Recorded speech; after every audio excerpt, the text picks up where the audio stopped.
It is that time again. We are entering a new year, and that means a whole new set of energies to be moving through and working with. I am here to set you up to feel more alive, more purposeful, to really take the reins of your life and feel like you're directing the course of your life in the way that feels the most rewarding and fulfilling for you. And welcome to the play-by-play, sign-by-sign astrology of 2025. If you're looking for a more in-depth episode or conversation about the astrology of 2025, I hosted a webinar back on solstice, the 21st, and that is available for sale on my website. And I invite you to check that out. We're just going to go over each sign individually. The same big influences will be affecting us all and will be shaping the course of events in the future. And so I'll outline a few of those first before we get started, and then talk about how they will resonate with you or how you can best work with those energies dependent on your sign. If you know your rising sign, also listen to that sign. When I'm writing horoscopes or when I'm talking about astrology in general terms, I am looking at the rising sign. But if you don't know your rising sign, I also work with solar houses, just basically putting the sun as the starting point of the chart, putting the sun in the first house, and then orienting the chart around the sun. That's generally how I work. I think a lot of astrologers work that way too.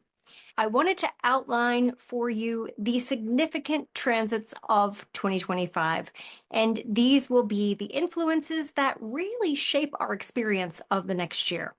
And so we start right out of the gate with Mars retrograde.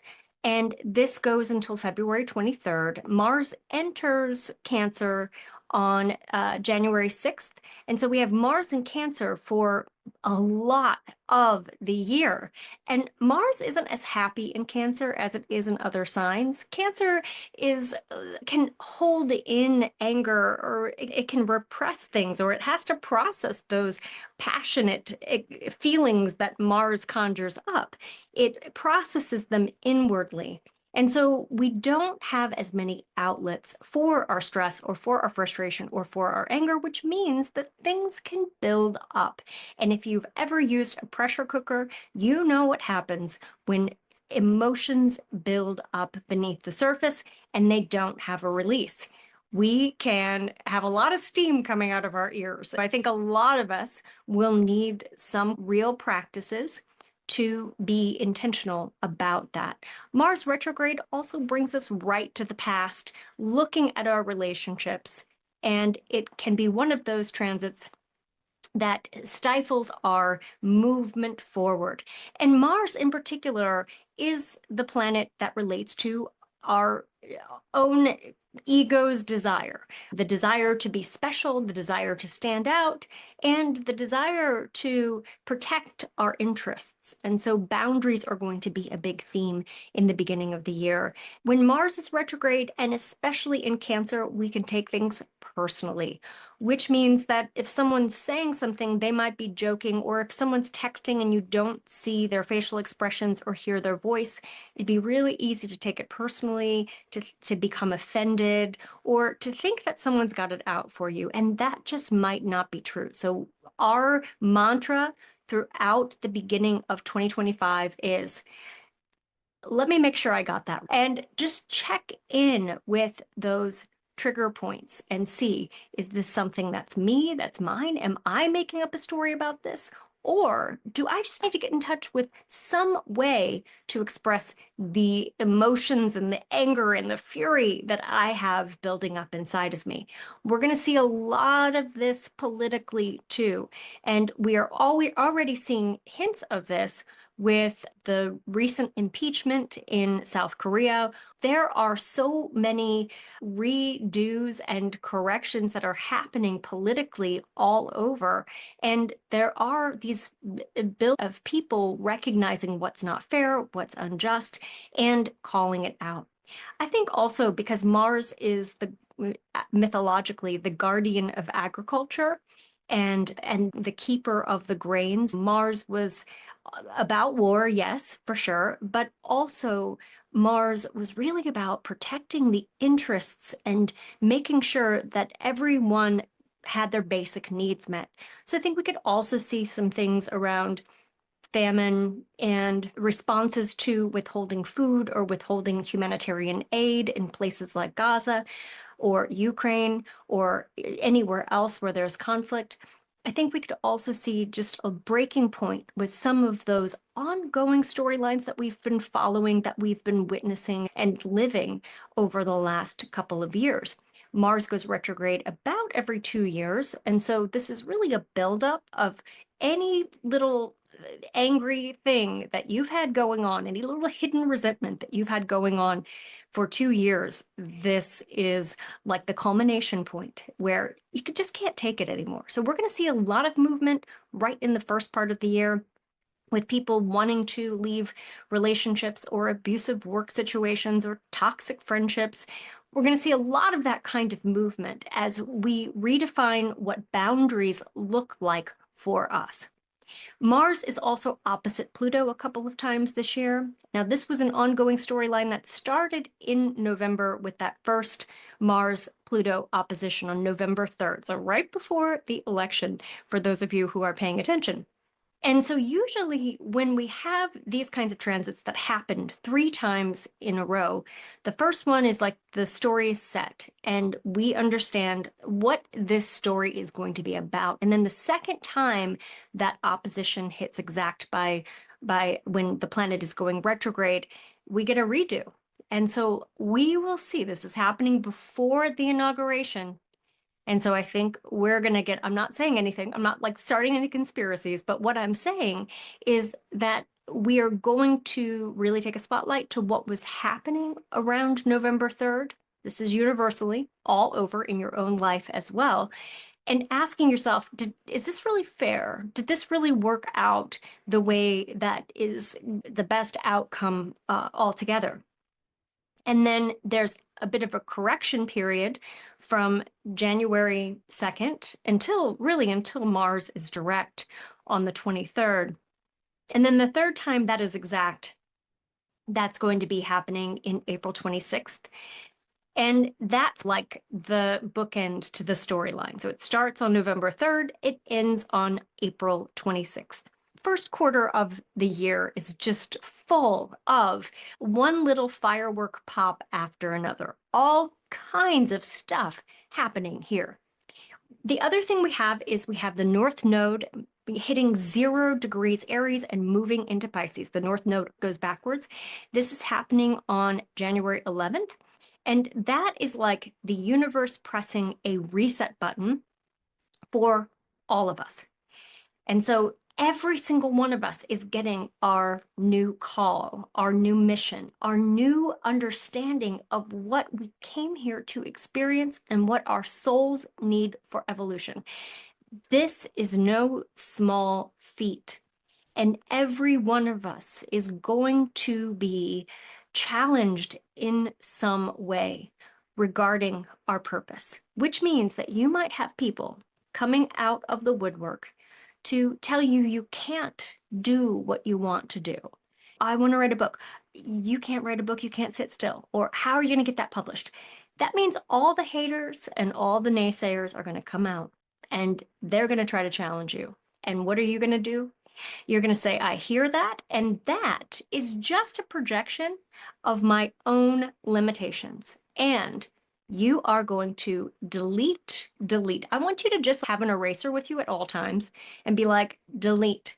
I don't need that in my unconscious mind. Thank you for showing me what was there in the background, what beliefs I might have that I might not even be aware of. I am going to consciously choose not to buy in to that belief. And then you are going to strengthen your sense of self. You're going to rally your core and you are going to commit to doing that thing that people tell you can't, that thing that your own beliefs tell you can't. You're going to commit to it. You're going to do one little thing at a time. And because the North Node's moving into Pisces, we are healing the invisible realm. We're healing all of that ancestral trauma, all of those limiting beliefs from our religious upbringings. We're going to see a lot with the North Node in Pisces about healing from cult type religions. We're going to see a lot about priests and pastors being taken down. The North Node in Pisces is here to clean out the abuse of power for spiritual purposes. And it's already something that started with Neptune in Pisces, but Neptune is finishing its time in Pisces. And so it's going to be, it's a completion of that cycle. And so anyone in your life that you've been following, that you have been motivated by or inspired by, you're going to see the true colors coming out, and you're going to have some choices to make. And so here's the thing. With Pisces, with Neptune, with Saturn's in Pisces too for part of the year, the North Node, the eclipses are going to be in Pisces and Virgo, that axis line. And so you're really going to understand the relationship between personal power and spirituality. And this is one of the great benefits of Neptune moving through Pisces. It has been a reclaiming of spiritual power and a self-identified sense of spirituality. We've seen this through all the burgeoning movements toward new thought, toward spiritualism, toward even astrology, psychic mediumship. Everyone is awakening to their own inner wisdom and relying a little bit less on those external structures that have had historically throughout centuries abuses of power, mostly by men, mostly by white men, privileged white men. And so there's a reconcepting of that for you. And that means that you might have to find out some ugly truth about some people that you know and love, and then have compassion. Obviously, we don't want to feed anyone's bad behavior, or we don't want to condone things that are illegal or unethical or amoral. I'm really talking about mistakes, honest mistakes that people make. No one's perfect. That's the kind of thing that we're going to discover. So the North Node resets on January 11th, and that's one of those significant transits. And then Jupiter moves into Cancer in June 9th, and it stays there until June 30th of 2026. And Jupiter is very happy in Cancer, and we like it when Jupiter is happy because it's Santa Claus is coming to town. Jupiter, I think one way to describe Jupiter is that it rules the season with the most glitter. Christmas time, I don't know about you, but you open a holiday card and glitter falls out. And even if you don't have glitter on your tree or on your wrapping paper or anything like that, I'm finding glitter all around the house in places that just wouldn't ordinarily have glitter.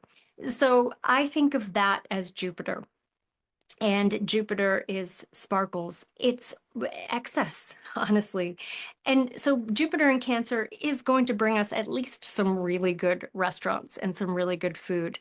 And I think it's going to inspire a lot of people to start families, to take time off to nurture their children, to think about things like parental leave and access to parental leave. And in general, it gives us a sense of optimism, which means that we might be more inclined to spend money at the second half of the year, to withhold some of those big purchases to find out just what tariffs and economic fluctuations and mass deportation and all of the things that are proposed by the next administration coming in. We'll have some time to figure out how does that affect our grocery prices, the price of our electronics in our cars, and just our daily lives. So we get a little bit of optimism. Then we have Neptune and Saturn and Uranus dipping into their future signs. Neptune enters Aries on March 30th. March is just a very big month for us. We have an Aries eclipse and we have a Pisces Virgo axis line eclipse on March 14th. And then the Aries eclipse is on the 29th. And so the eclipses always stir things up and bring up emotions. Eclipses are when we face our shadows. And what that means is all of the most unattractive aspects of ourselves come out in full force, and we have to face them. Sometimes our shadows are the vulnerable, sensitive parts of us that can very easily be wounded and hurt or sensitive, the parts of us that don't want to be social, that want to isolate. Sometimes our shadows are the mean parts of ourselves, like the evil twin parts of ourselves that are going to say what they want to say and disrupt and cause discord. And so the shadow aspects of ourselves are going to come out. Your shadow might be a narcissist. Or it might be someone who isn't practical. The shadow is the part of us that we don't integrate into ourselves. And so what happens a lot of times is we draw people into our lives who are reflections of that shadow. We draw in the narcissist. We draw in the person who isn't very strong, who is weak, the person who's sick. We draw those people in. And ultimately, what happens during the eclipse is that we have the opportunity to be fully present with ourselves, to love the aspects of ourselves that we ordinarily don't want anybody to see. And so March brings all of that up. And we have Venus retrograde too. Venus goes retrograde from March 1st to April 12th. And Venus is the planet that relates to our self-worth, but it's also the planet of pleasure. And when Venus is retrograde, we're not having as much fun as usual. So Venus retrograde is something that's happening, and we're going to need to prioritize things that we enjoy. If you're partnered or married, you want to prioritize doing things that are bonding, that are relationship supportive during that time, during March specifically, and early April. Because otherwise, our imaginations and our shadows and our self-saboteurs, all of those voices get louder. And if we're doing things to mitigate some of the potential harm when that happens, then we can actually grow with our partner in a way that allows us to have some very good healing conversations without acting up. So that's Venus retrograde. And Neptune dips into Aries, Saturn dips into Aries, Uranus dips into Gemini. And for a period of time from July 7th to September 1st, we get a real preview of what things are going to be like in 2026 when all of the outer planets are in fire and air signs. And so things will be moving fast. There will be a lot of rapid change, and your friends might leave town, or there might be people getting married all of a sudden, or getting divorced all of a sudden. We're going to see a lot of movement. And so just hang in there with it. Ride the roller coaster ride. Raise up your hands and say, let's go. This is exciting. And try not to hold too tight to any expectations, because the more you hold tight to expectations or things should work out this way or what your idea of fair is, the more you open yourself up for disappointment. The more we can move into change and the more we can evolve with these changes, the more we can understand how those upsets or disappointments or exciting movements, how they all fit into our soul's plan. So we want to avoid blaming people for things that might just be circumstantial. And we also just want to understand that there are bigger forces at play that we don't have the capacity to see or hear or know with our limited perspectives. And that is just generally what 2025 is going to be. 2025 is also a 9-year numerologically, and 9 is the end of a cycle. So cycles in numerology are 9 years long. They start when the numbers add up to 1, and then they go through 9, and then they start back over at 1. And so all the numbers 2 plus 2 plus 5, that's 9. 9 years are a time when we stand at the peak of the mountains that we've climbed. And I'm talking about the mountains as in those really tough goals that we've set, those tough paths that we've had to climb up, as well as the successes, the mountains of the peak experiences that we've lived. And so we stand at the peak of the mountain and we look down at the road that we've walked. And we get to celebrate it. We get to celebrate our achievements, celebrate what we have survived, celebrate our resilience. And we get to also have a hawk's eye view for seeing are the new mountains that we're going to climb and what are the new peaks that we're going to aim to reach. And we're definitely to see this in our communities with goal setting and priority setting. We're definitely going to see this with businesses and looking at maybe some businesses closing, new ones opening and evolving as AI and technology evolves with these outer planet transits. And so we're going to see a lot of things that we thought were solid and stable suddenly fold or suddenly come to a close. Marriages that we were like, wow, they really belong together. Suddenly, bam, there's perhaps some things that are brewing beneath the surface that we just don't get a clear sense of. And we're going to talk about this sign by sign, but I just want to say this is an overarching message for everyone. Let's go ahead and get started talking about the astrology for each sign. And you'll notice that there are timestamps all throughout this video that you can skip right to your sign.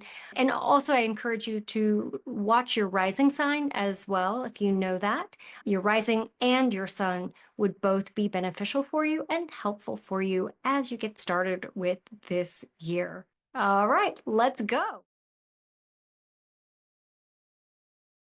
I don't even know. Can't even come up with an image or a picture for this year's energy for you. It's not like anything I've seen before. And the vision that keeps coming into my head is like a bull in a china shop. And I think, while that tends to have more of a negative connotation, I think for you, it's going to be that you are rapidly expanding and you are growing in consciousness, growing in skills and abilities, growing actually maybe even in size to such an extent that you don't want to be contained. Then life forces you into containment because of the commitments that you have that are all going to be under evaluation this year, 2025, next year, 2026, and the following year, 2027. It's like a bull in a china shop. You have to be very careful because people around you are more fragile. You don't want to hurt the career, the family. You don't want to hurt or disrupt what you've built, but you have this really restless need to wreck it all, like what they say, burn the boats, get out. So there's this power, this passion that you have to focus in very specific ways. And we start right out with your ruling planet, Mars, going retrograde.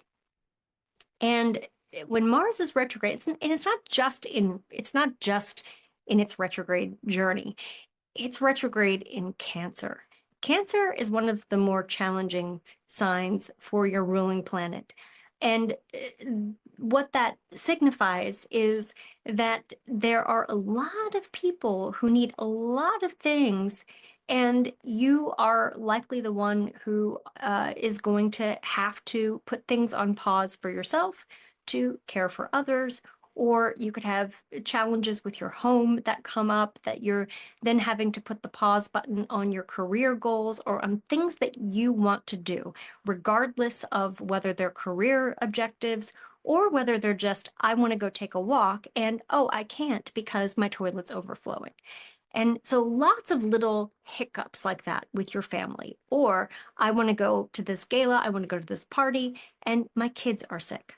So you are having to make some adjustments in your schedule, change up your daily routine, and maybe even go through some home-related projects that you didn't have in your list of priorities for 2025, or as they say, like on your bingo card. So things that are happening to you that you don't feel like you have a lot of control over. And so that's the bull in the china shop energy. Now, when we get into the springtime, big things that you are going to be able to make up for lost time. So do not worry about that, but it probably won't happen in the way that you would like. That free flow of energy likely won't happen until we get into May. We have to get through the Venus retrograde and the Mercury retrograde of March. And then you have your birthday season, and that is you're catching your stride. And then we get into May, and Saturn and Neptune are both going to be cruising through your sign. And Neptune is the planet that relates to your dreams, your soul's longing. It relates to romance and art and telling stories and defining who you are at your core. And it is moving into your sign. It's going to be dipping into your sign from March 30th until October 22nd. And that is one of those transits that fills you with a sense of possibility. Now, you won't know if those possibilities are anything that you can concretize or manifest, but right now you're reveling in what's possible. Neptune can be, just as a caveat, can be the planet that relates to deception. And it can also be disillusionment, and it can be like the wool pulled out from under your eye, or whatever that saying is. It can be the bubble bursts. And so this is where you might have fallen in love with someone and not really seen their true colors. And then Neptune comes into Aries and it's, I'm disillusioned. I see who this person is and we are not compatible. Or it could be that you are following a TikTok influencer or a priest or a pastor or a motivational speaker, and the words don't resonate with you anymore. And the illusion of who they are gets popped. Or maybe you made an investment and you thought it was going to go somewhere, and the reality starts to hit you. And that's Neptune's influence. And it can feel very confusing, like what's real and what's not. And at the same time, there is a deeper sense of your own knowing and your own intuition, and your own spiritual vigor is starting to awaken and come online. And all of us are going to be feeling a little bit more like the inner warrior that we all have archetypally inside. But for you, that inner warrior is loud and it wants space. So that's going to be something that comes up for you where you start having ideological differences with people that you've respected. Saturn is also going to be dipping into your sign from May 24th until September 1st. And Saturn is the planet that relates to our dedication and our mastery. So what do you want to learn, and what skills do you have to hone, and what do you want to commit to? Saturn's putting a lot of pressure on you to make those decisions right now, and it will continue to in 2026 and 2027. So for some of you, this is going to manifest specifically with your career and with how recognized you are in your career. And if you don't feel like you're being acknowledged or you're raising up the ladder in the way that you would like to, or you're being overlooked or passed over for opportunities, this is a time to put your foot down and say, I want something different for myself. This could also play out in your physical health because these are both going to be in your solar first house, and that's the house of your body. So you could be inspired to make some changes to your appearance, some changes to your health routine. Maybe you have a diagnosis that is forcing you to look at alternative therapies and treatments. Perhaps it's even like an autoimmune kind of thing with Neptune's involvement. And ultimately, the shock of something coming up that was unexpected can be tempered over time.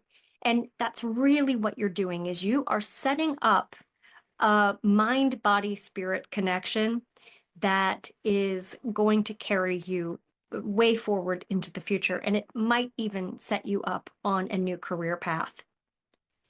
And this is punctuated by the eclipses happening in your solar 6th and 12th houses in Pisces and Virgo.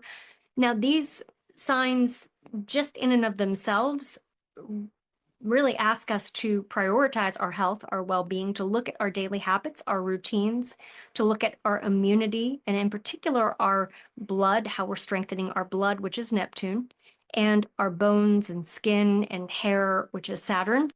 And there's been a lot of shedding with the pandemic, with vaccinations, with all of the health-related concerns. I'm recording this right now when we have avian flu outbreaks. And so there have been a lot of realizations about the daily practices, the foods we eat, the things we do, and how they're having an impact on our health. And so for you, this is super magnified in March.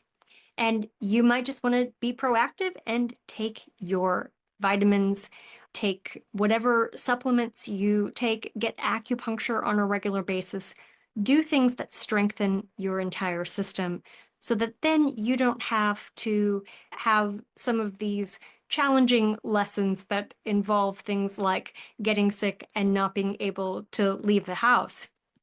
And I do think health and the healthcare system, I think these are going to be very hot topics with the North Node in Pisces. Also, drug addiction, mental health.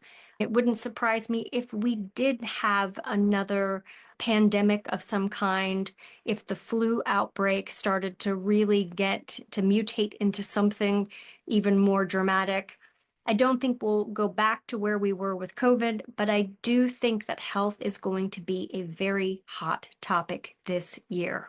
Jupiter in Cancer has quite an effect for you. First of all, it's going to be in a challenging aspect with your sun, which may mean that you could have some periods of being overwhelmed, especially in June, right when Jupiter enters Cancer, where you're suddenly overwhelmed with family obligations, with identifying the needs of your home.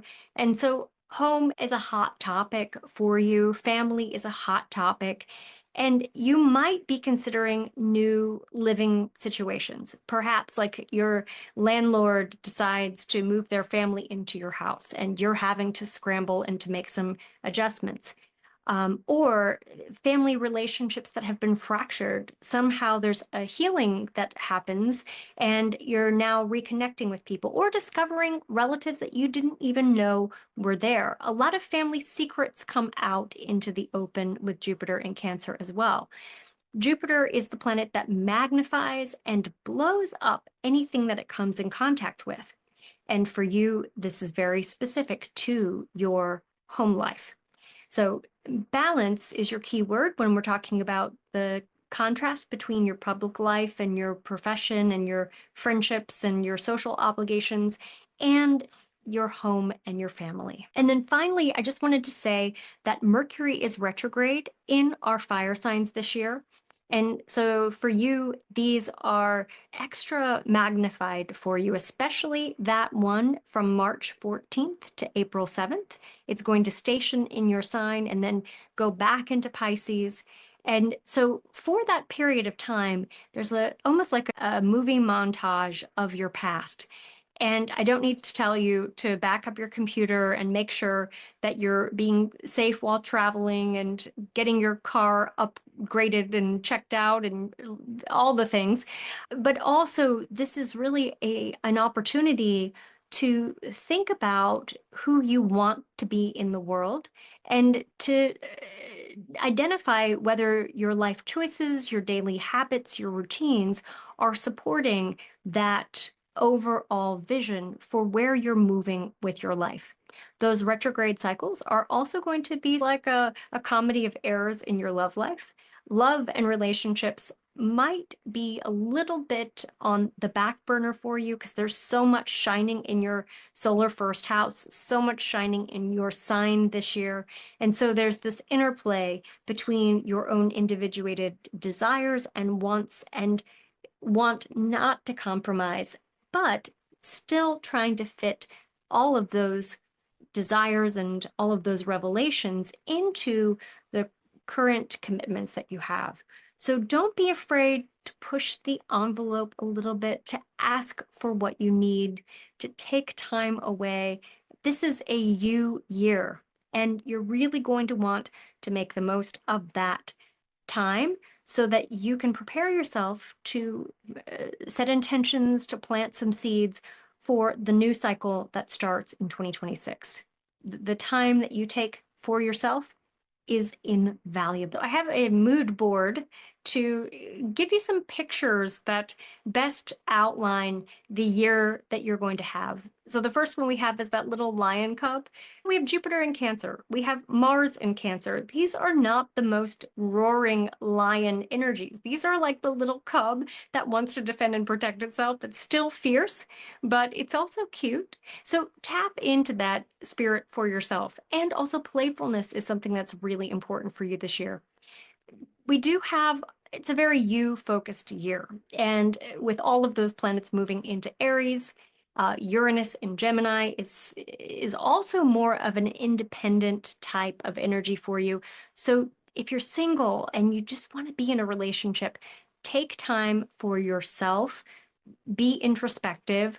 Don't be longing as you might feel right now for that kind of relationship or that kind of connection. Really nurture yourself, love yourself. That's what the flowers, the picture with the tulips is. This is a year of self-love, radical self-love. It's also a fiery year, lots of fire and air energy. So that's also a hint that if you are speaking angry words, they can ignite. There's not a lot of gentle water sign energy to pacify some of that fire.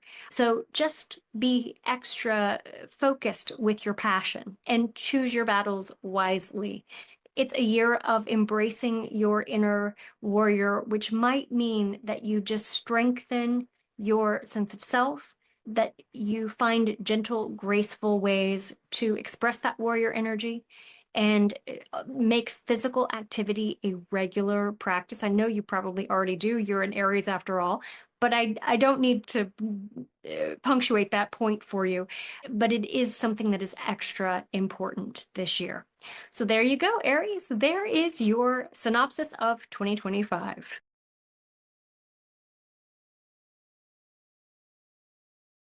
Okay, Taurus, it's your turn. And I just want to say that I had to get a cup of coffee, something warm. I had to have a little snack before I recorded yours. And I think that's because with so much outer planet change, which corresponds to global societal change and change in our own personal lives, the microcosm is as the macrocosm. With so much change, you, the most stable and grounded and steadfast of all the signs, are going to need a little extra TLC. You're going to need your self-care practices.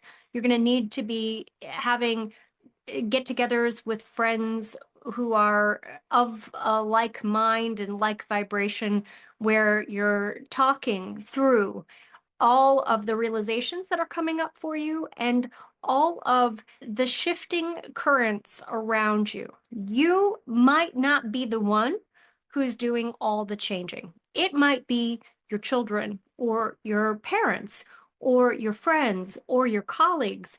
You're going to see a lot of motion. And this could potentially tip you off your balance, and you have to find new systems of support.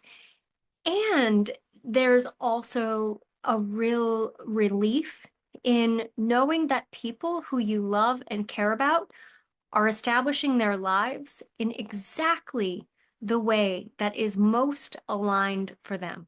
Because you know how you are. When the people you love and you care about are in a good place, you're in a good place. And that's what's happening for you this year. One thing I will say is that the end of the second half of the year, after Jupiter enters Cancer, that's a game-changing transit for you. Because Cancer's favorable for you. You like Cancer. Cancer gets along well with Taurus, and I find the two go together really well. And when we're talking about Jupiter in Cancer, what we're talking about is we're talking about your neighborhood, your community. We're talking about your siblings. We're talking about how you communicate and express yourself. And I don't know if you can hear it, but right now my dog is barking really loud. And so we're not talking about that kind of communication or your neighbors barking dogs. What we're talking about is we're talking about Jupiter blessing those relationships, maybe bringing new people into the neighborhood.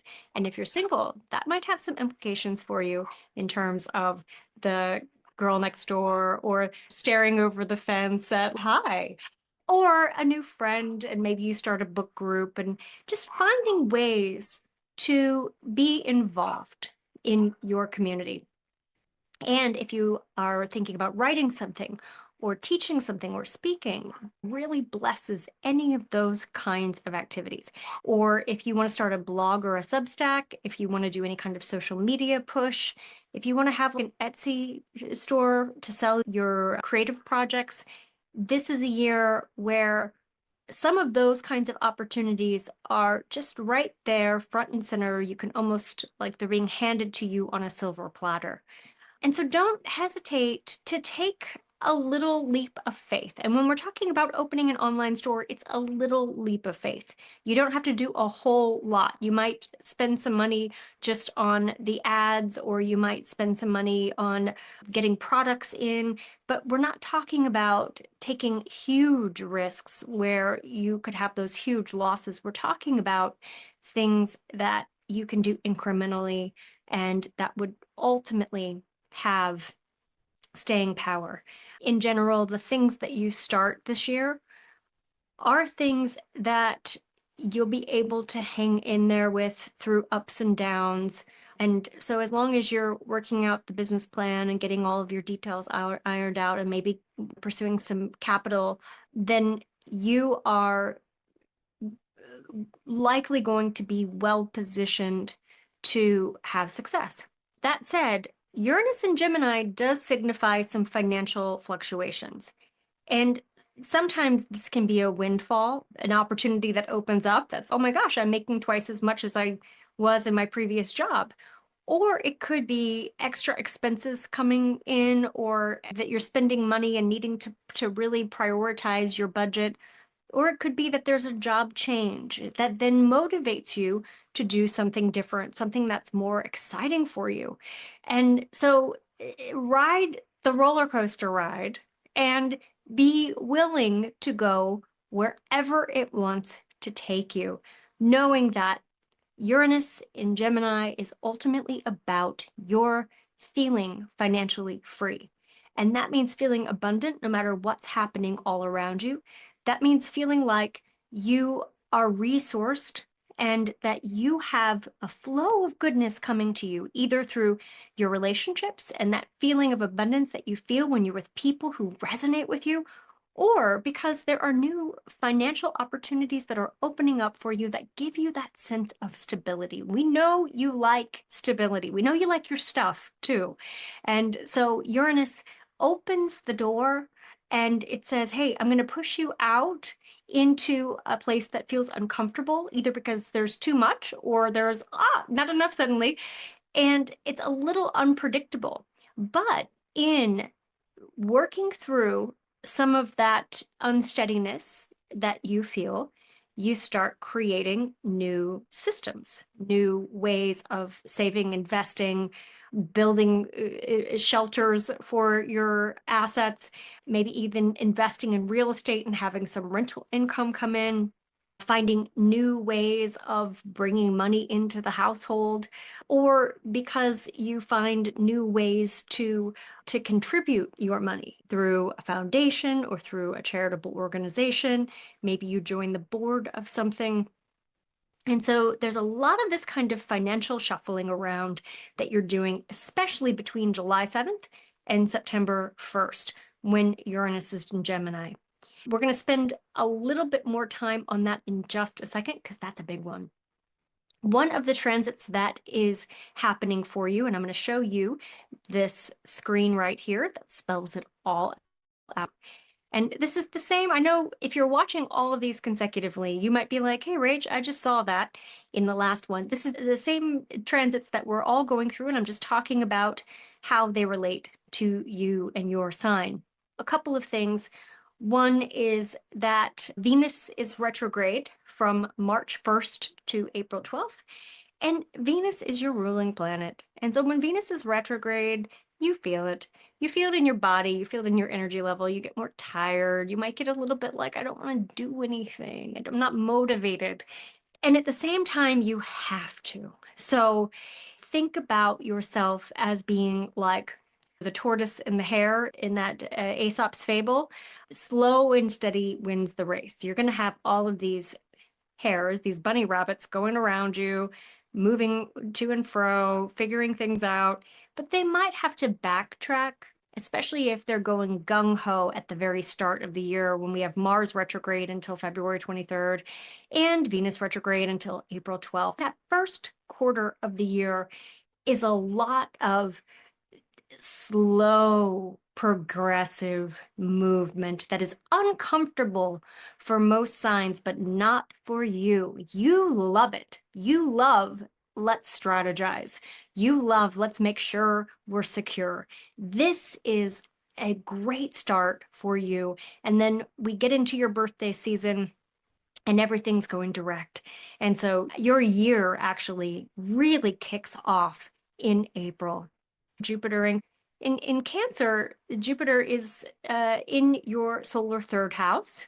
And so this is a time when you might just be more curious. Jupiter expands and magnifies anything that it comes in contact with.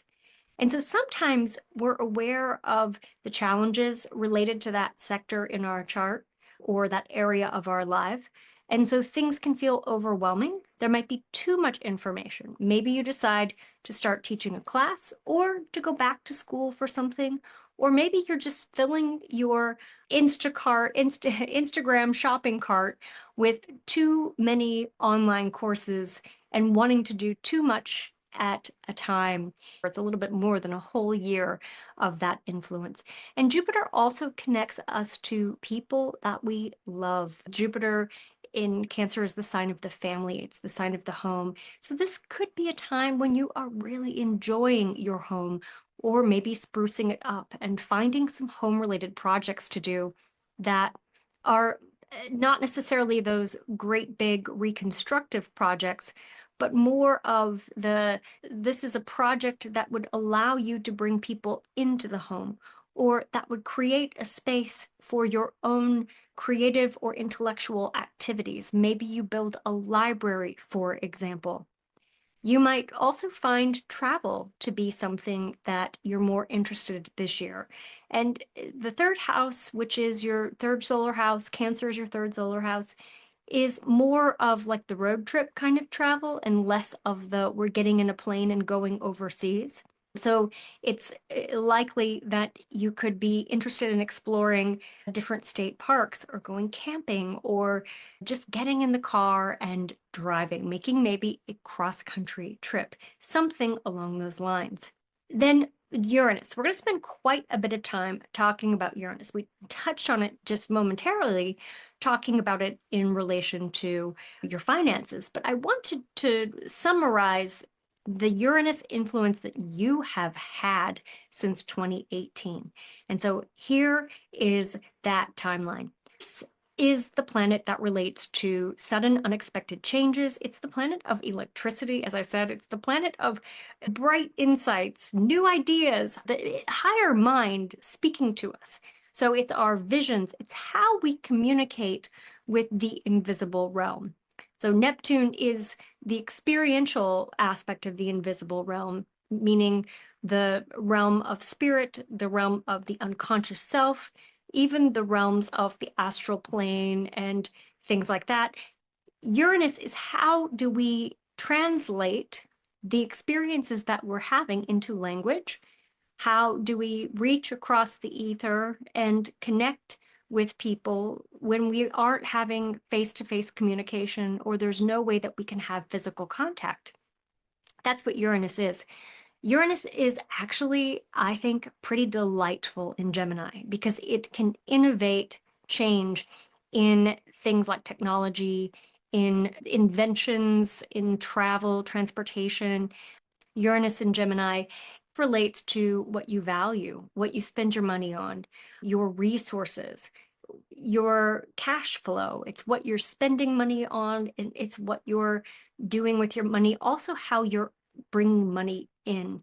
And so technology becomes even more important for you in terms of how you accomplish all of those things.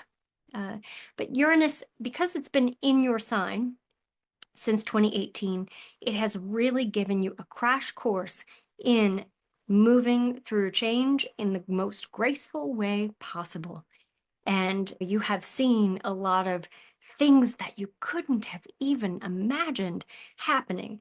Your expectations for certain things that you thought were clear and definite were shaken as Uranus said, nope, this is not going to allow you to be free. This path will. So Uranus is the planet that relates to us being free to be ourselves. So individuality is something that is really represented with this. Owning our own schedules. A lot of you might have gone into freelance work, for example, or have left jobs that felt like you were chained to a cubicle or working in a way that you just felt limited in expressing yourself to the fullest. Taurus is going to finish this cycle. And what that means is that for this year and into next year, Uranus fully enters Gemini in April of 2026. So we've got a little bit of a break there from November of 2025 to April of 2026. And then also we are finishing that Uranus in Taurus chapter until July 7th of 2025. While Uranus is continuing its journey through Taurus, it's asking you, did you make all of the changes that you need to make to live into your future? Did you let go of all of the strings that were pulling your wings and holding you down? Did you let go of all of those in this time? And if not, then we've got a little bit more work to do. I get the image of a hot air balloon being held to the ground. Uranus is going to come by and say, okay, every little circumstance or obligation or duty that keeps you feeling stuck, all of those have to be lifted in some way. Even if you don't sever relationships or end a job, or even if you keep everything the same, your mindset about those things needs to change. And so Uranus is coming through with a wave, like a storm, that allows anything that needs to blow away is going to blow away and go up into the tornado. And anything that is stable but just needs to be tweaked or fixed is going to remain to allow you to do that necessary of Uranus in Gemini. So one thing that I wanted to bring to your attention is that from August 11th to October 28th, Uranus and Pluto will be in this harmonious trine aspect. And they won't hit exact until 2026, but they're going to be close enough to where we're going to feel this influence. And for you, this hits home in your public life. And Uranus is also going to be in a favorable sextile aspect with Neptune. And this is like love without boundaries. This is new possibilities that are opening up for us. And for you, this might even be romance. So stay tuned for that one. I wanted to point out the Capricorn season for you because Capricorn is like the end of the year, and it is one of those times where we're stabilizing everything that we have been through over the last year. And I think this Capricorn season has a lot of opportunity for you to prioritize, to clean house. This is one of those times when you're off the roller coaster ride and you're catching your breath and you're saying, all right, that was pretty fun. At the time, I didn't know if it was fun. I was a little scared, but now I can really appreciate how much fun it was. And so we end the year with a lot of the same sort of outer planet influences that we have at the start of the year. And so I'm thinking about this whole year as one great big roller coaster ride. And here is your mood board. This actually is a year of committing in relationships, either committing to yourself and leaving a relationship, or committing to a relationship, settling down, marrying. There's a lot of that kind of decisive movement with Jupiter in Cancer. It's also a year of freedom. Let yourself fly. Uranus is finishing its chapter in your sign. Really take advantage of that influence and say, where can I create more freedom for myself? Then it's a time of introspection for all of us, but especially for you with your ruling planet Venus going retrograde in the spring. And it's a year of friendships, community, identifying what feels purposeful for you and how can you bond and connect with people who allow you to live into that purpose. So there is your year, Taurus. It is going to be exciting. Hang on for the ride. Get yourself some comfort food, pour yourself a nice warm cup of tea, and just relax, knowing that so much is opening up for you. Your heart's being rocked open just in a beautiful way. And I think this year is going to bring some very wonderful surprises. Okay, Gemini, it is your turn. And I have to say, I am most excited about your 2025 than any other sign, I think. Yeah, I can honestly say that. And the reason why I'm excited about your sign is because so many things are moving in your life. You have had a year, last year, 2024, Jupiter was moving through your sign, and it really awakened all kinds of possibilities for you, and maybe even some opportunities. And so Jupiter gave you lots of hope, lots of optimism. Maybe things were a little overwhelming, but this year is a continuation of the growth that you experienced, and it's a time to cut ties with anything that is outdated, anything that drags you down. It's a time to let go. And Geminis love that purging process because in letting go, invariably you create the space for new beginnings. And you know how it is when you clean off your bookshelf and you let go of old books that you're no longer reading, or ones that just you look at and you're like, this doesn't even resonate with me anymore. And when you let go of those books and you sell them to the used bookstore, or you put them in the little free library or donate them, or whatever you do with your books, when you have space on your bookshelf, it is like having a clear mind. It is, okay, universe, I am ready to learn something new. I am ready to have my mind be blown with a new discovery or a new story. And that's what 2025 is like for you. It is a year of having an empty bookshelf that you get to fill with one thing after another. And the things that you have that you're going to keep, the work projects you're going to keep, the creative endeavors, the home, the family, all that stays, it belongs there. And so there's a real intentionality about this year for you. By far, the most significant transit for you this year is that Uranus, which is the planetary change agent. It is the planet of freedom, of rebellion, of visionary insights, of the way that we communicate with the invisible realm. The invisible realm is the realm of the spirits, of spirit activity. It's the realm of the unconscious and subconscious mind. It's the astral plane where we go in dream time, or where we purge our fears and hold intentions for our dreams. It is with the ethers, so other people's thoughts, other people's emotions. Uranus is going to open you up to be able to connect with the invisible in ways like you've never done before. And so this would be a time to really be intentional about developing some of those skills.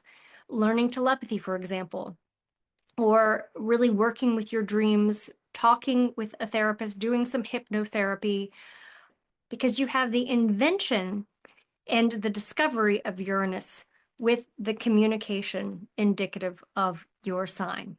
And so lots of opportunities.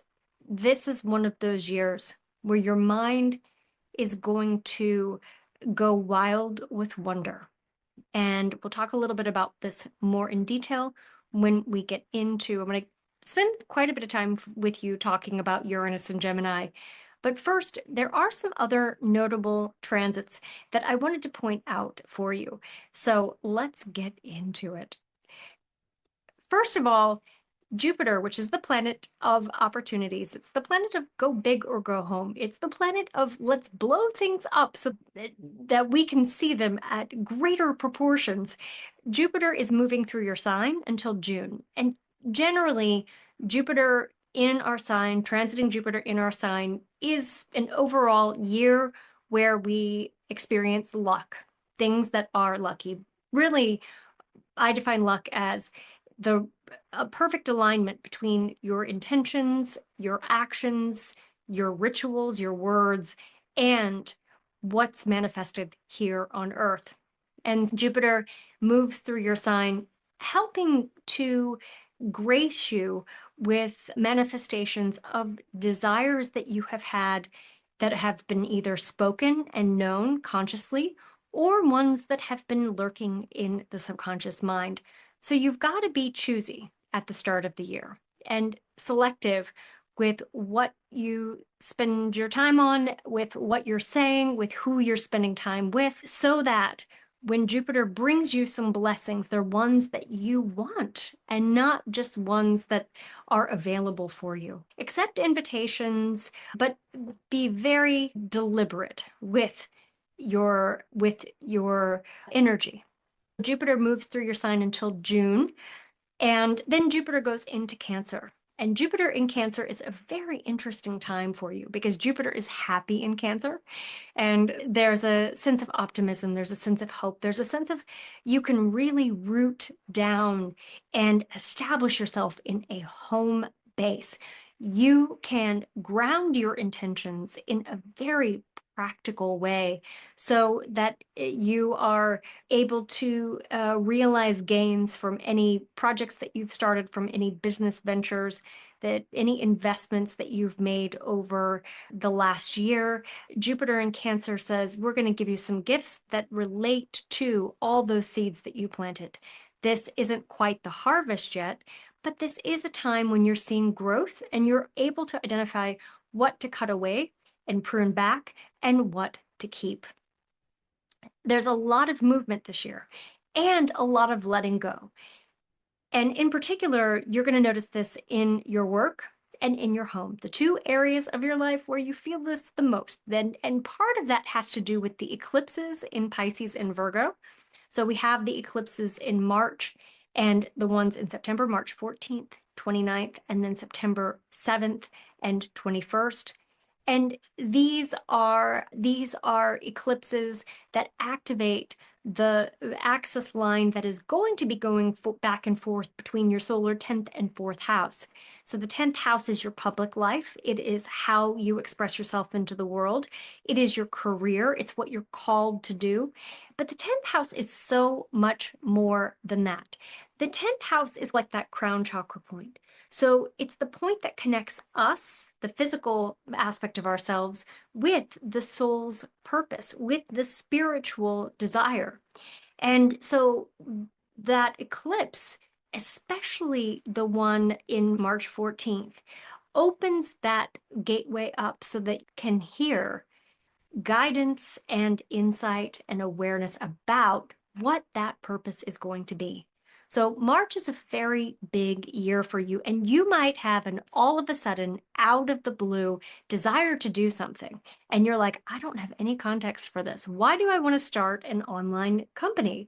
Why do I want to start a podcast? Why am I interested in going on a speaking tour or writing a book? You don't know why. Don't ask why. Just follow the inquiry. Say, okay, what would it look like if I just wrote a little bit every day? Would that be interesting to me? What would happen if I just bought a microphone and then started talking into it? So follow the inquiry. Know that whatever you're feeling compelled to do is not just coming from your own ego. It's coming from that spark of divinity that lurks within you and that wants an expression. So do it. Just do it. Now, the eclipse in September is a different animal, and that one on September 21st in particular can be a little more challenging for you. So this is an eclipse in Virgo, the Virgo sun and moon. It's a solar eclipse, and it's in your 4th house, which it's at the 29th degree too. So this is really about saying goodbye and letting something go. And it might even mean making a move that you didn't expect or that you might not have wanted.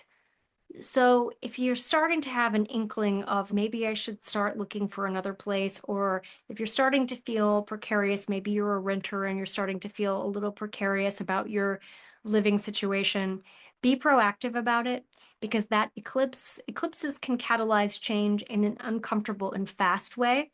But eclipses really bring you into your destiny.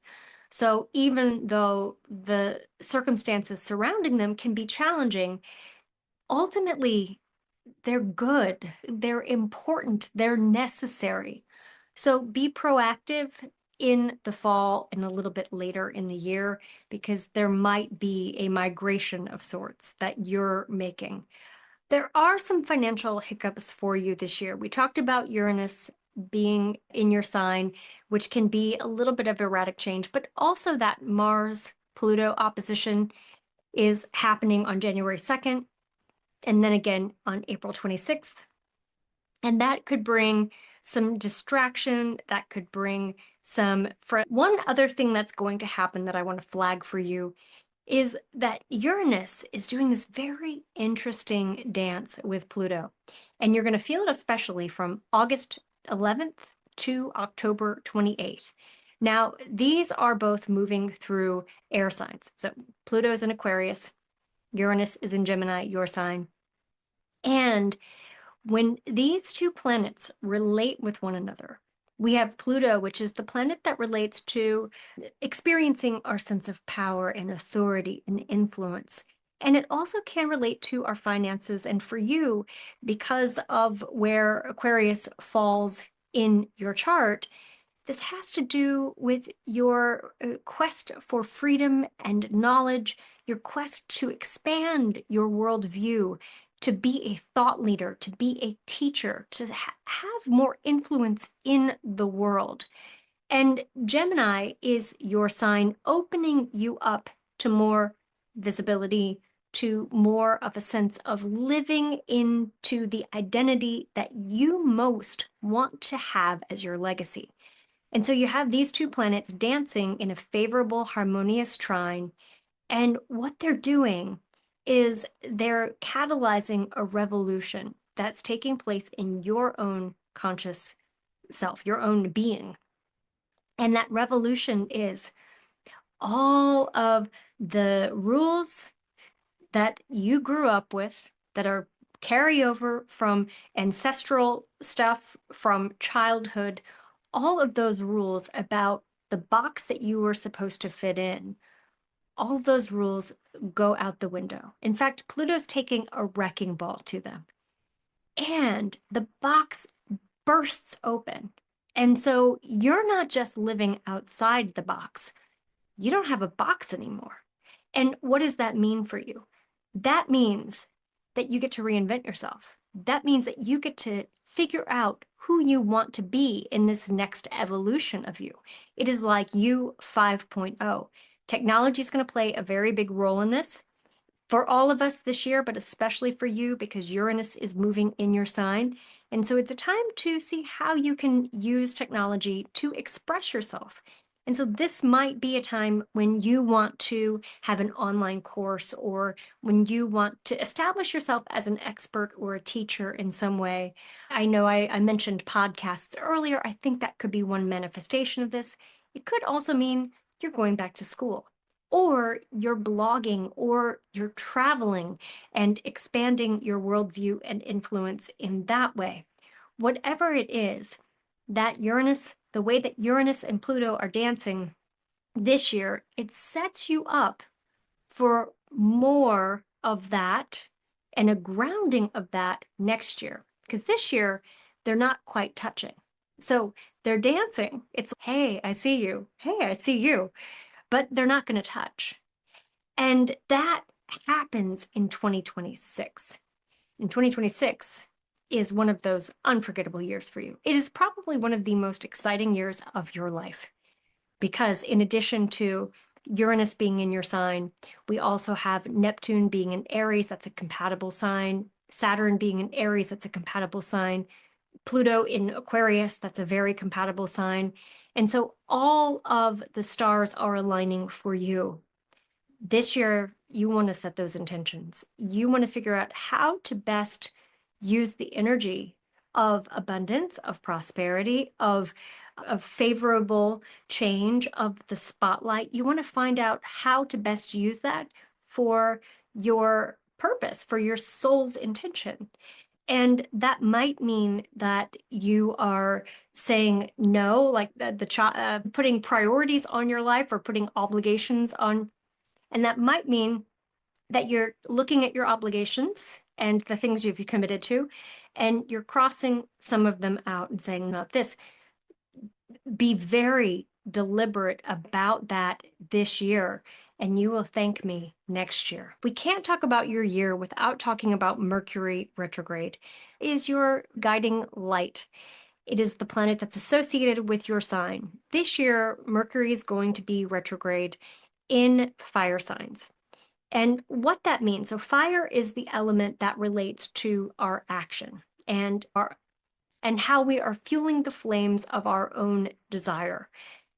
We can't talk about your year without talking about Mercury retrograde.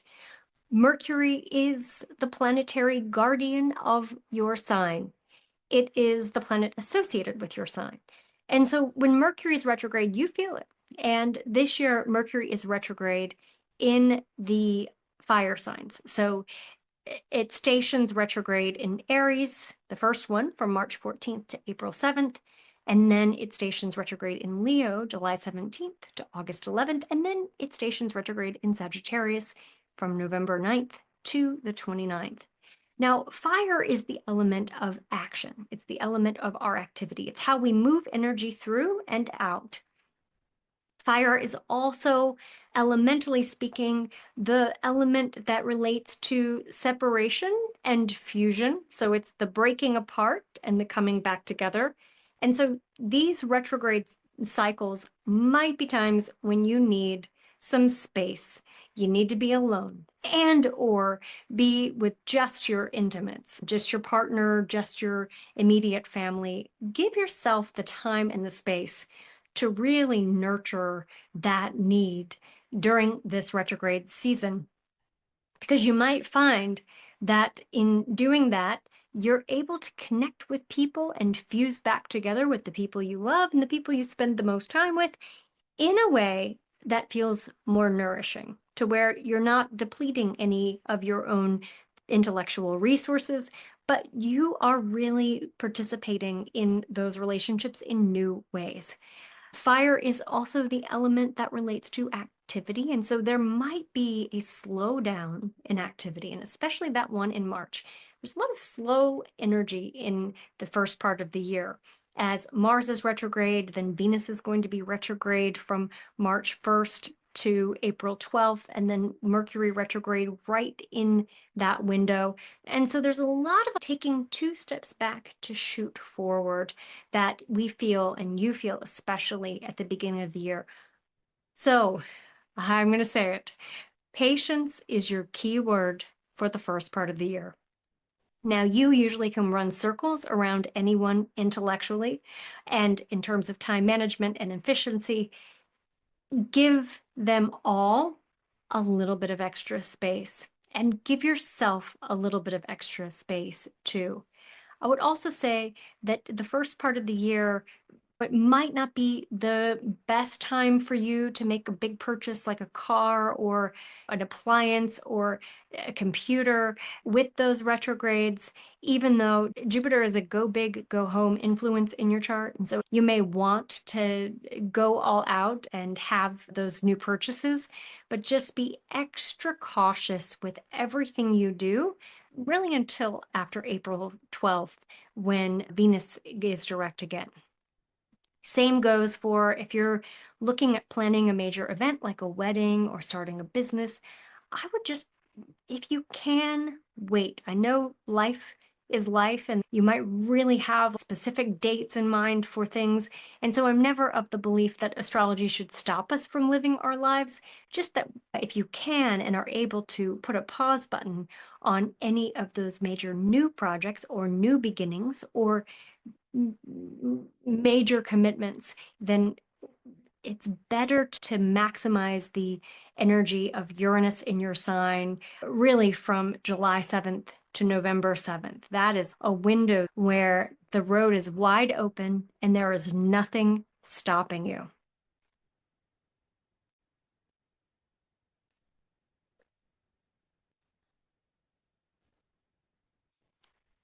Just a little bit more about Uranus in Gemini. Uranus has been in Taurus since 2018, and it's really been prepping you for this new beginning, for this new evolution.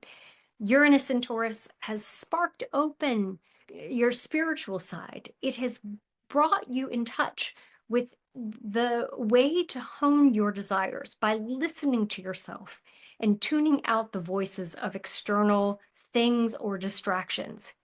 And so it's given you it's lit the flame inside, and it sparked that fire of passion in a way that was necessary for you. Now it's time to take that fire and instead of internalizing it and letting it build up inside, it's a time to let it out. It's a time to roar, to speak, to use your voice. And you know how it is when you see a performer or an actor who's been at it for a really long time, but no one knows them, or they're not out in the mainstream, and maybe they have a small following, but then suddenly it's like they're the influence of Uranus in your sign. It is the things that you have been working on behind the scenes are ready to come out into the world in a way that is more visible. And this might mean that you are more visible and that you could reach visibility for things in a way that is surprising, in a way that you didn't expect. You have a social media post that goes viral. You have someone who's influential who you strike up a conversation with, and then suddenly you're like, oh, wow, that person knows this other person that I really need to meet to pitch my idea to so that I can get this project made and I can get this venture capitalist funding. So it's that kind of thing. Set your intentions early on because this is a transit that lasts until 2032. And that means that at some point over the cycle, you're going to have that breakout, breakthrough moment. And we don't know when it's going to come because Uranus is unpredictable. But we do know that there's a lot that culminates all around May when Saturn enters Aries and Neptune's in Aries and Pluto's in Aquarius right at the start of Gemini season is big. Lots of things pointing directly at you and saying, hey, here's the torch. Are you ready to carry it? And then in July to November, when Uranus is in your sign. But the May one, Jupiter's still in your sign too. So that it's a lot. It's a very exciting time for you. And I would just be ready at a moment's notice. A friend calls and says, hey, we're going to Paris. Pack a bag. You meet an investor on an elevator or sitting on an airplane. And suddenly this idea that was just like way in the background on the back burner now is like front and center. And it's, oh, I had no idea it would be this easy and this fast to do that thing that I want to do. You strike a conversation with someone at a grocery store and it turns out to be the love of your life. It's that kind of energy. And so the things that are falling away from your life have to fall away.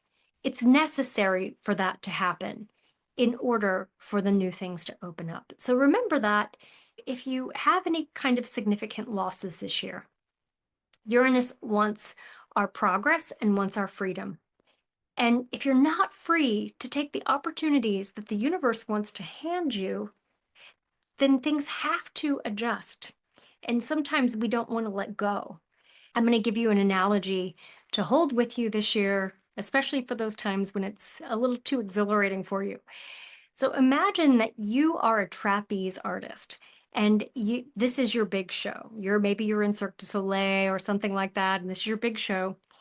And you know that you have to let go of the trapeze in order to do the showstopper so that you can flip in the air and you can catch the hands of the other performer that's doing the showstopper with you, and you're going to get a huge round of applause on the end of this. And you might even have someone waiting in the audience who sees your performance and says, you're amazing, come and work for me.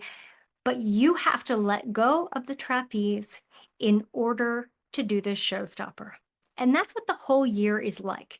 It is, all right, here is this exhilarating moment, this show-stopping opportunity, this everything that you've built your whole life up for, and here it is. And all you have to do is you have to let go of the safety zone that you're in right now, fly through the air, trust that you're going to be caught and that you are going to complete your act and have a resounding applause. And that's what this year is for you. It is about letting go of that trapeze. Gemini, we are going to close with a mood board for you, and here it is. So the first image we have is this is a year of building wealth. It is a year of navigating how you're going to allocate resources, protect your resources, build security, find new ways to invest, grow your money with Jupiter in Cancer. And that's especially at the second half of the year. That lightning bolt of change is about electricity, and it's about the connections that you have and that you're forming through technology. And it's about the use of technology to race into your future and accomplish your goals.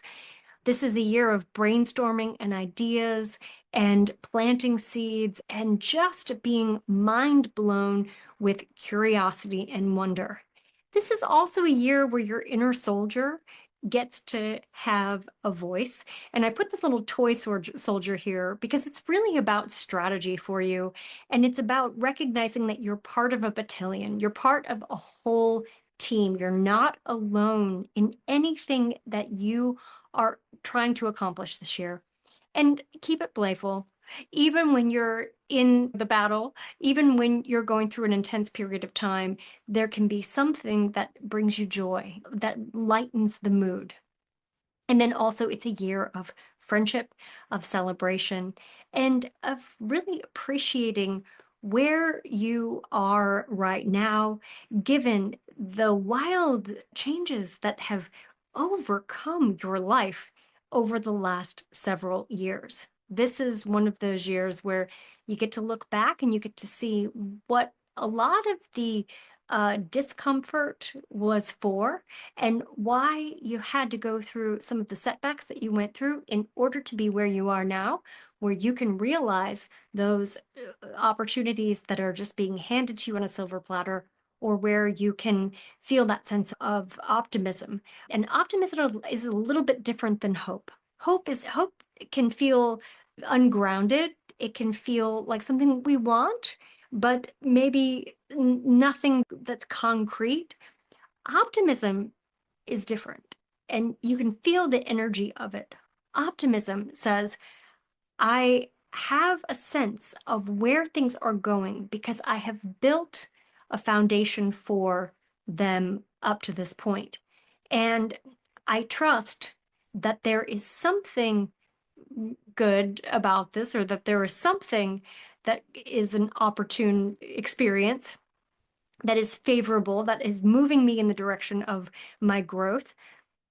And so it's a little bit more grounded. So you move into this year feeling optimistic. You move into this year feeling connected to groups and building community. And that's it. And everything you're doing this year is really setting you up for next year. So you can actually just save this and replay it for next year, because a lot of these same influences are ones that you're going to be experiencing. It is a very exciting time for you. Cancer, we are back with your overview of the 2025 astrology. And I just have to say that of all the signs, you have endured the most, with Pluto opposite your sign since 2008 and finally making its exit in 2024 in November. Now you have the task of taking your life to the next level, of creating your life without the resistance that you've had over all these years, which means that your thoughts are more powerful. The ideas that you want to bring to fruition have more energy behind them. It means that you have a little bit more of an open road without any kind of limiting forces that may have been a source of hindrance for you over the last several years. So this is one of those before and after years for you. And we can split the year in two different chapters. The first chapter is from January to June, and then June 9th starts a whole new chapter as Jupiter moves into your sign. Jupiter stays in one sign for about 12 months, moving around the entire zodiac in 12 years. And when it's in your sign, you're reaping the benefits of that transit. Jupiter expands and magnifies anything that it comes in contact with. And when it meets up with your sun, which it will at some point over this 12-year cycle, and perhaps even some of your personal planets, it is offering you opportunities. And it's asking you, what gives you the most excitement? What is your heart compelling you to do? Because it wants to deliver that. And if you don't have a clear idea of what that is, then Jupiter can show you a lot of what you don't want or what you maybe want. And you have to decide, is this really what my heart is calling me into? And so you want to start the year with being discerning, with saying no to anything that just feels like it needs to be pruned back, edited out of your life, and say yes to anything that is really lifting you, that really feels like this is what I'm called into. Here is an overview of the transits for the year. And I want to take your attention to that first bullet point, shifting currents. All of the outer planets are getting ready to move into their new signs. And this is a year where Uranus, Neptune, and Saturn are moving back and forth over the cusp between the signs that they're in and the signs that they're going to be in. And so for a brief period of time, really between July 7th and September 1st, we have a preview of the future. We have a glimpse of what 2026 is going to bring, what 2027 is going to bring, and how we're going to root down and create our world, really a new paradigm as we move forward into the later 2020s. And for you, this is significant because as Neptune and Saturn both make their way into Aries, they're going to supercharge your career. You are about to get a big call from the universe to do something.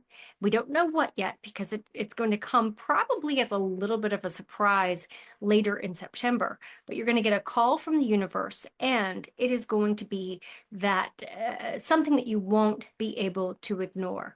And there is a lot of movement associated with that. We'll talk about that in a little bit more detail in just a few minutes. But I just wanted to also give you this guidance about the shifting currents because everyone in your life is going to be feeling this and experiencing this too, which means that you're going to see a lot of friends moving to different places, maybe leaving your community. You're going to see family members getting married, getting divorced. It's like everybody's being deployed to their next destination. And there's a spiritual purpose behind it all. And this is happening for you too. Now, you are usually 5 steps ahead of everyone in your life. And I know this because I am married to a Cancer, and I can tell you firsthand that a lot of times she knows what we're doing a year before I do, 2 years before I do. And your goal for this year is not to worry about it.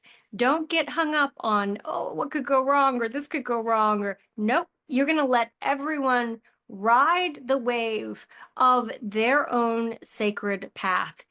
And you're going to bite your tongue when you need to, and you're going to focus on yourself, what you need to do, what you want to do. And you're going to focus on maintaining your own sense of centeredness while the currents are shifting all around you. This is a real exciting time in general. It's a time when we really can shape the destiny that we're moving into. It's a time when you can shape your destiny, but you've got to do it in a way that is intentional, where you are really thinking about the bigger picture of your life instead of just what do I want this year? Think about what do I envision for myself 5 years from now, 10 years from now, and make any decisions with that framework in mind. The first quarter of the year has a concentration of a lot of the astrological signatures that are going to define 2025. A lot of them start to unfold in the first few months of the year. And Mars retrograde kicks off the year. Mars stations the retrograde on December 6th, 2024, and it continues its retrograde journey until February 23rd. And it enters your sign on January 6th.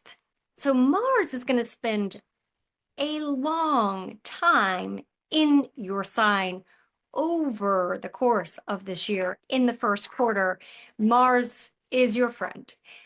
Now, Mars in Cancer doesn't get to express itself as much as it would like. So there can be a buildup of frustration. There can be little resentments that you don't know how to articulate or how to express. Choose your battles wisely because when Mars is retrograde, things can come to a stalemate. And that is happening in your sign where you might seem like the target of someone else's frustrations. You might get frustrated with other people when you can't do what you want to do, and you might feel held back. It's if you're driving down the road and there's a detour and you're in a hurry and you want to go to where you want to go, but you can't. You have to go around this detour and it's going to add 15 minutes onto your drive. And then you get to the detour and you have to go back in kind of a circle and circle back around.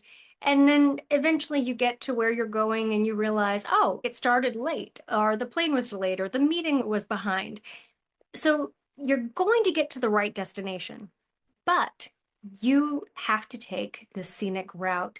And that's how it'll feel with anything you're doing. So if you want to start a business and you're building your website and suddenly you have technical glitches or you have to redo a couple of pages, it's all par for the course.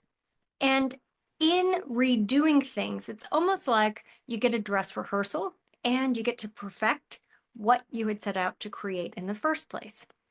So it's all for a purpose, and the purpose is to really be another filter for defining where you're going, what you want. And I think of this in terms of if you're branding yourself or if you're launching something, sometimes retrograde cycles can be really helpful in showing us the kinds of challenges that we can expect over the course of that business or that initiative, and giving us the strategies that we need to have in place for any of those kinds of complications. So it's strategy is your key word for this whole time period. Also in March, we have the eclipses. There's 2 weeks between eclipses, and eclipses happen 6 months apart. So we have 2 eclipses in March and 2 in September. The months when we have those eclipses, there are a lot of big feelings, a lot of big emotions. And usually those emotions are like energy that stirs things up and fuels our desire to go in a new direction, to pursue our destiny. There's nothing light and airy and meaningless or shallow that happens during eclipse cycles, and this one is no exception. The one in March, the North Node, is moving back into Pisces on January 11th. And when the North Node reaches that 0-degree Aries point, it is like a reset button for all of us. When we have to redefine what we're doing here, and we ask those really big questions of what is life all about? What is this all for? Who am I? What am I? Where am I going?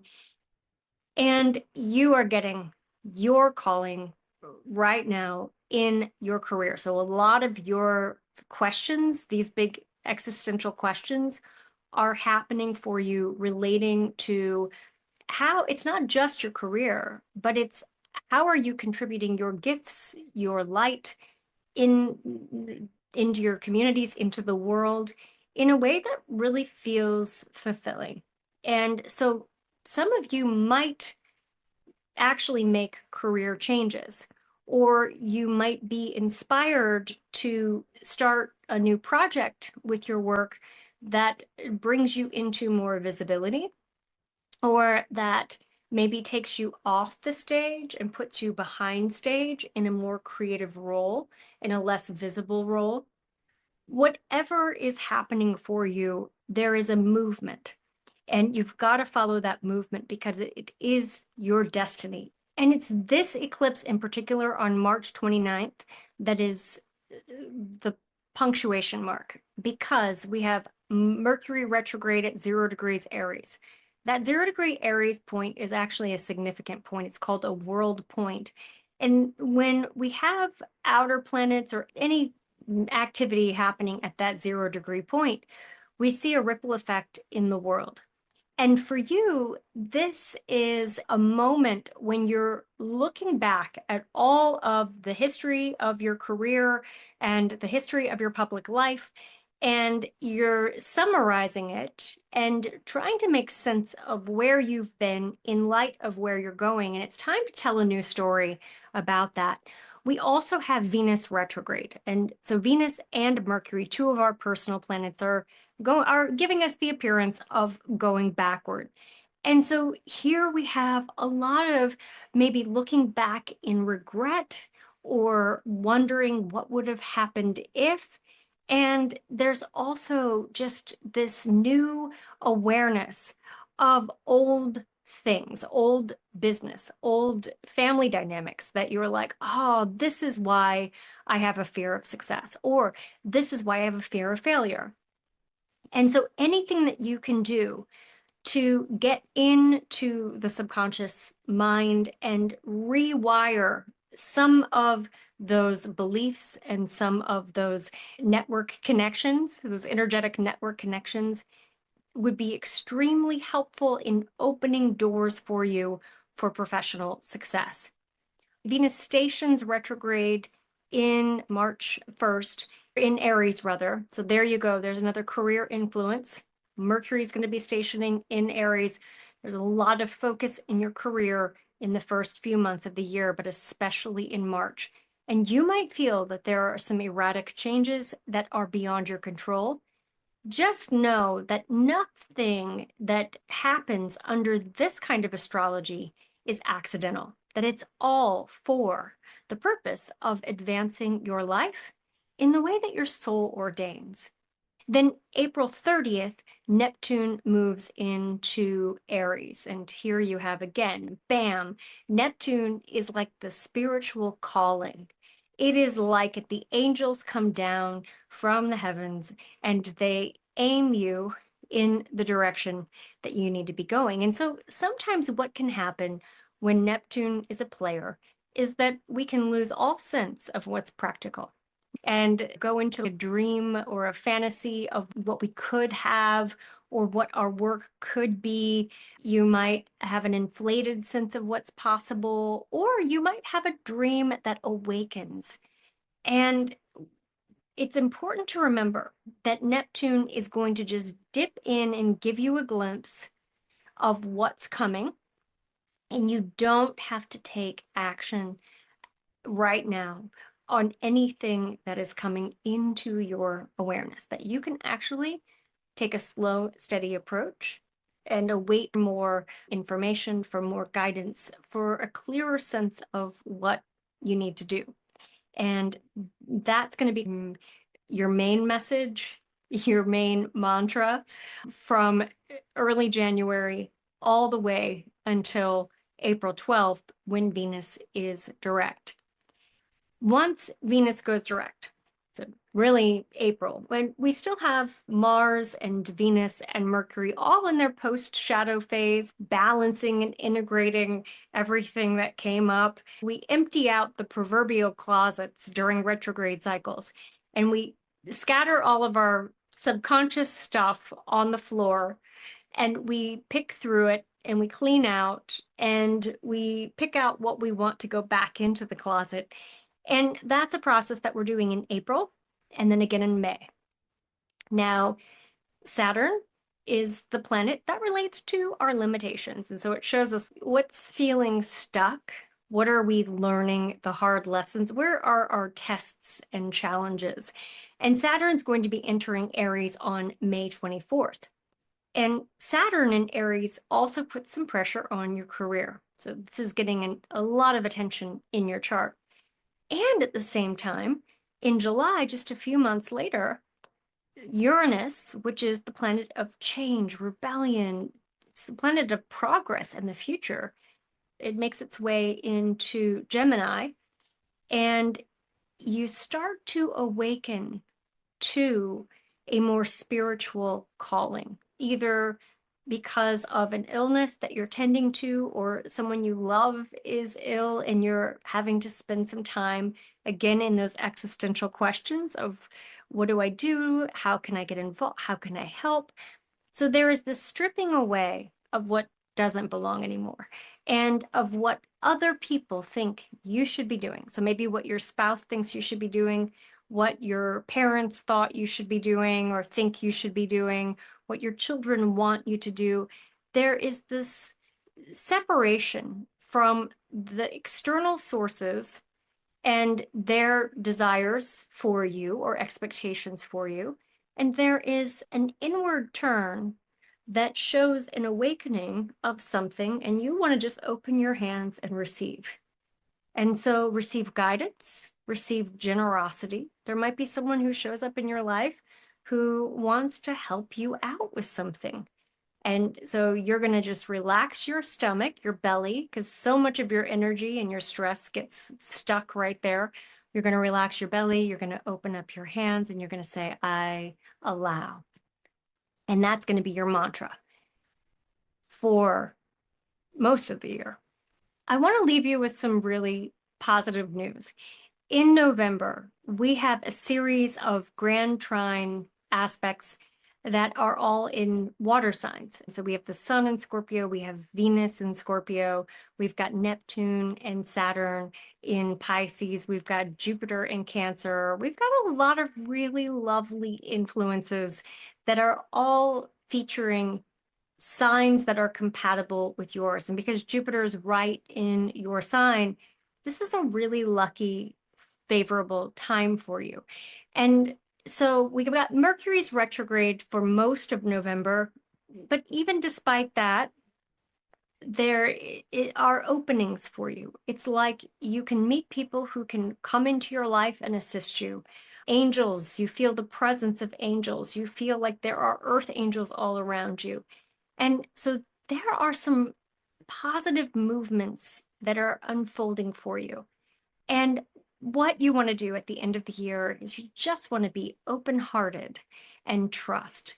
And I know that can be difficult because you're aware of what risks there are with any circumstance or with any decision that you make.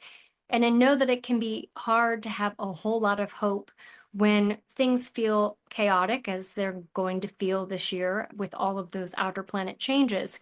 But I'm encouraging you to do the spiritual heavy lifting early in the year so that when we get into November, you can ride the waves of whatever goodness is unfolding for you.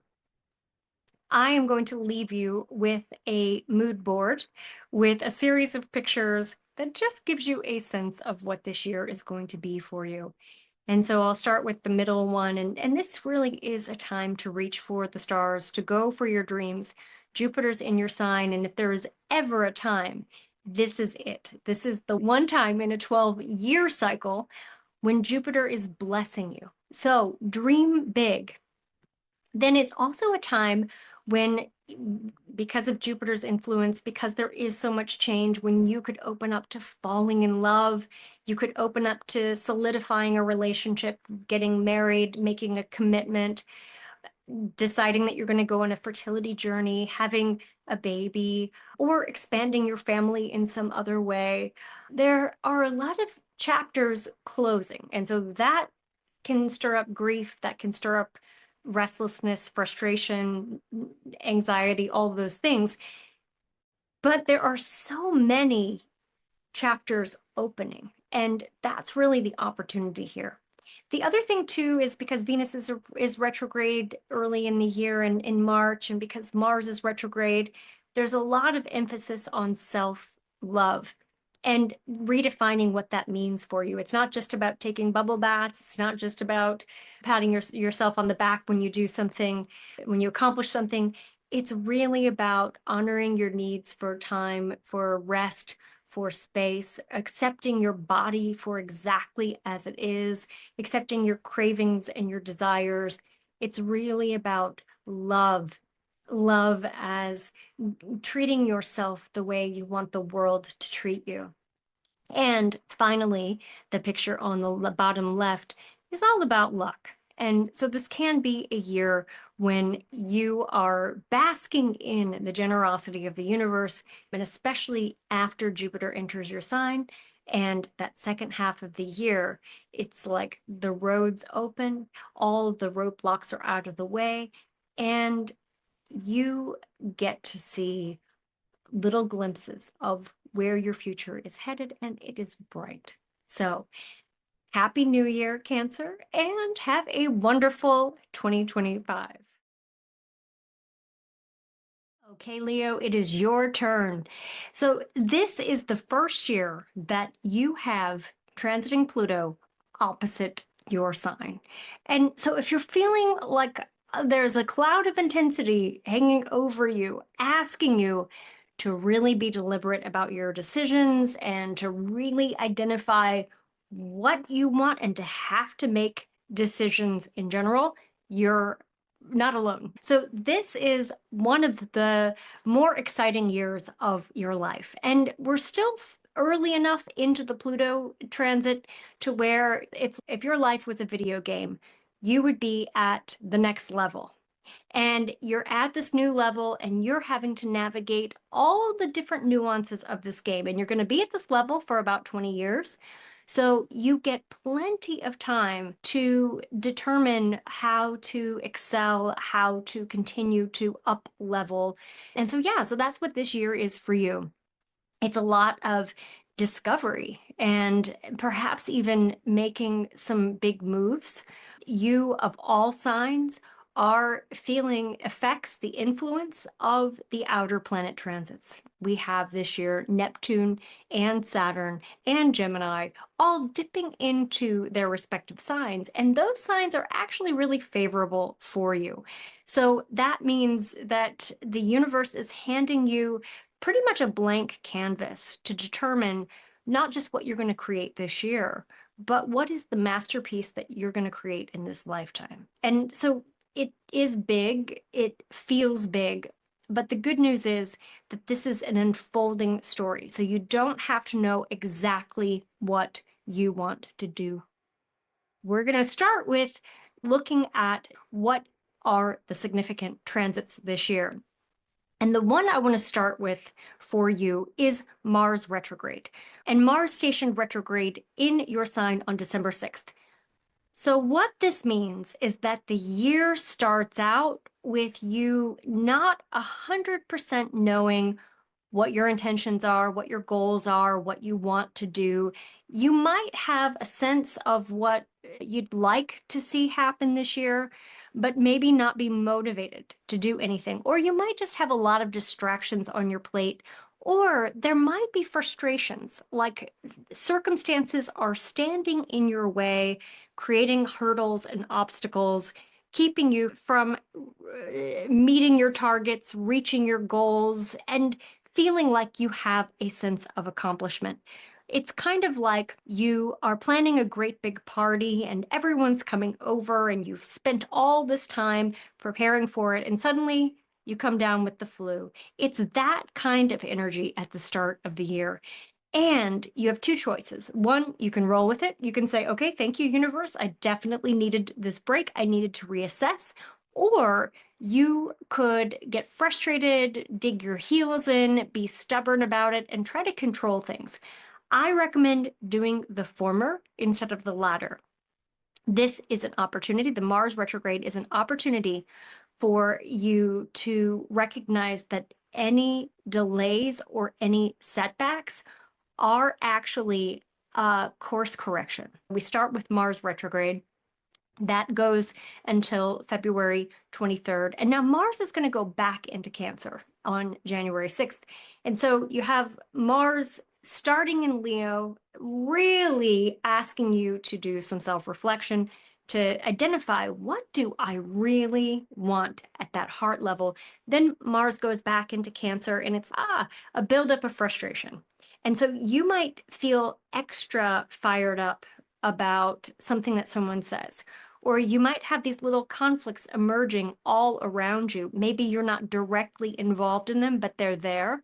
And you're having to figure out, how do I handle this? Do I get legal representation? Do I play the mediator? Do I just check out and go and get away and get out of town? And ultimately, it doesn't matter what you choose. There isn't a right choice. When we have retrograde cycles, what's necessary is actually reestablishing our sense of our own protection, our own sense of protecting our energy, boundaries, essentially. And usually that means that you are having to assert yourself and you're having to say, nope, I'm not going to play along with this, or I'm not feeding that drama. Or, you know what, this is really interesting drama. I'm going to dive in and I'm going to see if I can get right in the middle of it. But it's a choice. No matter what you're deciding, Mars retrograde says, own your decision, own it, no regrets. And then right on the heels of that, Venus goes retrograde. When Mars and Venus are retrograde, that's our relationships. We feel it personally. We feel it in terms of, for Venus, our finances too. And so that is March 1st to April 12th. Now, this is all of our Mercury retrogrades are in fire signs. Our Venus retrograde starts in Aries, that's a fire sign, goes back to Pisces on March 27th, and then it concludes its retrograde cycle in Pisces. April is a money month for you. There could just be some questions around finances. And really, what you're doing is you're cleaning up, you're clearing. It's nothing to worry about at this time. It's just something to keep in mind, to be prepared. You've had a lot of financial focus over the last several years. In 2023, Saturn has been moving through Pisces, Neptune has been moving through Pisces, showing you like windfalls and opportunities, but also then showing you more tax bills and working out the details of inheritances and trusts and wills and how you're going to manage the allocation of resources, life insurance, taxes, all of those kinds of considerations have been in the spotlight for you. If you've managed to move through, skate by the last 2 years without a lot of focus on those matters, then this year could involve some digging into the weeds and really prioritizing. So, but ultimately, there's going to be a gift, a reward that comes on the heels of that. But we don't get to see it until 2026 when Saturn makes its way into Aries fully and it starts to give you a bit of a break. The other thing that's happening is that we have the Mars opposite Pluto transit. Now, this is one that affects you personally. So we have the first one of these happening on January 2nd or 3rd, depending on where you live and what time zone you're in. And this is one of those fiery, sparkly transits. If you think back to what was happening on November 3rd, that was the first time these two planets started to challenge one another. But the synodic cycle between them started in February of 2024. That was when the storyline of these two planets came together. So really, all of 2024, any pressure that has built up, any conflicts that have been ongoing, they're about to reach a head early in January, and then everything resolves. So this is the second of 3 exact hits. The first one in November of 2024, the second one January, and then the third one in April. And April is the bookend. It closes the chapter. And you'll notice this a couple different places. One, this is going to involve challenges, conflicts that force you to question your identity. And that can be a little bit of a bruise to the ego. So things like rejection, things like not being called back, times when you just feel like, do they care about me? Am I needed? Am I wanted? And ultimately, you have to strengthen yourself. You have to find a way to love yourself through this and to realize that you don't need that external validation. This is one of the gifts that Pluto is giving you, is that strength of self-knowing. And it's more than self-love. It is really identifying the gifts and the strengths that you have to contribute to the world and appreciating them as valuable, even if you don't quite know how to package them or you're having some uncertainty about the externalization of those gifts. All of us are feeling this on some level, but for you, this could be a losing battle. Err on the side of caution this year because that opposition can show you fighting really hard a losing battle. At the same time, if you feel like I've got this, then it could actually be a win. But just ask yourself, what are the consequences? What are the prices that you're going to pay? And is it worth it? So give that extra little bit of a filter as you're making decisions about how to focus your energy. We have Mars retrograde until February 23rd. We have Venus retrograde right on the heels of that. Mercury's retrograde right in the mix there between March 17th and April 7th. And the eclipses are happening in March. Really, all of us are like going in stops and starts at the beginning of the year. Neptune and Saturn are going to be dipping in and out of Aries, which is a fellow fire sign this year. And I love this for you, and I'll tell you why in just a second. But let me give you some dates. So Neptune dips into Aries on March 30th, and then it stays there until October 22nd. Now, Neptune is just giving a preview of a 14-year cycle. And that 14-year cycle fully enters, Neptune fully enters that sign in February of 2026. Saturn is about a 2.5-year cycle in one sign. And Saturn is going to enter Aries on May 24th, and then it stays there until September 1st. Now, Neptune and Saturn don't quite meet up this year, but they dance pretty closely together. Neptune opens up the dreams, and Saturn says, here is how you create a path to manifesting those dreams.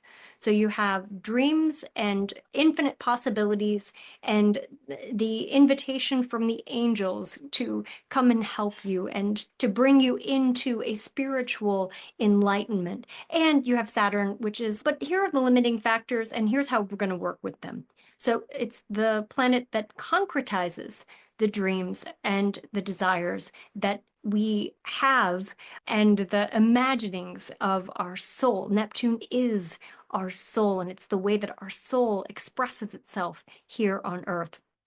Neptune's very spiritual, and so you might be open to messages from your loved ones in spirit. You might be having like an altered reality for part of the year while Neptune's in Aries, and really awakening your spiritual gifts, awakening you to your creativity. Neptune also relates to the arts like theater and music. And so you might go into creative pursuits that you had no interest in or context for before. You might start writing songs. You might decide that you want to paint. There is a soul to be expressed, and Neptune is awakening you to how to express it. Now, some of you are going to feel this in your love life, and you're going to feel this in your family, like the desire to procreate or to start a family or to fall in love. The two of those are both going to be in Aries for a brief period of time, from May 24th to September 1st. And that, your birthday season falls right in the mix of that. And so this birthday season is going to be a time when you're really aware of the aspects of your life and the relationships that aren't ideal. And you're really aware of the ways in which you feel stuck. And so the disappointment could compel you to make some significant changes.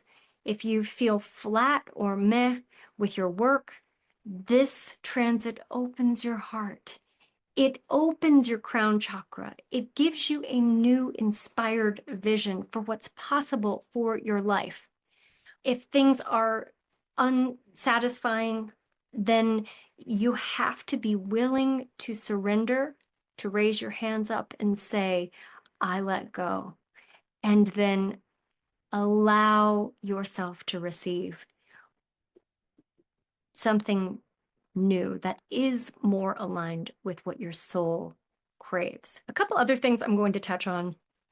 One is that Jupiter is the planet that relates to our opportunities, and it's the planet of go big or go home. And Jupiter is moving through Cancer. It enters Cancer on June 9th. When Jupiter moves into Cancer, that's when there's a real creative process that's happening for you. You might be inspired with different writing projects or speaking or teaching. And this is especially true when Uranus enters Gemini, and that's going to happen on July 7th. And Uranus stays there until November 7th. So this is one of those transits that is also really exciting for you in thinking about how a couple of things. One, how you are going to adopt a new vision for your future and live into that vision. It's almost like the crown chakra opens and you get that spark of inspiration. And not only that, Uranus is moving out of Taurus, although Uranus fully moves out of Taurus next year in 2026.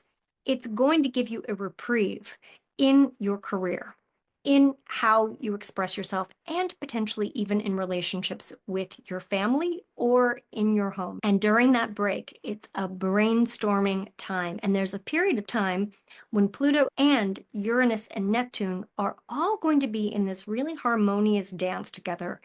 And what that means is that any kind of imbalances, anything that has felt erratic or unsettled, all of that starts to level out. And even though there are a lot of uncertainties in the world and there are a lot of planetary changes and cycles ending and beginning, you can't really count on anything this year to be stable in the way that you might like. You can get a sense of that stability within yourself and start making some plans. And anything that you start, any seed that you plant this year is going to grow and it's going to bear fruit, and you're going to see it take effect when Jupiter enters your sign in 2026. 2025 is a lot of movement for you. And so it is one of the more exciting years of your life. It might not be one of the most stable or one of the most predictable, but that's why it's exciting. And so here's what your mood board for the year. So you're dancing through the year. So this is a year of really expressing yourself. There is romance, and I think we're going to see a lot of weddings, engagements. I think we're going to see a lot of couples making commitments, especially when Saturn re-enters in September. And it helps us to solidify the relationships that we want in our lives. And so it's a year of drama, of dancing, of passion. Mars is going to be spending quite a bit of time in your sign after it goes direct in February. And so Mars and Pluto are doing this dance, and Mars is in your sign. And so that is a very sexy time for you. And Mars is a very big player for us this year, but especially for you.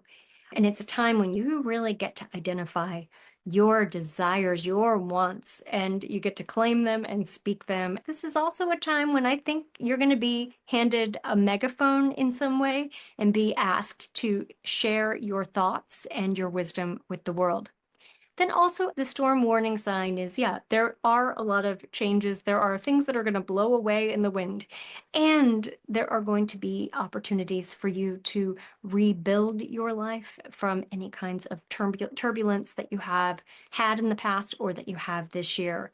And every storm cloud that you encounter is going to have a silver lining. And that's what the rainbow is right down there. It is like, what is the pot of gold at the end of the rainbow? What is your version of that? That's what you are really chasing this year. That's what you're following, rather, not chasing, but you're moving into that. And so there are just as many miracles and signs of hope and love and abundance as there are storms. And then also it is a year for creative expression, and that's what the artist is there. So there you go, Leo. Big year for you, and it's exciting. It's very exciting. What a year this is going to be for you. I am genuinely excited for you this year, even though I hold my breath a little bit as I say that, and we'll get into why and all the details. But your sign is the one that is going to see the most radical change this year. You are literally getting handed your call from the universe. You are being asked to step up to the plate in a whole new way. And what are you going to do? You're going to hit it out of the park. You're going to hit a grand slam. I'm using a baseball analogy right now. And the other vision that I have when I think about your year is like your first day of preschool. Now, some kids, they are really excited, can't wait for the new beginning. And some kids are like holding the door, refusing to go in, like, you're going to have to drag me out. Either way, you have to go, and it's imperative. And your parents are going to drag you out of the house, or they're going to willingly take you. But one way or another, you're leaving. And that's what this year is like for you. You have two choices. You can either go kicking and screaming into the new chapter of your life, or you could go with the flow and willingly, gracefully enter into it. This is a new 9-year cycle that you are beginning, and you're ending one first, and the new one starts next year. So there's a new 9-year cycle that's ending before a new one begins. And for you especially, we have the South Node moving through your sign. And the South Node is that point that relates to what we are healing, what we are clearing, what we are walking away from and letting go. And so with the South Node in your sign, those eclipses are going to particularly relate to you, affect you. Let me just tell you about the South Node for a second. So the South Node is this invisible point that is exactly opposite the North Node. The North Node's kind of like the North Star. It's what we're all prioritizing. It's where our focus is. And so the South Node's kind of like what's not getting as much energy. And it's like there's actually energy being drained from it where there's not as much juice. And when the South Node is moving through your sign, you might go through periods where you feel like, is anybody paying attention to me? Does anybody notice me? Or you might feel sick and deal with some health issues where your energy just isn't as high as usual, and you're navigating some, like life gives you a pause and forces you to kind of reflect and go inward before you can go outward. And so you have to be really intentional about taking care of your health and prioritizing your well-being, number one. And you have to be really intentional about being more vocal, being more visible, which means that, if friends are getting together and you're like, I don't feel like going, go. Push yourself out the door. Just do it. Otherwise, you can go into an isolation, or you can go into overwhelm. And sometimes the best thing for us when we have the South Node moving through our sign is to do some homeopathic remedies and, homeopathy, like little doses of social time, little doses of acting in courage and making a call, or doing a social media post, or reaching out to a friend that you haven't talked to in a really long time. Homeopathic doses, micro doses of, and then that will lead to a balance for you so that it's not all just an inward turn, that you really are feeling seen, feeling recognized, and feeling like you're valued for who you are. There's a lot of movement for you this year.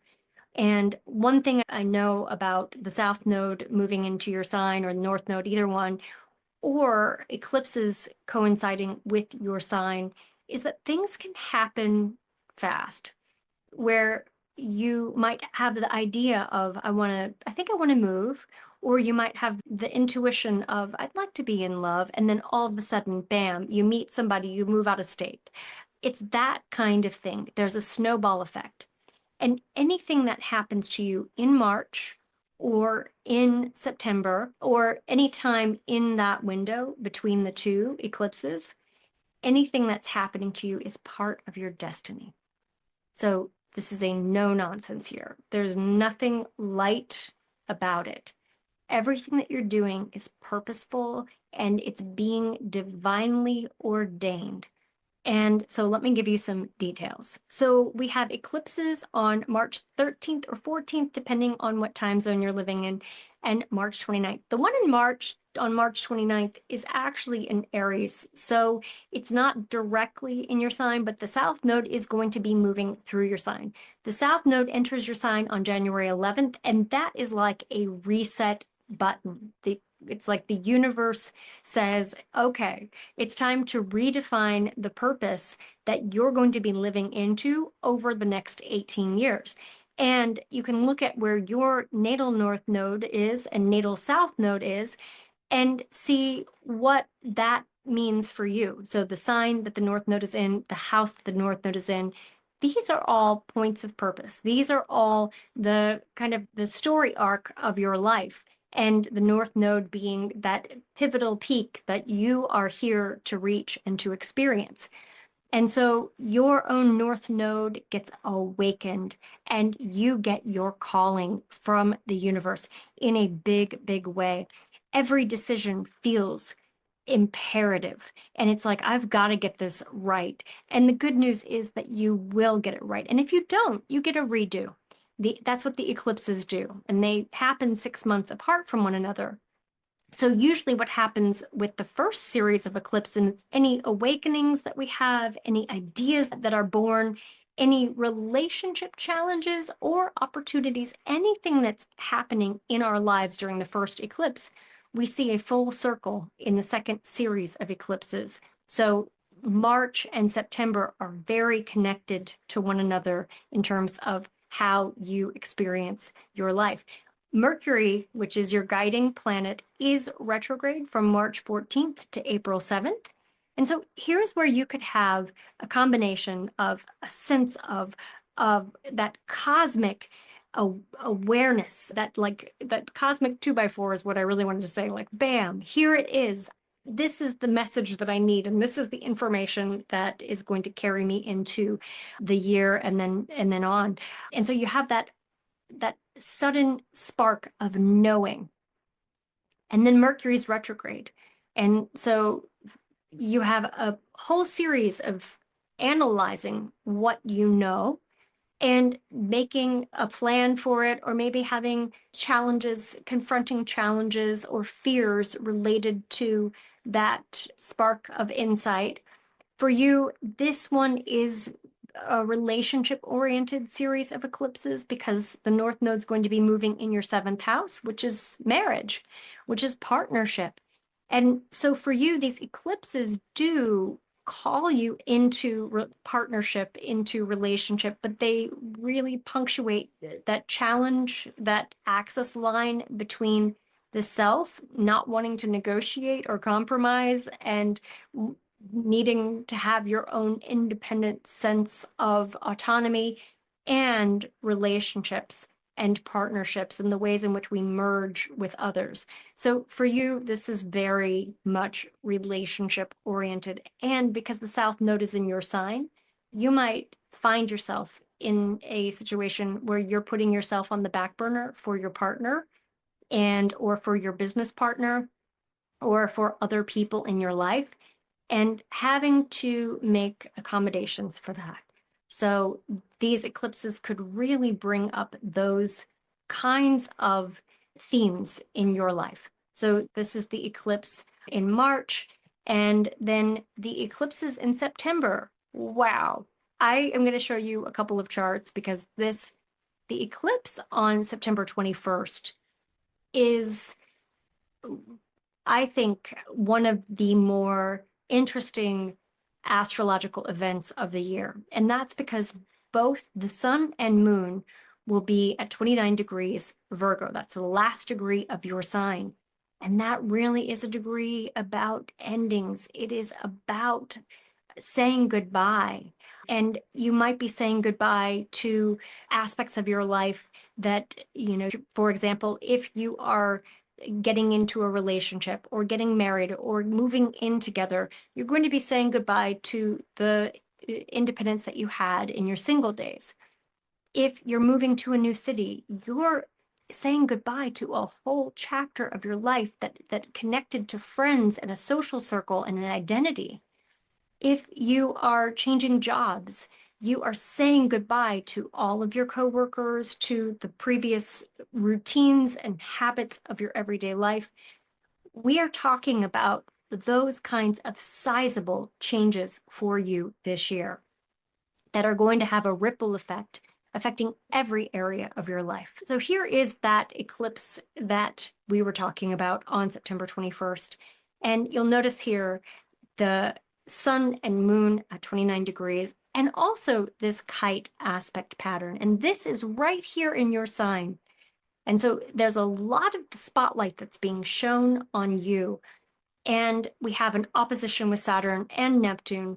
The kite is about motion and its energy in motion. And you have the tension of the oppositions with the free flow of the grand trine. And so it's like everything is directed forward and you're moving in a way that feels a little too fast and uncomfortable, but it feels right. And so there's, sometimes if you've ever flown a kite, you know that sometimes the wind can kick it up and it can get really wild and turn in circles. And sometimes the wind doesn't go at all and it just stays there flat. This is one of those times, the whole fall for you is one of those times that's going to be like the wind is moving your life forward. And so exciting times ahead, but you have to let go of your tendency to analyze and worry, and you need to trust that the kite's going to go where it needs to go. The other influence that I'm going to talk about, so the eclipses are big for you. The other thing that's happening is that the outer planets are moving signs. So Neptune's dipping into Aries, Saturn's dipping into Aries, and Uranus is dipping into Gemini. The Uranus in Gemini transit is one that you're going to want to pay attention to. Uranus changes things up. It's the planet that relates to our freedom, to unpredictability, and to progressing our life in the way that's going to be the most liberating. And when we're talking about liberation, we're talking about liberating from the confines of our familial beliefs, of our ancestral ideologies, and even health issues. We're talking about liberation to be who we are meant to be and to be connected to other people. Communities and groups are a part of Uranus.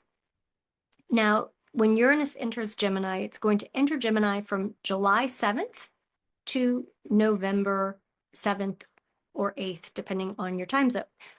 And so this is one of those times when you get a preview of a 7-year cycle that officially, finally begins next year in 2026. But for this brief period of time, we have Neptune, we have Saturn, and we have Uranus from July 7th to September 1st. We have all of those planets in the signs where they're going to be moving to. So we have a real preview of the future and all of the significant unfoldings that that future is going to mean for us. And for you, this is in your career. And so there's going to be a lot of fluctuation in terms of how you identify yourself, in terms of what your mission is, what you're called into. And you might not see the changes just yet, but you might have an inkling of what those changes could be. The Uranus in Gemini is also a shift in identity. And so this could be becoming a parent, or this could be becoming partnered, or getting divorced, or becoming a solopreneur. There's a new identity that is emerging that you'll really live into next year, but this year just sets the stage for it. It's like there's so much change that's driving us forward. And for you, it really is like you are just on a roller coaster ride and you're hanging on for the ride, sometimes lifting your hands up and saying, this is exhilarating, sometimes holding on like, what am I doing? It's really all of that for you. The other thing that I wanted to point out is the Mercury retrograde cycles. So Mercury is the planet that relates to your sign. It's the planet that is your sign's guardian. And anytime Mercury is retrograde, you feel this a little bit more than others. And this can be a time when all of your fears are right up to the surface and you're in worry land. And so here are the times when those transits are happening. So the first one is March 14th to April 7th. March in general is one of the tough months for you. And then we get a reprieve in April, and we really get a reprieve in May for you. But March, it's just, there's a lot of moving parts. And the Mercury retrograde in general tends to bring us all into our behavioral and emotional patterns. And sometimes we see the shadow aspects of ourselves, the most unattractive aspects of ourselves, our weaknesses, our fears, our ego, our lack of ego. We get it all in a very direct way and represented usually in the context of people who are in our lives who are representing those shadow aspects of ourselves. So Mercury retrograde, the 14th, March 14th to April 7th, that's the tough one for you because Venus is also retrograde during that time. So we have a lot of relationship questions and feelings of questioning your love or questioning, is this relationship really supportive and nurturing for me, or could I see something else for myself? Then we have July 17th to August 11th, and communication could be a little off during this time. This is a retrograde cycle in Leo, so it's the sign right before yours. And so this is like a trip down memory lane for you when you're really navigating some of your own spiritual unfoldings and really going into the deep part of your psyche. This would be really helpful to have a therapist on standby or to see a reader or to get into your spiritual practices. And then we have Mercury retrograde in Sagittarius in November. And this is one of those retrograde cycles that really shines a light on your home life. And so this could be a time when you're having appliances that need to be repaired or different things not quite working out, or family relationships that you're trying to heal or patch up, differences or conflicts that have emerged early in the year that are starting to re-emerge later in the year. And so these are transits to pay attention to put on your calendar. And one thing I always say about Mercury retrograde, you can quote me here, is that retrograde cycles are all illusions. They're optical illusions. And usually what happens is we go through the Mercury retrograde and we face some of our greatest fears, some of the biggest challenges in our lives. And then when Mercury is direct, we look back and we say, oh, that was all an illusion. And sometimes those challenges just sort of have a way of working themselves out. So I'm going to show you a mood board for your year, and these are just images that can be your guiding images for the year. So the first one we have is a paradigm shift, a complete paradigm shift. And this is happening for you because of those eclipses, number one, but also because the outer planets changing signs. That's another one. And we have, Mars retrograde, Venus retrograde, Mercury, all of the inner planets are going to be retrograde this year. So that is a paradigm shift that affects our everyday lives, the way we talk to people, the habits that we do, our daily routine, even the kinds of cars we drive. Then this is a year for connecting with the earth, for grounding. There's a lot of air and fire, elementally speaking, and you're an earth sign. So it's easy for you to get your feathers ruffled, or for you to, as an empath or as someone who's highly sensitive, to be picking up on all of that frenzy. And grounding is super important.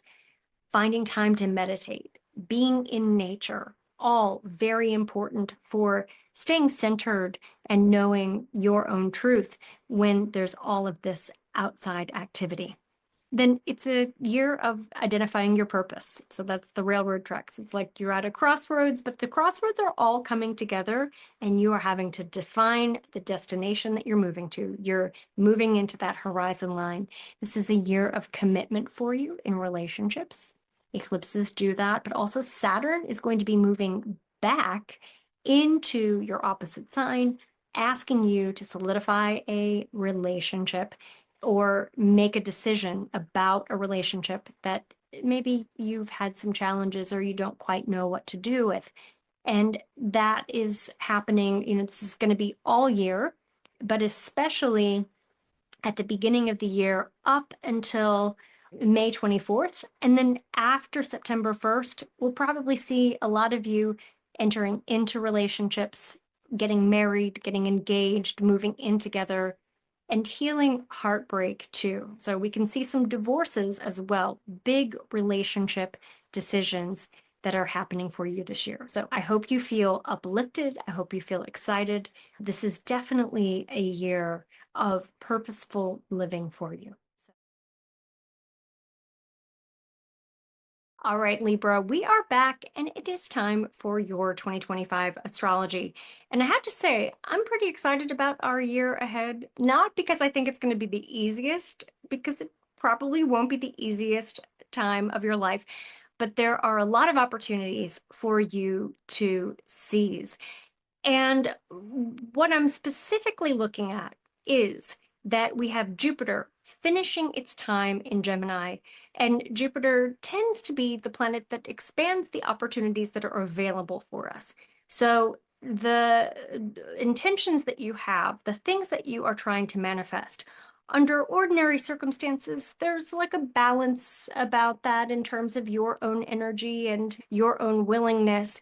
But when Jupiter is in a favorable aspect, despite where you are in terms of your own energy and your own vibration, the opportunities coming into your life are magnified. So they're even bigger than what you can imagine or what you can dream.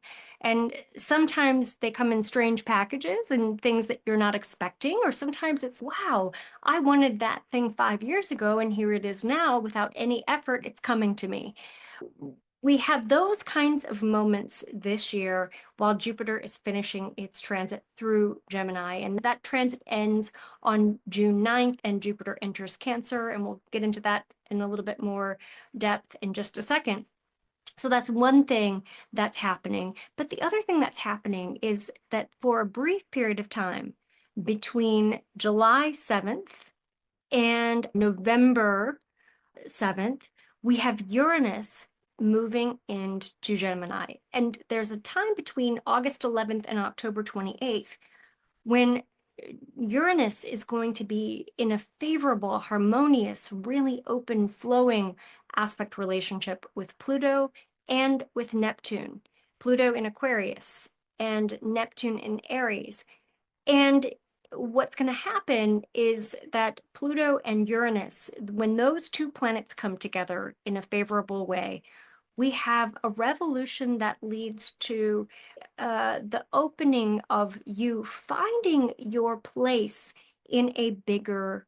So that can mean for some of you that you launch a business and that it takes off, or that you find yourself, quote unquote, at the right place at the right time, when the gifts and the skills and the sense of purpose that you have match up and align with what the world needs most or what your community needs most. And so it's one of those times when you might be getting a promotion or a raise, or you might be, if you are a solopreneur or a business owner, you might find yourself in a position of going viral with something or reaching a larger audience. This would be a great time to be doing any kind of speaking, any kind of art, or to be showcasing your talents. I would get started right away. Build your website if you don't have one already, or write your book, or whatever it is that you feel like you want to do that's a little bit uncomfortable, but it's also really exciting.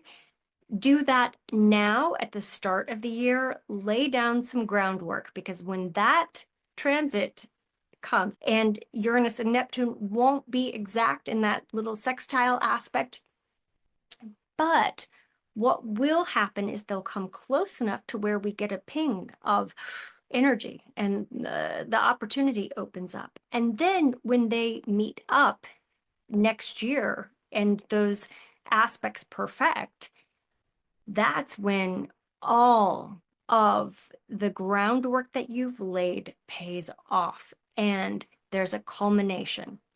Some of you, because Uranus is moving through Gemini, Gemini relates to travel. It relates to being available to experience new things, to have curiosity, to learn something, to teach something, to speak, to have a more international presence. And Aquarius relates where Pluto is moving through. That actually relates to your sense of creativity, romance, and love.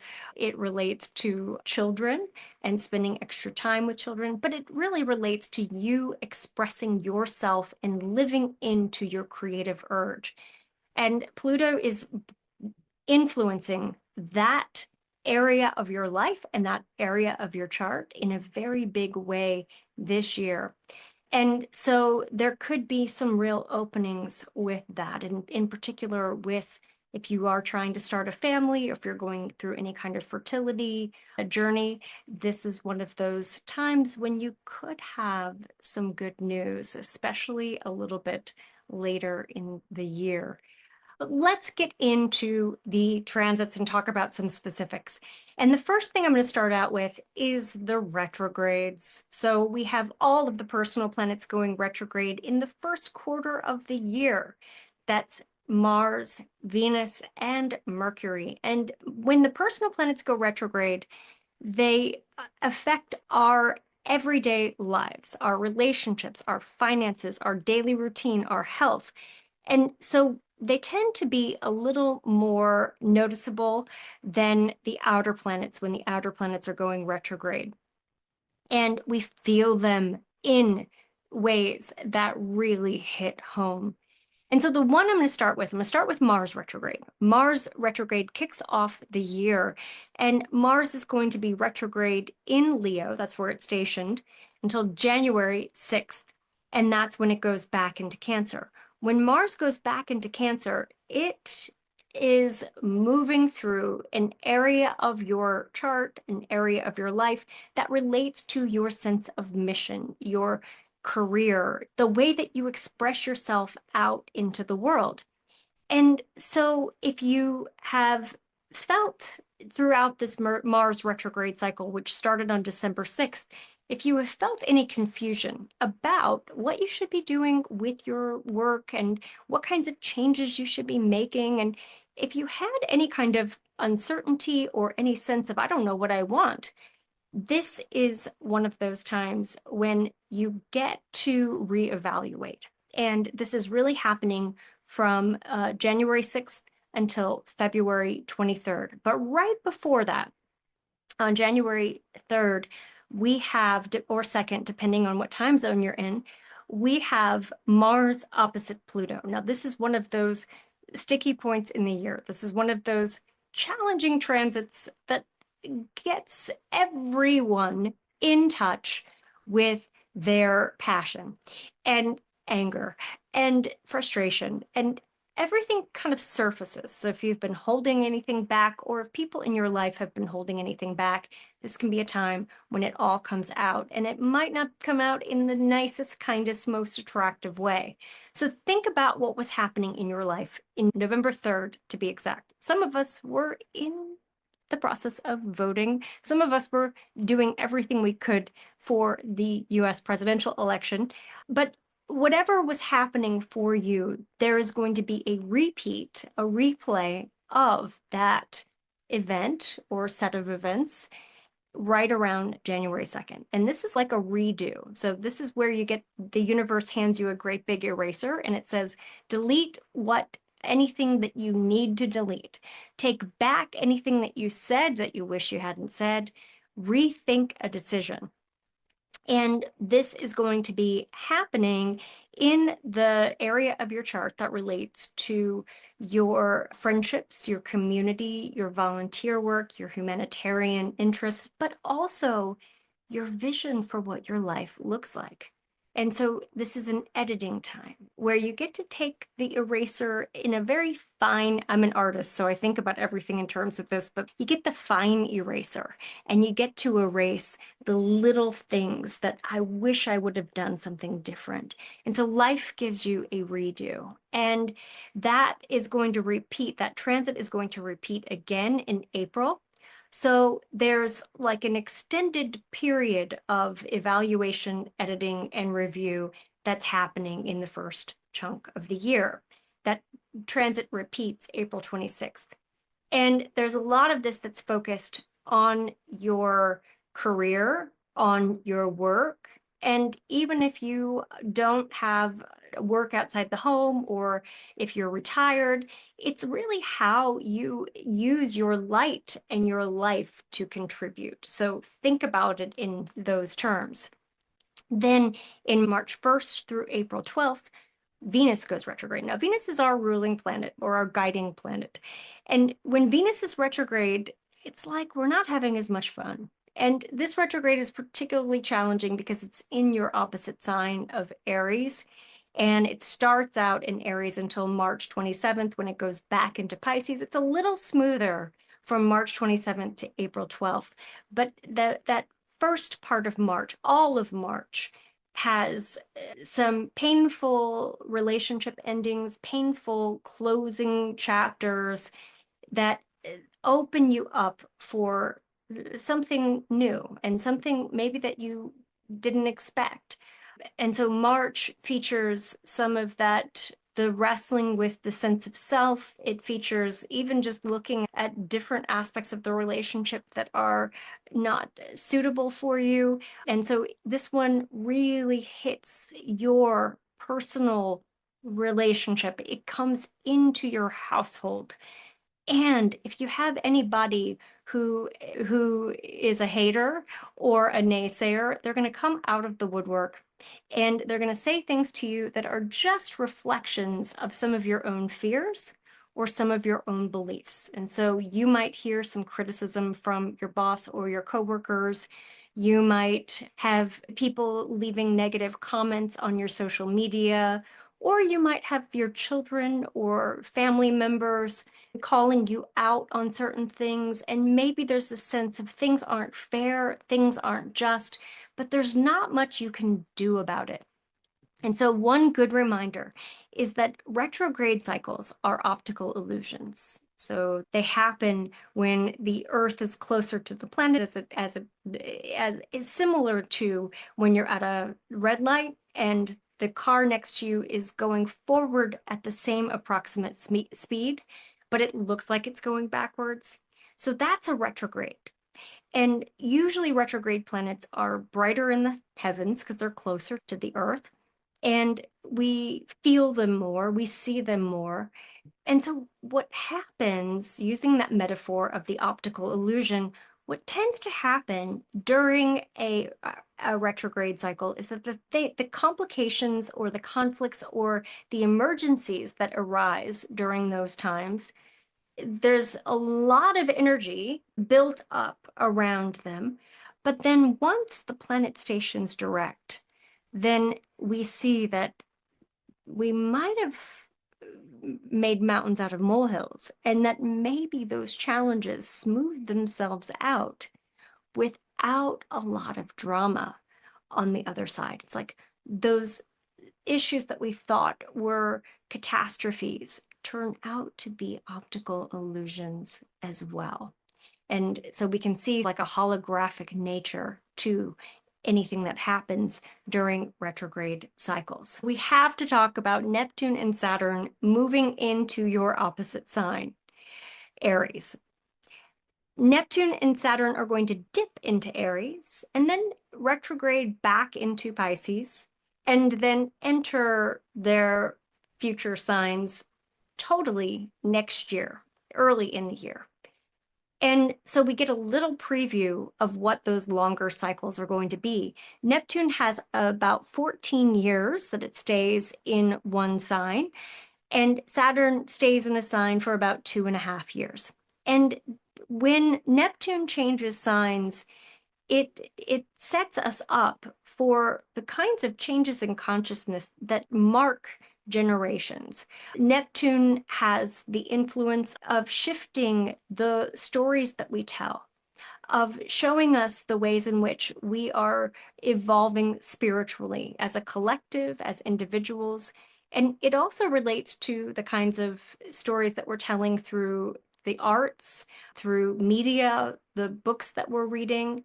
Neptune relates to our souls. Neptune brings up our dreams and our desires and our fantasies and our illusions and what we are assimilating into our being and what we're attached to in the invisible realm. So Neptune is the angels, it's the spirits, the mystical reality that we're living into.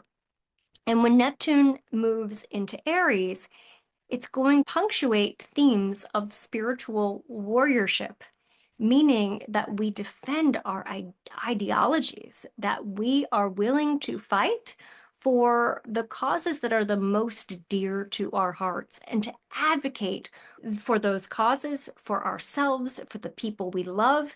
It opens up our hearts and it opposes our signs. So we have to actually really become the warriors that we are. And so we'll see many Libras rising into leadership, rising into power, or Libras who are already in leadership or already in power, taking a larger stand, having a bigger voice and a bigger presence.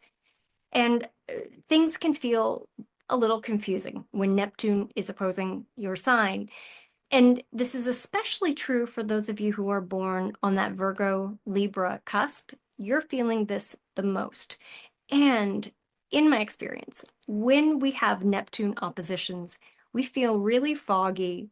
It opens us up to be sensitive and sensitized to everything around us. It's like our auras become more porous and we're taking on energies and ideas that we're like, that's not mine. We're more sensitive to our environments. We're more sensitive to the toxins in our environments. And we want to find creative outlets. We want to find spiritual practices that help us to regain our sense of self and our centeredness. Uranus entered Taurus in 2018, and it's ending its 7-year cycle next year as of April of 2026. But there's a brief period of time between July 7th and November 8th that Uranus is going to be in Gemini this year. And we get a real preview from about July 7th until September 1st. We get a real preview of what 2026 is going to be. And Uranus is that planet that relates to change, unexpected surprises. It's the planet that ultimately relates to our freedom. And for you, it's really about the freedom to believe what you believe, to express your beliefs, to be yourself without judgment. And so many of our life lessons have to do with differentiating between the obligations and the expectations and the desires that other people have and our own, and really honing in what is it that we want. If you were to turn off your filter, if you were to really separate your own self from the energies of everyone in your life, what is that desire? What is it that you want? And for many Libras, there's I don't know. And it's because we are always navigating ourselves in relationship. Now, every person is that we are relational humans.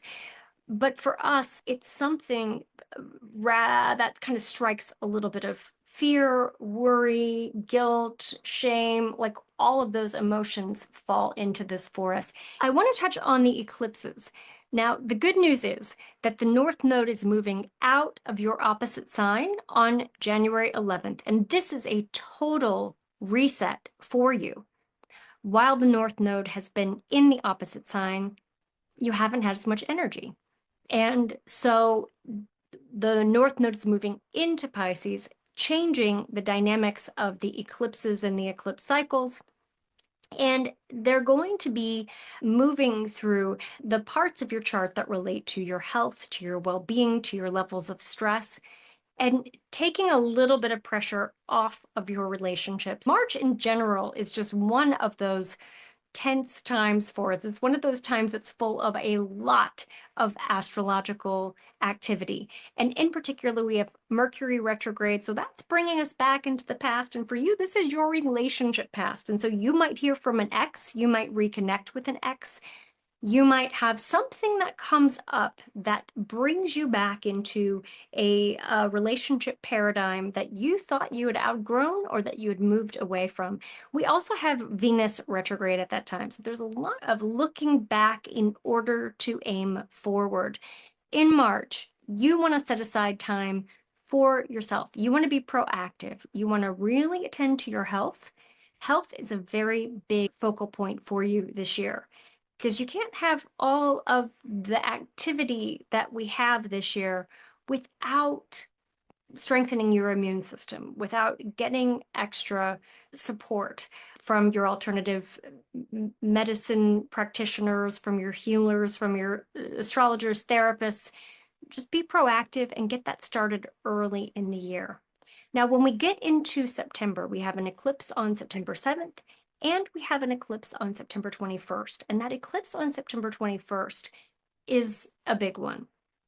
And what it is, it's a solar eclipse, and it's when the sun and the moon are both meeting up at 29 degrees of Virgo. 29 degrees of any sign is a critical degree. It's an anaretic degree, which means that it's about endings. It's about saying goodbye and letting go. And you might actually be letting go of someone you love. Maybe there's a sick relative who is transitioning at that time. You might be letting go of old beliefs, of something that's more internal, or you might be letting go of a dream, which can always conjure grief and bring things up for us. Whatever you're letting go, this chart has an aspect pattern called the kite aspect pattern. And we have Neptune and Saturn right here at the apex of that kite. And so really what this shows us is that we're releasing and letting go like a bow and arrow, where this is the release point here.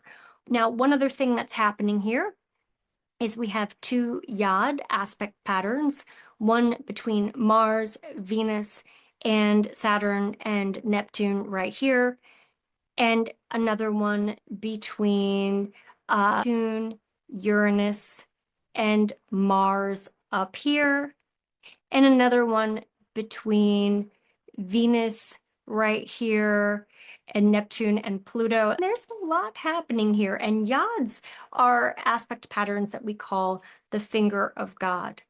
And Yods tend to bring unexpected phenomenon into our lives that shakes things up, that pushes us into a new beginning. Now, where is this happening for you in your life? This is happening in a couple of different places. Because we have Venus in Virgo, because Saturn's in Pisces, and we have the sun and the moon in Virgo, some of this is going to be an internal letting go. It is going to be making a decision. You think things are going in one way, and then something happens and bam, everything is changing. So I think it's going to be an exciting change. I think it's something that you're welcoming. And even if you don't consciously set intentions, this is something that could play out. I want to end with showing you this mood board. These are images that you can carry into the next year. And the first one up on the left is like a pillow fight. And so we have some conflicts, but if you think about them as pillow fights, there's a little bit of an edge, but they're not as difficult as you think they are. It's not as much of a fight as you think it is.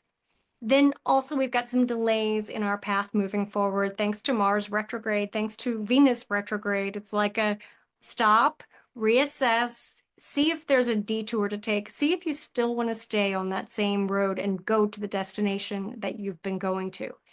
Then the question marks. Some confusion with Neptune moving into Aries, but in that confusion, you access your intuition and your spiritual gifts. Then there's some heat. We're going to get hot.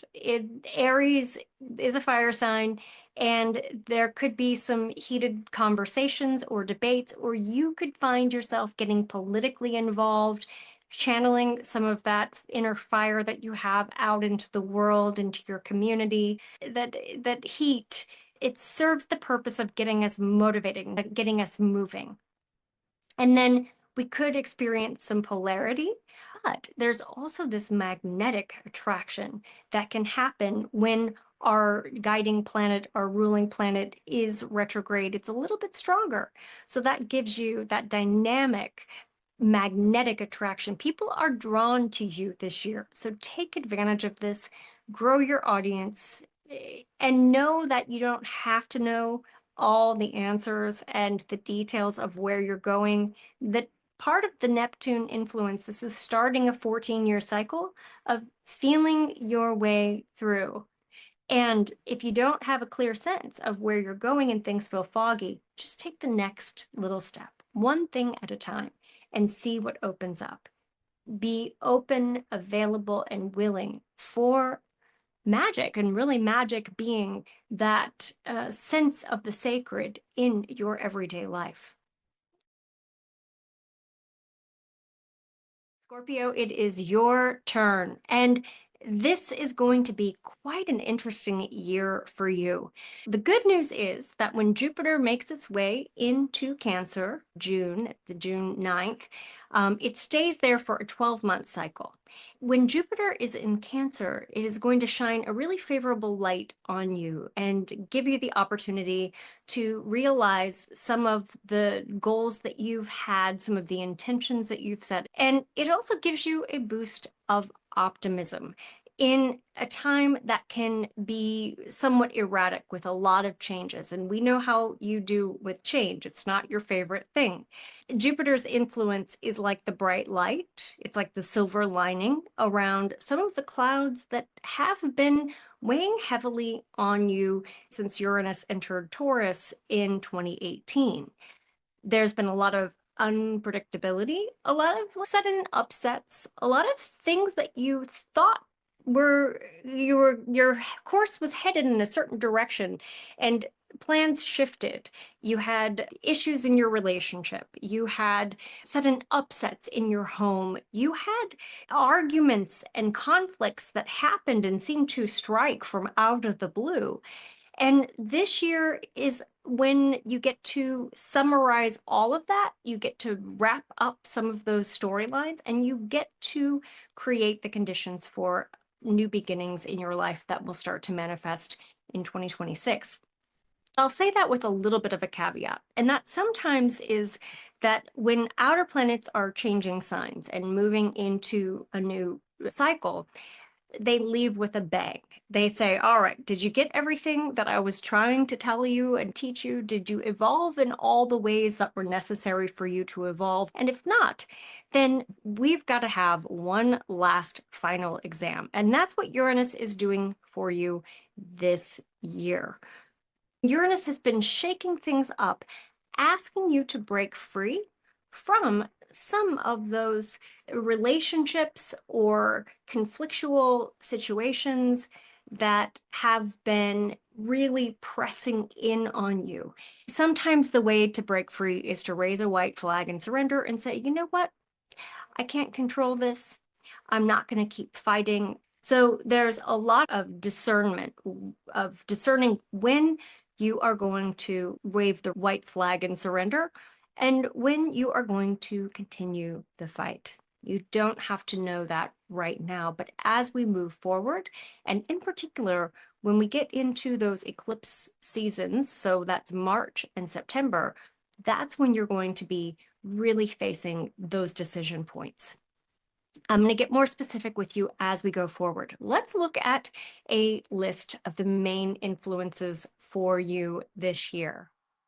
you'll see that there are a lot of outer planet changes. Those outer planet changes signify the turning points in our culture and societal shifts that we see in a larger context. There will be shifts within your community. There will be shifts within your family structure. There will be shifts politically that do impact you.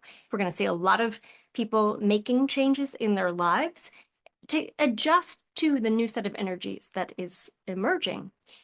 And you also might feel like you need to make some changes fast. If that is the case, don't hold out. Go ahead and go with it. Trust that you're going to land gently on the other side, or at least land safely. Now, we start the year out with Mars retrograde, and Mars is the planet associated with your sign if we look at traditional rulership. Mars retrograde periods are a time when you naturally feel like your constitution, your energy, maybe even your health is taking a pause. Issues that you're facing in your life are forcing you to sit still, relax, or not be so focused on movement and activity. And so you really want to protect your health. You want to boost your immune system. This really sets the tone for the rest of the year. You're going to be able to make up for some of that lost time, but it's important to really nourish your body and care for yourself during this Mars retrograde.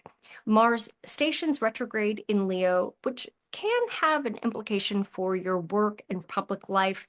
It can be like a pause button on your career or on your sense of what you want to do with your career. It could be that there are circumstances outside of your control. A client doesn't need you or your work right at this moment. They're not paying their invoices, or there's just a slow time in your career. That all picks back up after March.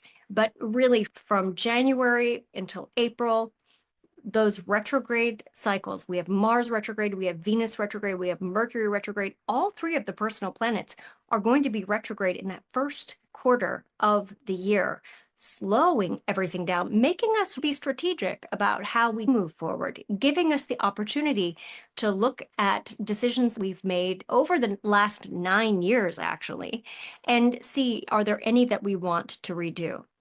I know a lot of Scorpios who are sick right now or having different health challenges that are preventing you from having the full access to your health and your vitality that you normally do. So give into it. Don't fight it. I think that's one of the things that this retrograde cycle is trying to tell us. When we're trying to force things and things aren't moving, we can't keep butting our heads against a wall. So keep all of that in mind as we start the year. Mars is going to be opposing Pluto on January 2nd and then again on April 26th. This is one of those transits that is going to really occupy our minds throughout the first quarter of the year. So think back to what was happening for you in November 2024. November 3rd is when that opposition was exact the first time. And the January 2nd opposition is a replay of that time. Any arguments that you had, any frustrations you had, any confusion you had, any sense of uncertainty you had about the direction of your life, all of that is coming back into effect on January 2nd. Many of my clients and many of my Scorpio clients specifically felt during that November time, what am I supposed to be doing? I don't know where to focus my energy. And so you might have that same feeling in January, but with a sense of, oh, this is where I'm supposed to be directing my energy. And this is the focus that I'm going to have for my next year. Everything in 2025 is about purging, clearing, letting go, and ending cycles, so that we can start new cycles in 2026 when we have Saturn and Neptune both meeting up at 0 degrees Aries in February, kickstarting a whole new paradigm for all of us.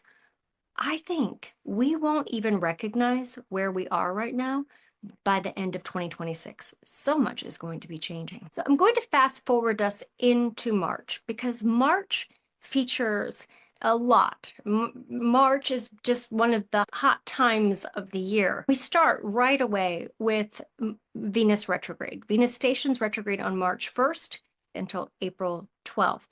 For you, this is related to your relationships. Venus is going to station retrograde in Aries, which is the sign of the self. It's a time of questioning your own needs and desires, your own well-being within the context of relationships. Venus also relates to our finances. Anything that is a sticky point in your financial relationship or in your partnership with regard to finances, the way that you share household expenses, the way that you invest and save together, and your priorities and values around money, all of this is coming up to the surface. And you could be in a position of making some new habits, developing some new routines, looking at budgeting, or just looking at all the excess that your money is going out into every year. So this would be a great time to look at the subscriptions that you have and say, do I really use all of these subscriptions? Are there any that I could let go of? Also looking at just the extra little things that you buy, that you spend money on, that are not necessary. What we're talking about is evaluating the ways in which your money or energy is going out in directions where it's not valuable to you, where it's not returning any benefit. And so think about it in terms of energy. And this is also true for your social life, for just everything in your life. It's like looking at where you're spending time, energy, resources, money, and not really feeling like there's a benefit in return. A lot of paring back that's happening with that retrograde cycle. And then we have the eclipses right in that mix. We have an eclipse on March 14th and one on March 29th. Depending on what time zone you're in, it might be the 13th. And those two eclipses are ones where the North Node is on the Pisces Virgo axis line. North Node's in Pisces, and that's what we're all aiming our attention toward. And then the South Node is in Virgo, and Virgo is really what we are clearing. It's what we are composting and churning up. For you, the North Node in Pisces, this is all about your creativity. This is all about your fertility. So if you are trying to start a family or if you are spending extra time with children, this is a fabulous time for making strides in that area of your life. Or if you're writing a book or doing something that is your creative expression in the world, this is a great time for those kinds of activities too. I'll also say that Pisces is favorable in terms of luck. So this is a time to be taking a calculated risk and doing something that requires a little bit of extra courage that might feel a little bit like a gamble. You're more inclined to see the ways that you could come out ahead in those instances rather than experiencing losses. And so the eclipses in March really spur a lot of that inquiry. The South Node is going to be hanging out in an area of your life, an area of your chart that relates to your community. This is where you could be letting go of friendships. You could be evaluating the kinds of volunteer activities that you do and seeing, are these still things that resonate with you? And you might notice that some friends are falling away or others are coming into your life. 6 months after that, in September, we have another series of eclipses. So there's a lunar eclipse on September 7th that emphasizes your local community, the way that you connect with other people, allows you to put your volunteer activities, your contributions to your community under a spotlight and ask yourself, is there anything that needs to change here? And the eclipse on the 21st of September is one of the highlights of 2025. And here's the chart for that, and I'll show you why. So you'll see up here at the top, we have the sun and the moon both at 29 Virgo. The 29th degree of any sign is what we call a critical degree. It's the anaretic degree, which is basically like the last degree of the sign. When we have eclipses, when we have lunations, when we have significant chart activity at 29 degrees, we have a lot of instability and things feel like they're in flux. And for you, this is like a breakthrough moment that allows you to let go of any of your own fears around parenting, expressing yourself creatively. This is one of those times when you're fired up to move, to act, to do something. And it's one of those times when you are willing to let go of the strings that other people have attached to you that hold you back. This is a power point in the year. And I think it could open up the conditions for some major movement in how you vision your future, who you connect with, and anything in your life that is outdated, anything in your life that is unsupportive, that doesn't feel like it aligns to your destiny, that all comes to a screeching halt, and you are able to say enough and put up the boundaries that you need to in relationships, or leave a relationship, or leave a friendship group, or make a move. In June, we have Jupiter moving into Cancer, a favorable water sign. Jupiter is the planet that relates to success, abundance. So Jupiter expands and magnifies anything that it comes in contact with. And when it's in the sign of Cancer, it is expanding our capacity to love. That's amazing, right?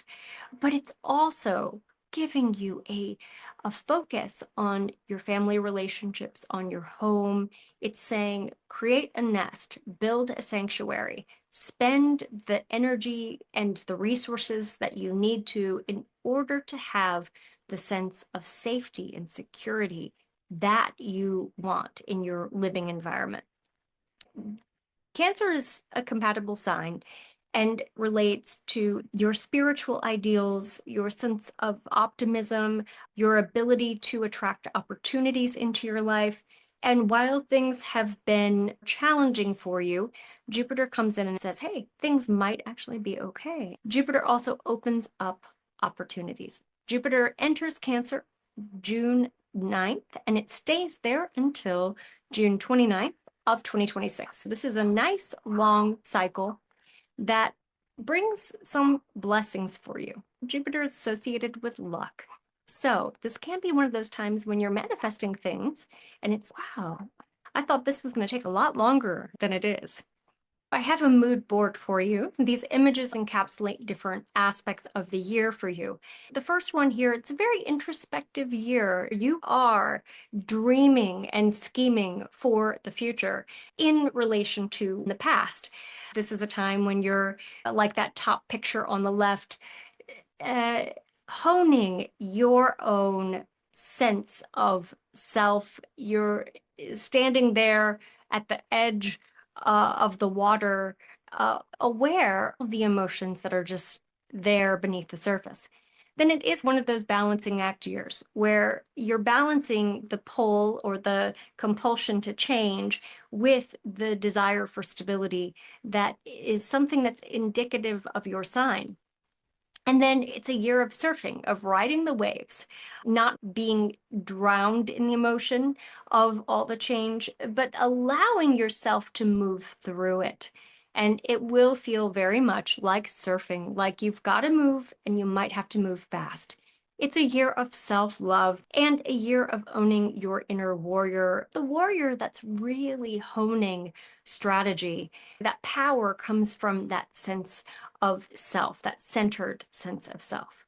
Scorpio, have a wonderful 2025. Things are going to be exciting for you. Exciting and, yes, a little bit turbulent, but mostly there's a lot of power in your movement forward this year.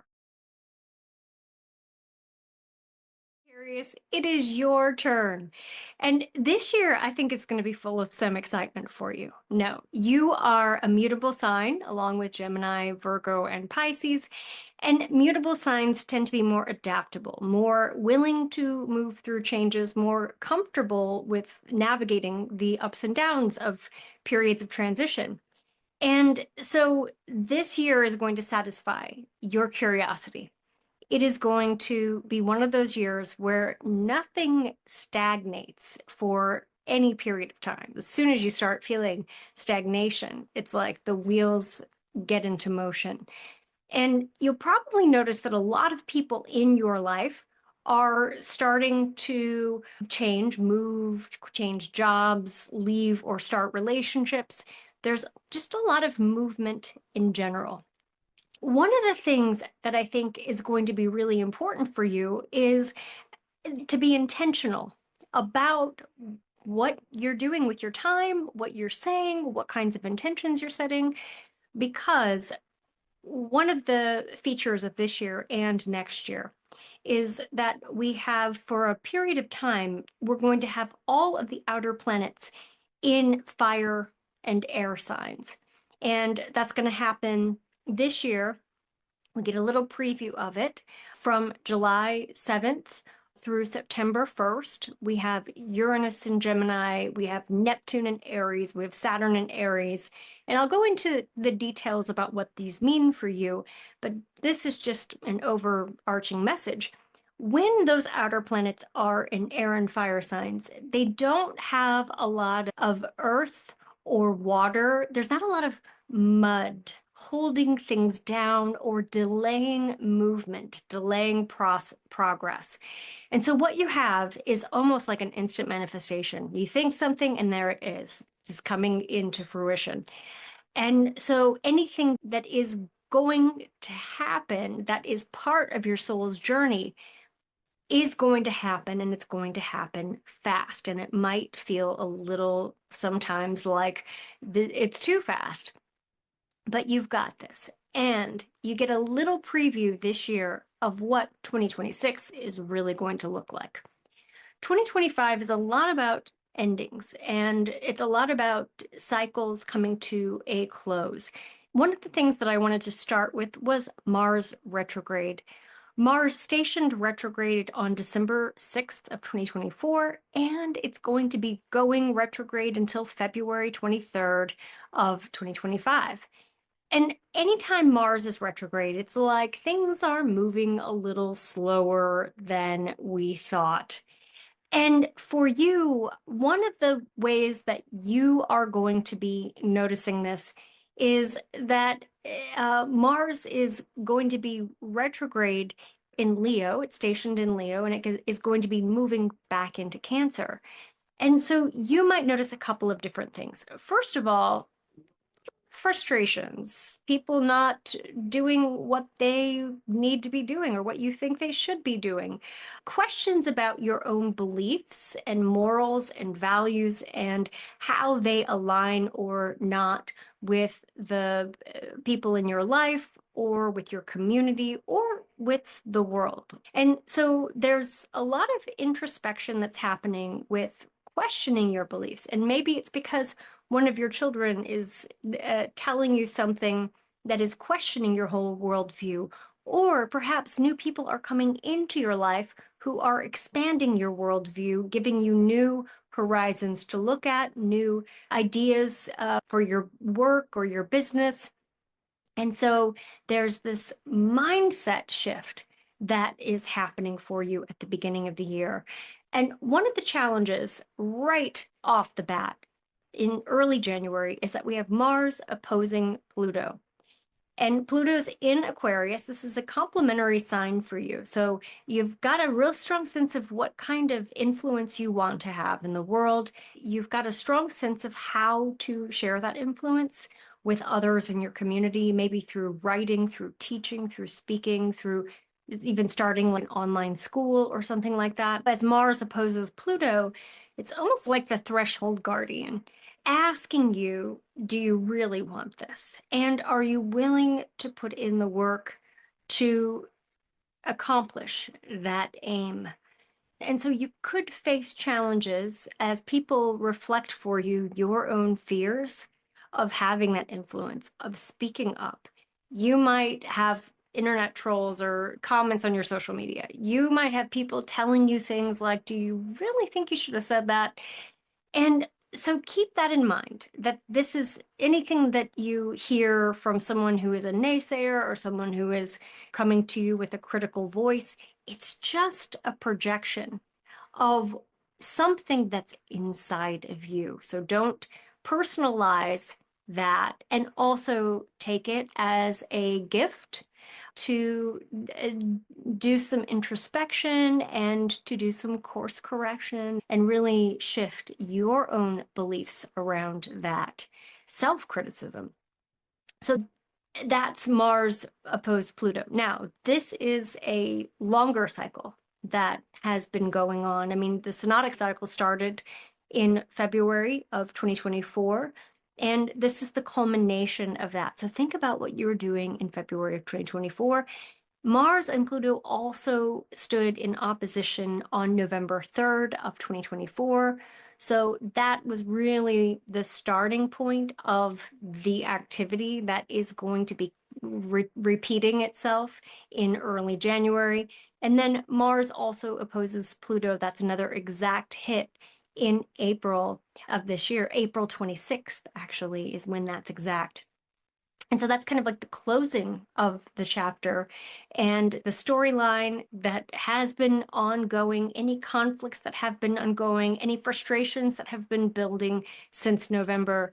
There's like a bookend that happens in April. But that first quarter of the year features all of the personal planets going retrograde. So that's Mercury, Venus, and Mars.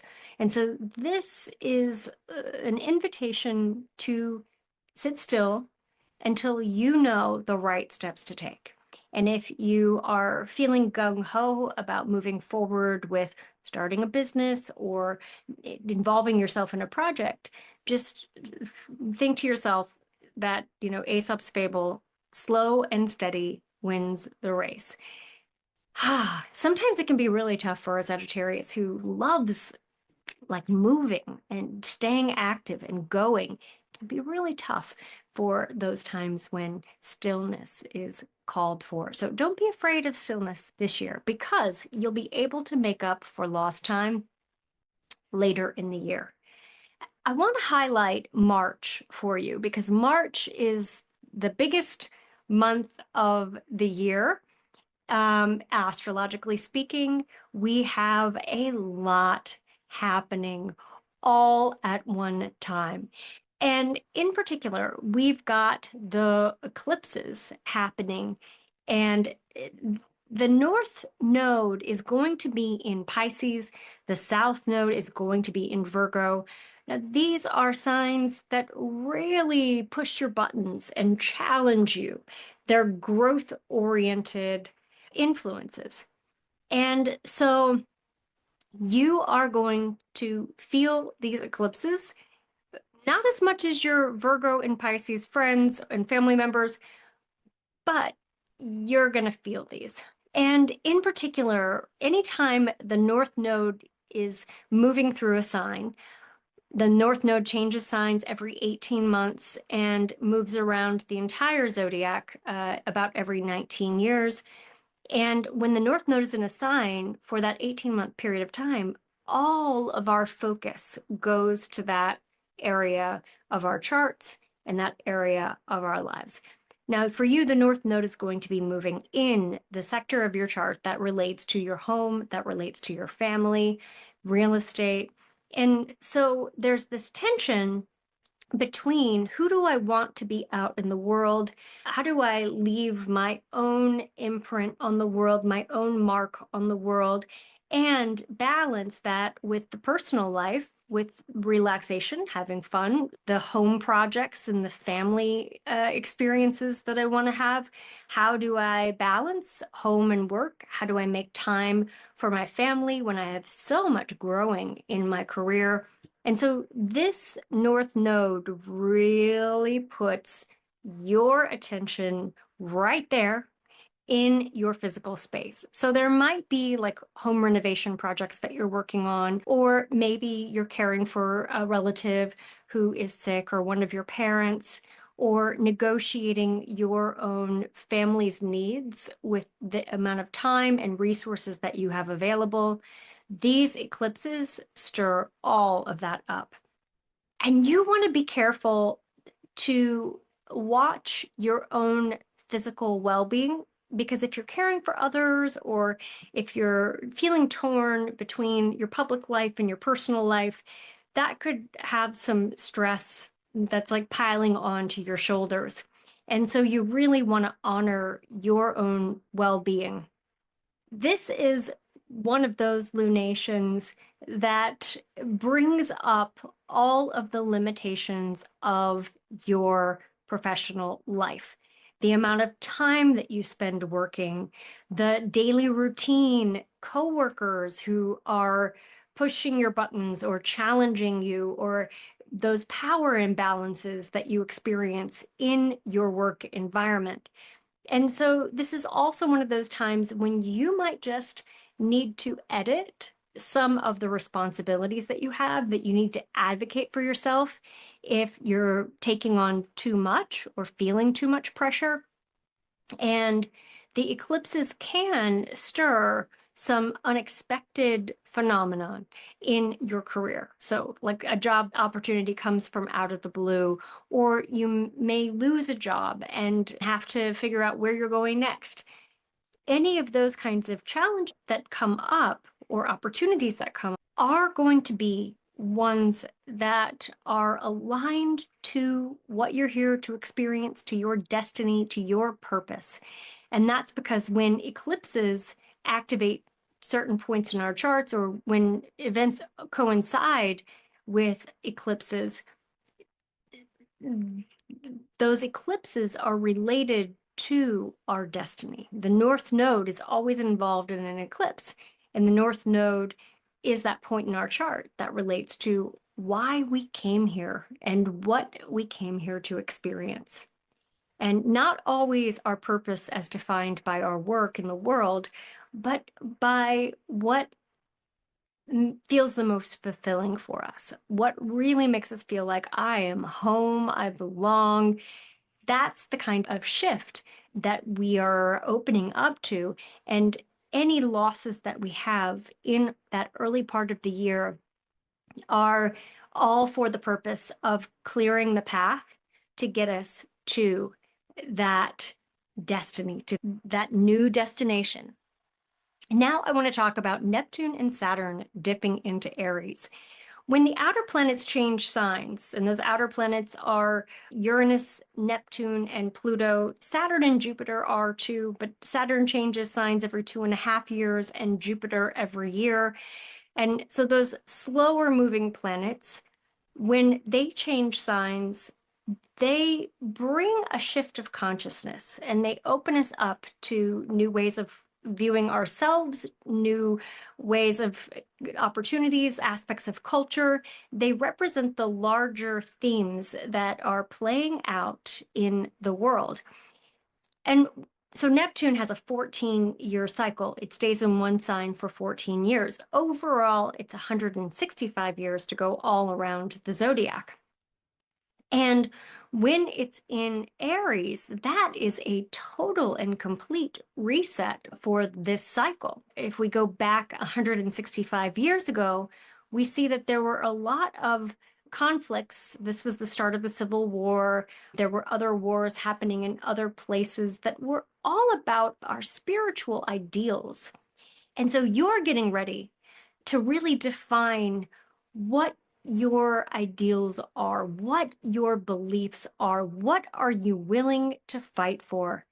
And then you're being asked to let go of anything that you're not willing to fight. You're being asked to really take all of your beliefs, put them on a table and say what's true and what's not, and to really live into what's true and to discard what's not. So this could play out for you in terms of relationships, in terms of your own creative process. You might have to let go of dreams that you have been working for a number of years. You might have to look at your religious upbringing and ideology in relation to where you are right now.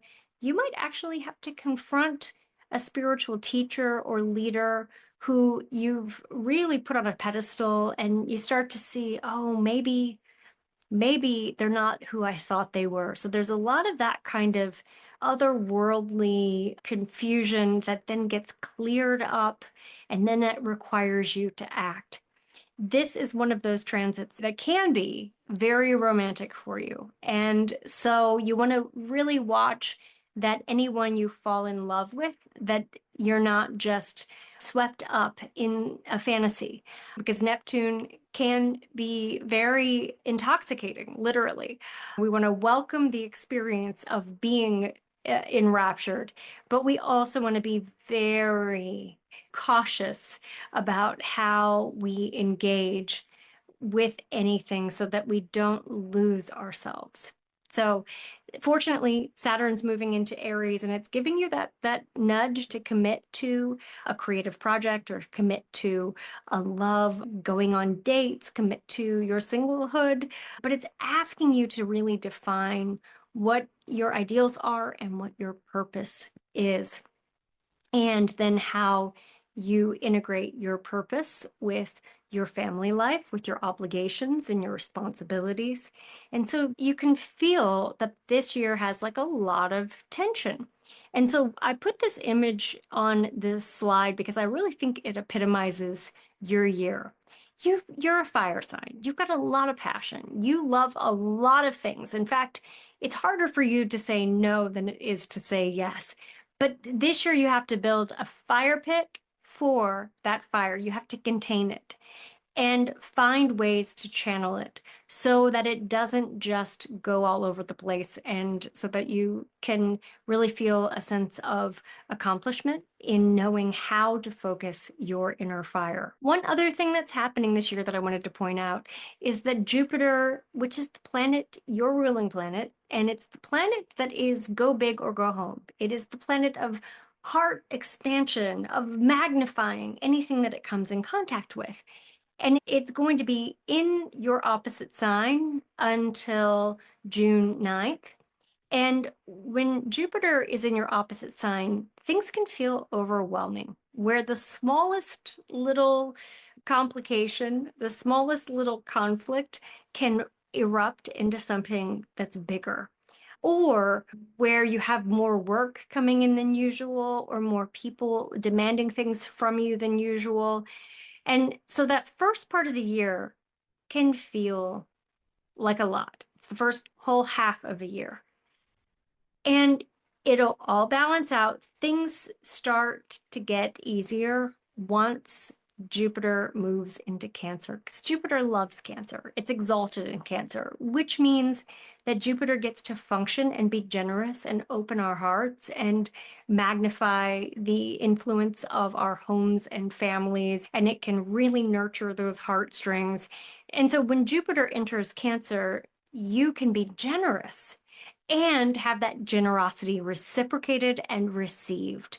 So Jupiter in Cancer, it like brings us all into more of an optimistic state. So even if the world is falling apart around you, you think this is all for a purpose. For a brief period of time, though, Uranus and Jupiter are in Gemini.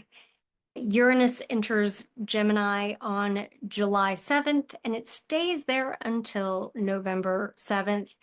And Uranus is the planet of sudden upsets, surprises. It's the planet of lightning and electricity. So things happen fast and they can be kind of unpredictable when we're talking about Uranus.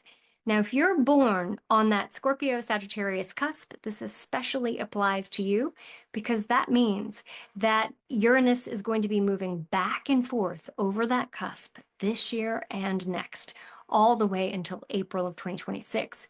And that means that it's going to be going back and forth over your sun, asking you to have the courage to say what you need to say, to cut ties if you need to make a move.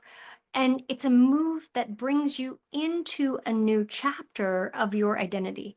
So it could have professional implications, it could have relational implications where there's a shift in your partnership or your marriage that catalyzes a lot of activity. So, for example, if there's a separation, there's a lot of activity around establishing a new place to live. If you're falling in love, there's a lot of complication around making space in your life for the new relationship, maybe cohabitating, figuring out where we're going from here. If you're in a business partnership, there could be a period of expansion with the business or a period of where you're having to brainstorm and get creative about how to stay in business. So, whatever your complications are, they're all about moving your life forward. It's all about progress. And we don't judge whether they're good or bad or comfortable or uncomfortable. We just know that they're necessary. There's going to be a lot of this that's focused in your career because of the eclipses, because of the North and South node, but really your partnerships. So these are the areas of life where you feel it the most. Now, I have a mood board for you, and these are just images that encapsulate the year for you. I think this is going to be a year of commitments, a year of starting families, a year of recommitting to your spouse or your partner. It's a year of maybe having some changes that lead you deeper into partnership. It can be more of a playful year for you, a year when you're opening up to joy, and especially as Jupiter enters Cancer. It's a year of enlightenment, which means illuminating the shadows, what's in the dark. It's a year of understanding what freedom really means and that you can have freedom without leaving circumstances that you're in or without making any major changes, that you can start it with just the mindset. It's a year of self-love. Venus is retrograde, and it's retrograde in the sign of Aries, moving to Pisces. And Aries is a lot about self-love. And it's also a year of connecting with friends, of establishing new friendships, being in relationship in all the different ways that you can be in relationship. So it's an exciting year. It is a year that you won't forget. And I think it's a year that, regardless of what's happening in the geopolitical stories that we are a part of, that we are living into, your own light finds a way to shine and to shine out in the way that feels most like you're seen and recognized and known in your personal life or in your community life, in your professional life, or your light really is getting a chance to shine. And you could be a thought leader this year. You could find ways to use your voice to shine your light and reach larger audiences. But there's a lot of personal stuff that needs to be attended to, that is actually taking your priority and your focus so that you can have that light shine brighter. Okay, Capricorn, it is your turn. And what a year it is going to be. So first of all, I just have to give you a great big shout out, a great big pat on the back, because you have made it to the other side of Pluto moving through your sign. Pluto officially left your sign in November of 2024. And so really this is a blank canvas year where you have a lot of new beginnings to cultivate and new opportunities opening up to you. You're in a new paradigm. You're in a new state of consciousness. And there will be a lot of breakthroughs about what that means for you. But the whole time Pluto is in your sign, you are wrestling with your own issues of authority and power and going through some losses and having to say goodbyes and perhaps even having to move through losses of family members. This is a time when you're coming out of that period of grief and bewilderment, and a time when you are really building your life back in a way that feels like you have more of your own inner authority. And so some of you might actually be rising into a leadership position at your work or within your career, or you might really be determining what it is that you see for your career. Your home is going to get quite a spotlight this year as Neptune and Saturn both enter Aries and ask you to ground, to root, so that you could branch out and grow in new ways. And so commitment is a key word for you, and it's committing to yourself. It's committing to your own groundedness, your own stability. It's committing to your family in a new way. It's committing to other people. There's a lot of stabilizing and rebuilding that's happening for you as we move further into the year, and especially in September when the sun is moving through Virgo. It's really giving you a bird's eye view of your life and of the people in it, and allowing you to really see who you want to keep in your life, who are the people that you want to draw in closer, and how can you work through your own familial and ancestral beliefs and the traumas and the things that have gotten transferred to you over the generations through your DNA. How can you choose which beliefs, ideas, ideals belong and which don't? How can you differentiate between the expectations that you've had on yourself or that others have had on you from what's true for you right now? There's a lot of that spiritual evolution that's happening. And while that doesn't always have as much of a practical application, it will for you in terms of your work, and it will for you in terms of your home. So these are two areas of your life that are really getting a big focal point for you. Let's take a look at this overview, and here you see the big transits for the year, and a couple that I wanted to point out to you. First of all, the eclipses along the Pisces-Virgo axis line are really going to be an effect for you, especially Virgo. Eclipses tend to catalyze change, and changes that happen with the eclipses usually take place about 4 to 6 months after the eclipse, but they're wild cards. So they bring about what's necessary for you. And with those eclipses in Pisces and Virgo, and we'll show you some charts for those, you're going to be seeing this in your family life, in your relationship with your siblings. There could even be some celebrations. There could be people in your local community who you're connecting with, meeting neighbors, having new roommates come up, really defining how you fit into your local community. You might decide that it's time to get involved and to do something, to start a book club or get together in a knitting circle or something like that. The other way that those eclipses will have an effect for you is that those eclipses are spiritual. And so, especially the ones in September when the sun's in Virgo, this is a point of enlightenment. This is when you are getting your divine call, like the angels are speaking to you. And so you might feel compelled to expand your worldview, either through travel or through going back to school and learning something, developing a skill, going to a retreat, or doing some kind of healing experience.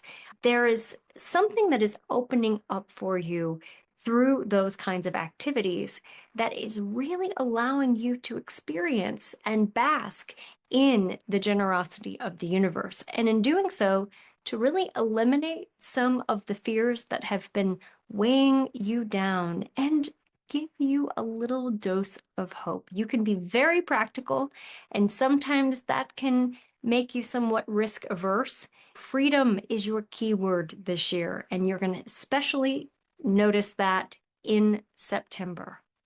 But before September, we got a lot to go through. And March is one of those focal points for you. March has a lot of different astrological activities. First of all, Venus is retrograde. Venus is the planet that relates to our relationships, how we feel about ourselves in relationships, and what our relationships bring out in us. And for you, this starts with a real focus on your family relationships and the ways in which you relate to your family members, the ways in which you don't, especially your parents. And even if your parents are no longer with us, there might be memories that surface about how you were cared for, either positive memories and gratitude, or memories that spur a desire to go into a healing process. There's a lot that's happening for you in your love life this year, especially toward the end of the year. But at the beginning of the year, there's a lot of cleaning out the proverbial closets. There's a lot of detoxing. There's a lot of purging that you're doing, and a whole lot of going through the grief of what you want life to be like and accepting the reality of what life is. And I recommend for you to read Byron Katie, the work, or to read anything by her, and to really practice the art of radical acceptance. Because again, you're in a blank canvas state. You're recreating your life after a Pluto transit. And so accepting what is, accepting people for who they are, that can help you to enter into this new chapter of your life with a sense of not being tethered to any disappointments or resentment or to anybody else who has been toxic or unhealthy for you. Between December 6th of 2024 and February 23rd of 2025, we have Mars going retrograde. And so Mars, Venus, and Mercury are all the personal planets. They're all going to be retrograde in the first quarter of the year. And the personal planets are reflective of our personal lives, and they affect our everyday lives. So our relationships, our jobs, our communication. And this Mars retrograde is significant for you because it can feel like the world is against you, and you might actually be resisting things like viruses, challenging legal issues with other people, conflicts with your coworkers, or different people in your life challenging you in some way. And let your focal point be, during this Mars retrograde stage, strategy. That is your key word. You don't have to fight every battle, but be strategic about how you go forward with it. So just be very strategic, especially if you feel compelled to push back or to lash out. If you start getting to a boiling point, know that when Mars is retrograde, we can reach a stalemate where we're not really getting that breakthrough and the conflict isn't going anywhere. And that would be one of those times when you want to just throw your hands back and say, okay, so I'm going to wait till the retrograde's over and see how this plays out. I believe it was David Rico, the author, who wrote that conflicts and fights in particular are really contests of who is the bigger victim. Keep that in mind. And if you start to see yourself going into that conflict over who is more victimized, take a step back, identify it for what it is, and you might actually get more resolution within yourself by just confronting your own limitations in that relationship. And I'm not saying you have to make an apology. I'm not saying you have to admit that you did anything wrong, but just be willing to stop the circle of talking about what you did and what they did and the blame. So that's just a little bit of Mars retrograde. And you'll probably notice this as we get into early January. Mars retrograde can make us all feel a little bit extra tired, or like a sense of what am I supposed to be doing, a little downplay in ambition. The year gets going after March, and actually after April, when Venus is direct, Mercury is direct, and Mars is direct. That's when we're finally moving forward. But for those first few months of the year, it's a lot of stops and starts. March is the month when we have the eclipses, and those eclipses are along the Virgo and Pisces axis line. And that axis line for you is a lot about your spirituality. It's a lot about your beliefs. It's a lot about what you're learning, what you're teaching, what you're interested in. So hobbies fall into that, what books you're reading. And these eclipses offer you the opportunity to really open your mind and expand your imagination. This is like brand new ideas coming in almost from another galaxy. It's like your mind is working in new ways and you are free. And I want to show this one chart in particular. So here's your ruling planet, Saturn. And Saturn's in Pisces. Pisces is the sign of the dreamer. It's the sign of the creator. And so you might find that you're a little less linear and focused. You might find that you are feeding into dreams. Your imagination is working overtime. And this can be great for if you're a scientist and you're working on new theories, or if you're an inventor and you're coming up with a new idea. This is like the time to be brainstorming. In fact, that whole first quarter of the year is great for that sort of mind expanding, creative ideation.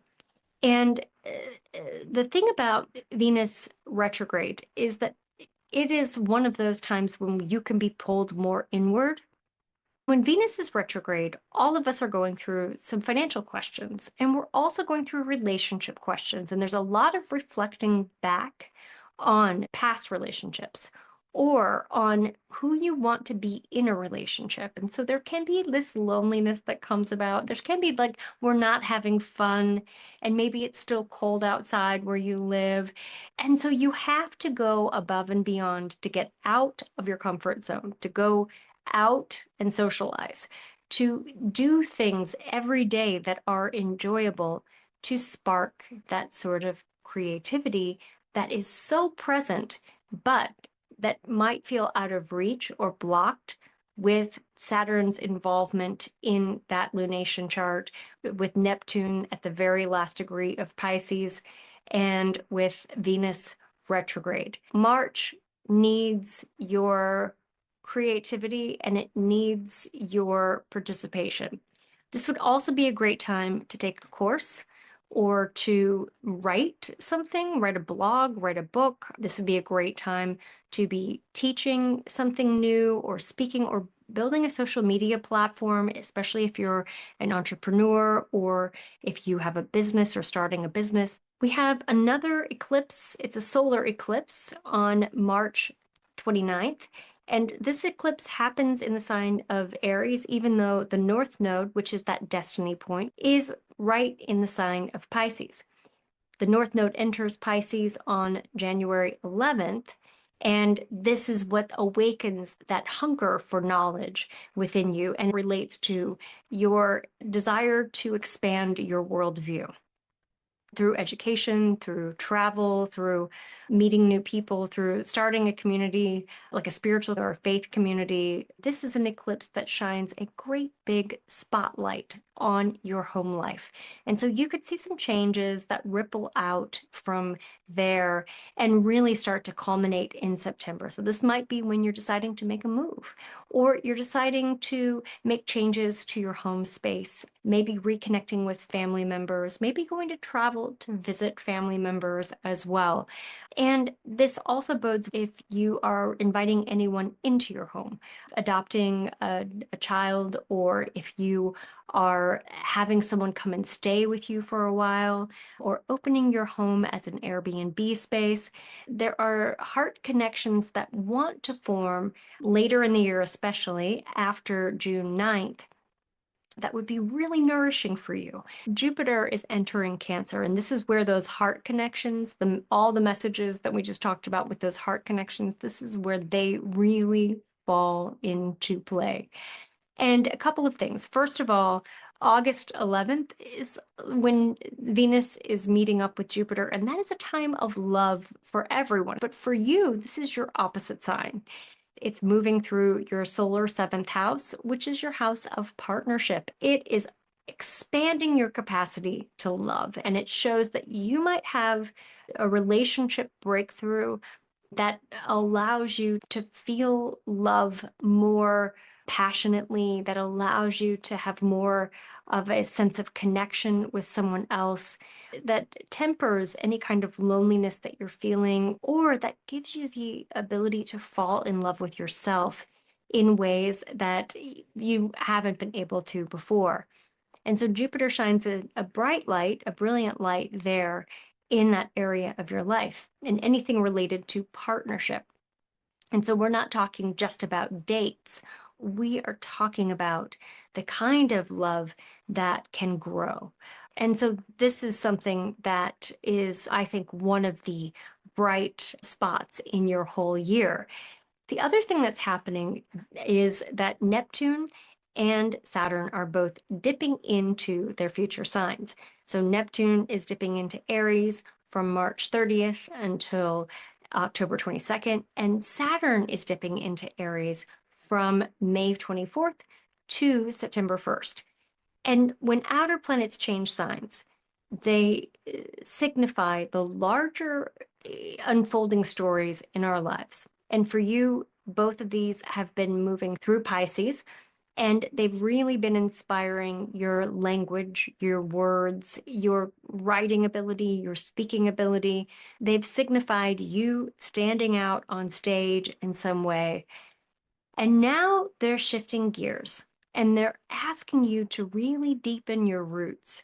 And that might mean that you're going back and spending time in your hometown or spending time with family members, reconnecting with your ancestors, either spiritually or through healing modalities or through therapy. There also could be some real estate movement here, especially as Saturn moves into Aries.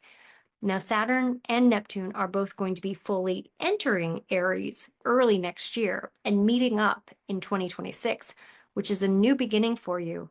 Until then, there's a lot of decision making that has to happen this year so that you can be ready for those new beginnings that come in 2026. And it might even be this is the year that you meet someone. If you're single, you fall in love, and then you're talking about moving in together or making some kind of home-related changes in 2026. So be open to those possibilities this year. Don't get too fixed on any one set of expectations.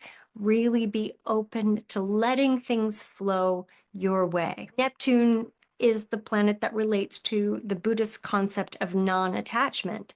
And sometimes during Neptune transits, we have to let go of something that we are too attached to in order to really be in the present moment, to really have that process of enlightenment that Neptune loves to inspire. But Neptune isn't fully starting this transit this year. Neptune just dips in and gives you a little preview of what's coming next year. And Neptune has a 14-year cycle. So it shows you what's coming. It shows you the big stories that are going to be playing out in your life over the next 14 years. So that's what this year is going to help you do. The other thing that's happening right around that time is that Uranus, which is the planet of change and unexpected surprises and new beginnings, is going to be moving into Gemini. And it actually reflects a change in your routine, a change in your health. This could be like a breakthrough moment where if you've been having health issues and really wrestling with what to do, there can be assistance from technology or from some kind of new treatment. There can be a breakthrough moment in your health that happens. And that transit happens from July 7th until November 8th. And it just dips in, giving you a preview again of what happens later in 2026 when it starts a 7-year cycle. So we have a lot of cycles ending and a lot of cycles beginning. So give yourself a lot of space to make decisions, to not know what you want or to be confused. That is all part of the discernment process for you. And you will have more clarity as we get into the later part of the year. In fact, November has some very favorable aspects. It has a grand trine with a beautiful Star of David aspect pattern that happens the week of November 15th. And this is when things flow and you've got the clarity right at the end of the year. I'm going to share with you a mood board of images that define this year for you. And the first one in the very center, that commitment with Jupiter in your opposite sign. Some of you might actually meet your partner, or if you're in a relationship, decide to take it to the next level. This is a year of committing, of saying I do, and of falling in love in a bigger way. Then it's a very spiritual year. It's a year of redefining your beliefs. It's a year of having a broader spiritual perspective on your whole life. And so a lot of meditation, a lot of radical acceptance, a lot of practice Buddhism if you do, or if you're interested or curious about taking any kind of religious study, I would recommend Buddhism this year because it features so many of those themes of radical acceptance, non-attachment. It has practices, very specific practices that allow you to focus on being present in the moment in your body. Then it's a year of freedom. It's the freedom to be yourself without fear or without that inner critic that you have. And we all love your inner critic, but sometimes it can be loud. And so it's turning down the volume of that and turning up your sense of freedom to be. And then bright ideas, new insights, brainstorming, very cool stuff happening there. Inventions, innovation, using technology to help your everyday life. And then also just stabilizing, grounding, nurturing yourself, really focusing on connecting with your roots and being at home with yourself and at home within your living space. So, all right, Capricorn, it's going to be a great year for you. Okay, Aquarius, it is your turn. And I have to say that this year is quite fascinating for you. First of all, this is the first year where the entire year we are in that new Pluto cycle with Pluto fully in your sign. And so that means you're the star of the show. That means that you are being asked to step up into influence, into power, into authority in some way. And that ask, it may come with the falling away of responsibilities or with obligations or chores that aren't aligned to that path that you're moving on and the path that's leading toward your destination, your destiny. That might mean that there is falling away. That might mean that you have some losses, but in the midst of that, you are going to be finding a whole new range of opportunities coming into your life. Now, in addition to Pluto being in your sign, we also have the shift from Uranus to Taurus to Uranus to Gemini. That's going to be favorable for you. And the move of Neptune and Saturn from Pisces into Aries is also going to be favorable for you. So it's like all the lights are shining on you. There are a couple of times that I wanted to flag for you this year. And really, we're talking about the big pivotal moments of your year take place from July 7th, when Uranus is in Gemini, to September 1st. And that's when Saturn leaves Aries and goes back into Pisces. And this is one of those times when you receive your call from the universe, your mission, perhaps are in line for a promotion or a new job. whatever it is that you are moving toward in your life, whatever goals that you have that you're reaching, this is one of those years where you don't just get to take one step up the ladder, or you get to walk one step up the staircase toward the next level of your life that feels more rewarding or more fulfilling. This is one of those times where you're taking a leap. And so anything that is being offered to you could be met with a little bit of resistance, some worry, some concern. Is this really, am I qualified for this? Or maybe it is one of those losses that sets you on a blank canvas and you have to completely reinvent your life. But whatever is being handed to you by the universe or by circumstances in your life is all for the purpose of taking that big leap forward. This is one of those up-leveling years.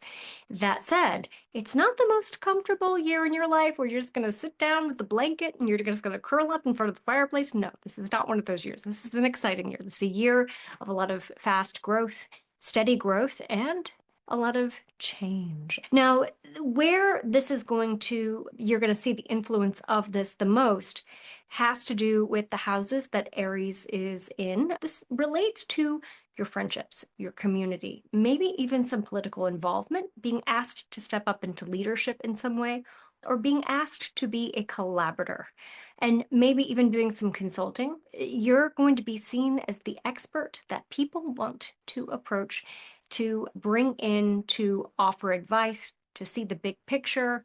And this could be this, you could decide that you want to take a step back financially.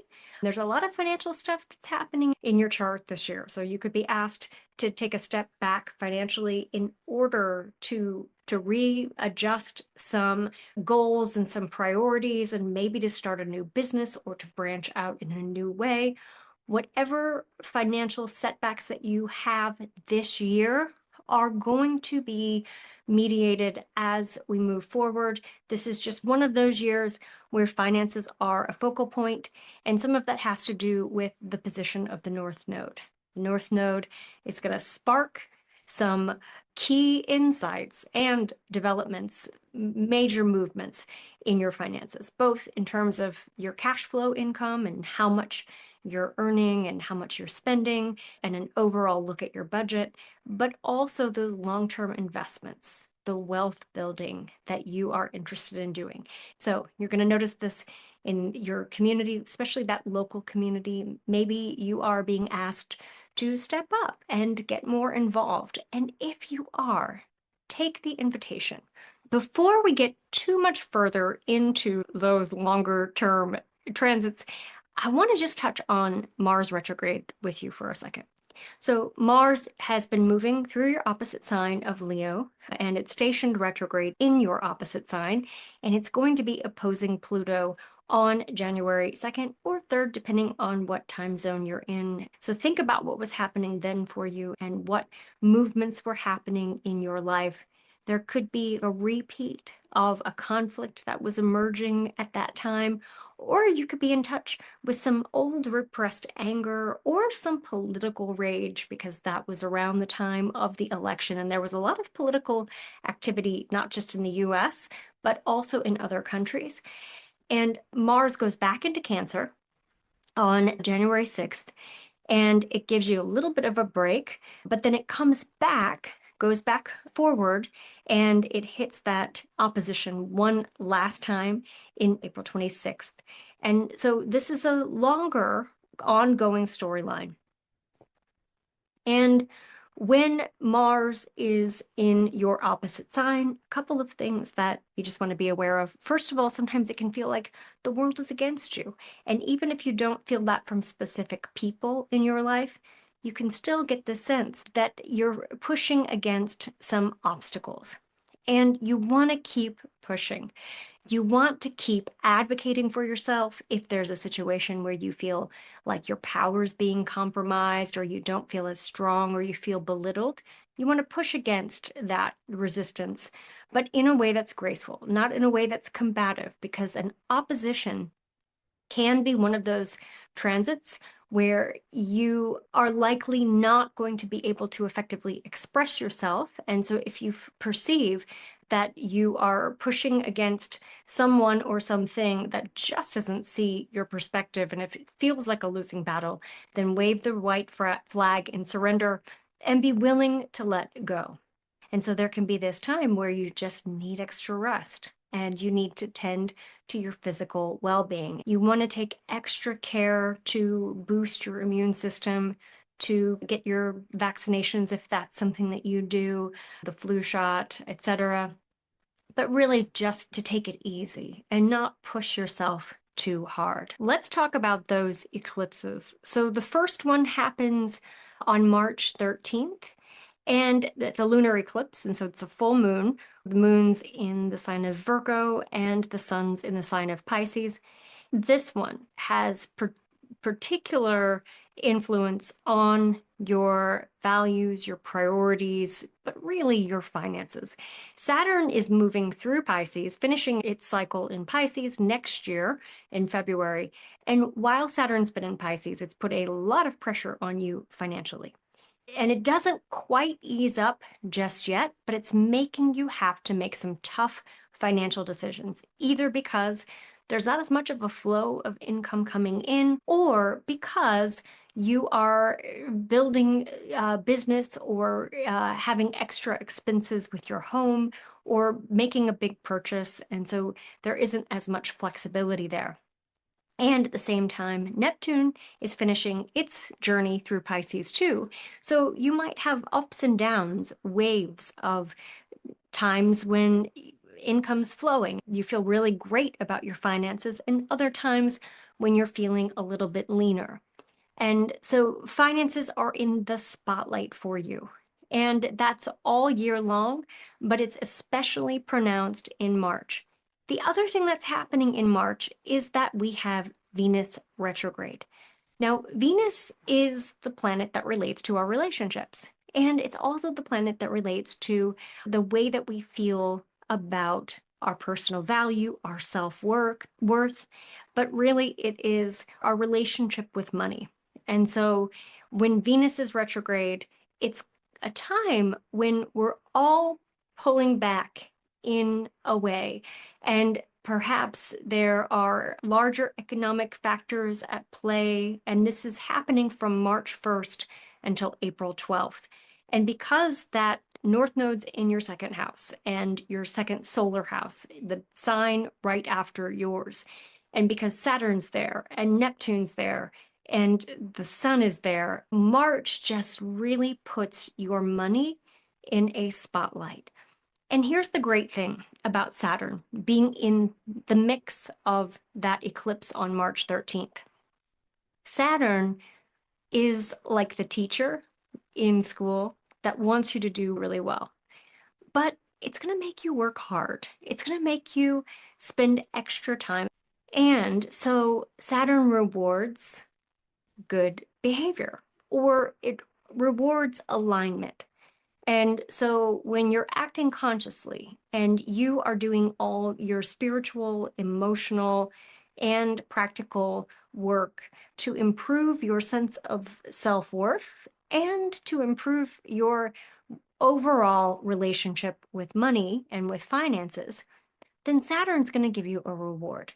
And you might not get it just yet. It might not come until a little bit later, when Saturn's in Aries next year, and that happens in February, but you're going to get a reward. So don't worry, don't stress, hang in there with it, and know that whatever you're committing to this year, it is going to pay off. It's just going to take some time. You're planting seeds, and seeds have to be nurtured. They have to be watered. They have to be cultivated in order to grow. So that's what's happening for you. March is also an interesting month because Neptune shifts gears and goes into Aries. And so Neptune's going into Aries on March 30th, the day after the March 29th solar eclipse. And this solar eclipse is happening in the sign of Aries, but the North Node is still moving through Pisces. And so what we have is we have a real finishing up of business, and we have a closing of chapters. And that there's this tension that's happening because there are things that you're being asked to let go and to say goodbye to that you might not quite be ready to let go or to say goodbye. This might mean that there's a friend who's moving out of town. This might mean that there's something shifting if you are a part of a neighborhood organization or a sibling relationship. Maybe the dynamics in your relationship with your siblings is a little fractured and you're having to put boundaries up. Whatever it is, there is this door open.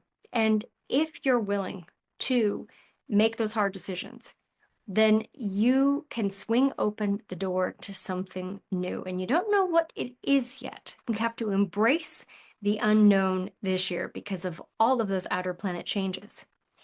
Now I'm going to fast forward just a little bit and talk about Jupiter. Jupiter is the planet that relates to abundance, opportunity. It's the planet that shows us what we're creating and bringing into form. So it's the planet that relates to the manifestation and the coming together of our dreams and our desires and our intentions. And Jupiter is moving through a compatible air sign, Gemini, until June 9th. And so what this says is that there are a lot of brainstorming ideas. You can see a glimpse of the big picture for the first half of the year. And that first quarter of the year gets a lot of focus. There's a lot of astrological activity. But then as we move further into May and into June, and Jupiter is shining in Gemini, it's saying dream big. And what kinds of seeds do you want to plant? And those seeds are going to bear fruit over the course of Jupiter's 12-year cycle. But right now is the time when you could start to get some instant feedback about the intentions that you're setting. Then Jupiter moves into Cancer. And when Jupiter's in Cancer, it is really shining a spotlight on your health for about 12 months. So Jupiter is in Cancer from June 9th of 2025 to June 29th of 2026. And when Jupiter is in Cancer, it's a time when you might be more interested in attending to health-related issues, focusing on diet, focusing on well-being, developing a practice like a meditation practice or something that is a mind, body, spirit that connects all three of those. It is blessing your relationships with your family. It is inspiring connections with the home. And so you might feel inspired to create a space for wellness in your home, a workout room, a meditation cove, spending some time and some money on your outdoor areas so that you can have a place that is like your sanctuary. Jupiter helps to strengthen all of those things. And Uranus is moving into Gemini. Uranus is a planet that's associated with your sign. And so Uranus is very friendly to you. And it's part of that rebel influence that you have a reputation for having. It's the outside the box sort of influence. When Uranus enters Gemini, it is setting you up for a 7-year cycle of wild self-expression, creative genius. And it's saying, don't hold back, express yourself. That means that you might get more involved with some kind of artistic medium. You might get involved with doing something with children or with maybe having your own children if you are considering that. Uranus, rather, is a rule breaker. So Uranus in Gemini says, what rules are holding you back and how can you consciously free yourself from any of those strings that you have that are pulled by others' expectations or others' thoughts of who you should be. Uranus says it's time to break free. Now, obviously, we don't want you to get in any kind of legal trouble or to sabotage anything that you've built in your life. So we're not talking about going wild. we're talking about seeing how you can find freedom through the commitments and the structures of your life right now. And so some of that might mean that you try a new meditation technique. It might mean that you take a creative break and involve yourself in some sort of creative medium. It might mean that you travel. Whatever it is that cracks open your mind and exposes you to new ideas, new thoughts, new ways of expressing yourself. Uranus is like that mind opener, and it's the awakener. So you might get to a point where you have a wild realization about starting a side hustle. This is not the year to let that inner critic or that inner judge rule the day. This is a year to explore all of those possibilities to the extent that you can, even if you're just doing one small step at a time. Uranus is going to be dipping into Gemini from July 7th until November 8th. And so that's the time period that we're talking about for having this kind of awakening. And specifically within that time frame, from August 11th to October 28th, Uranus is starting to make some favorable aspect relationships with Pluto and with Neptune. And so this is really one of those times when you're going to be contemplating taking a leap of faith. And it might be if you've been on a fertility journey, or if you've been thinking about having children or starting a family, this could be one of those times when you are making a decision to move forward or not. And maybe you're single. And so I'm going to move forward on my own. The other possibility is this is a very romantic transit as well. So it can open you up to identify the problem areas of your current relationship, to insist on having something more fulfilling, or to start a new relationship if you're single. But it cracks open the sense of what you think you want and what you think you should have. And it surprises you. And so you might meet someone who is an artist, who is someone who doesn't make sense, or there's a complication in the relationship. And this is not one of those times to really stand in self-judgment. This is more of one of those times to allow your heart to sing. So what a year it is going to be for you. And I think the financial piece of things is going to be a focal point with that North Node in Pisces, Saturn and Neptune in Pisces. But that's the one practical consideration that you're working through and ironing out, while all this mind-blowing opening and awareness and awakening is happening for you. And so I think you want to find a way to ground all of that energy. You're going to be like a hot air balloon that needs to be held down in the practical 3D world, because there's a lot of brainstorming kind of activity that's taking place for you. And also just a lot of pioneering change, going out on your own, starting something new. This is a year with a lot of movement and a lot of excitement for you. So here is a mood board for you. And this just shows you some images that encapsulate the year for you. The first one up at the top, that is the year of friendship. We have a lot happening with you in terms of community, and especially that local community. And so it's a time of connection. It's a time of meeting new people. It's a time of really owning your influence, of standing up and saying, I can do it, and leading other people. And so showing other people the light, showing other people the way to go, guiding other people. It's a time of collaboration, of working together, and it's a time when the universe is just handing you some gifts. And finally, it's a time of rapid evolution where you're literally changing form. And so there's like a rebirth taking place for you that is allowing you to strip away anything that keeps you from flying free, like that butterfly at the bottom screen. So have a wonderful new year. It's going to be an exciting one for you, especially. I'm really excited to see what happens for you.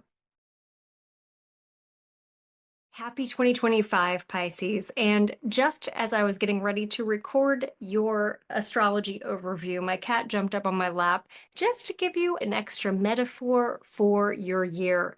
All eyes are on you. You're getting lots of attention this year, and all the things that you have been working toward, that you have been building, they are all culminating. And this is a year of reaching new heights in all ways. So, the big news for you this year is that the North Node, which is a destiny point, it is that point that is like our North Star. The North Node enters your sign on January 11th. Now, this is a significant transit for everyone. That particular day, the North Node goes right back to 0 degrees Aries right before it enters your sign. And it is like a reset for all of us. When you get your call from the universe, your mission, your next directive about how to best live into your purpose. And so expect the whole year to be filled with that kind of date with destiny, if you will. There are some things that are happening in your life this year that are ordained, things that you might feel like you don't have any control over. And you just have to ride the waves of, and you'll especially notice this, there will be some spiritual shifts. It's just an overall awakening of sorts that happens from within that then catalyzes change in all areas of your life. You'll probably experience this most in your relationships, and especially those intimate relationships, like with your partner or your business partner, or the people who are very close to you. So those relationships where they are really defining aspects of your identity and aspects of yourself. That's probably where you're going to notice the most change, the most shakeup.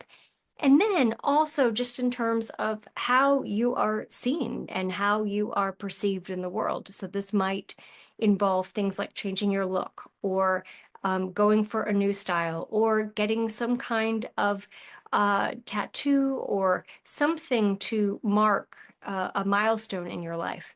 So the outer representation of who you are changes to represent the inner you that is emerging. There is a big transformation taking place. So think about it as this is your butterfly year. You have been a caterpillar, you have been really going through a transformation process, and now you get to spread your wings and you get to fly. So some of you might even think about really prioritizing your health, maybe prioritizing diet and exercise and all of those kinds of health matters that then again allow your external body, your external being, to really reflect the inner being of yourself. Let's get into the overview for this year. In addition to the North Node moving through your sign, and that North Node stays in your sign for about 18 months.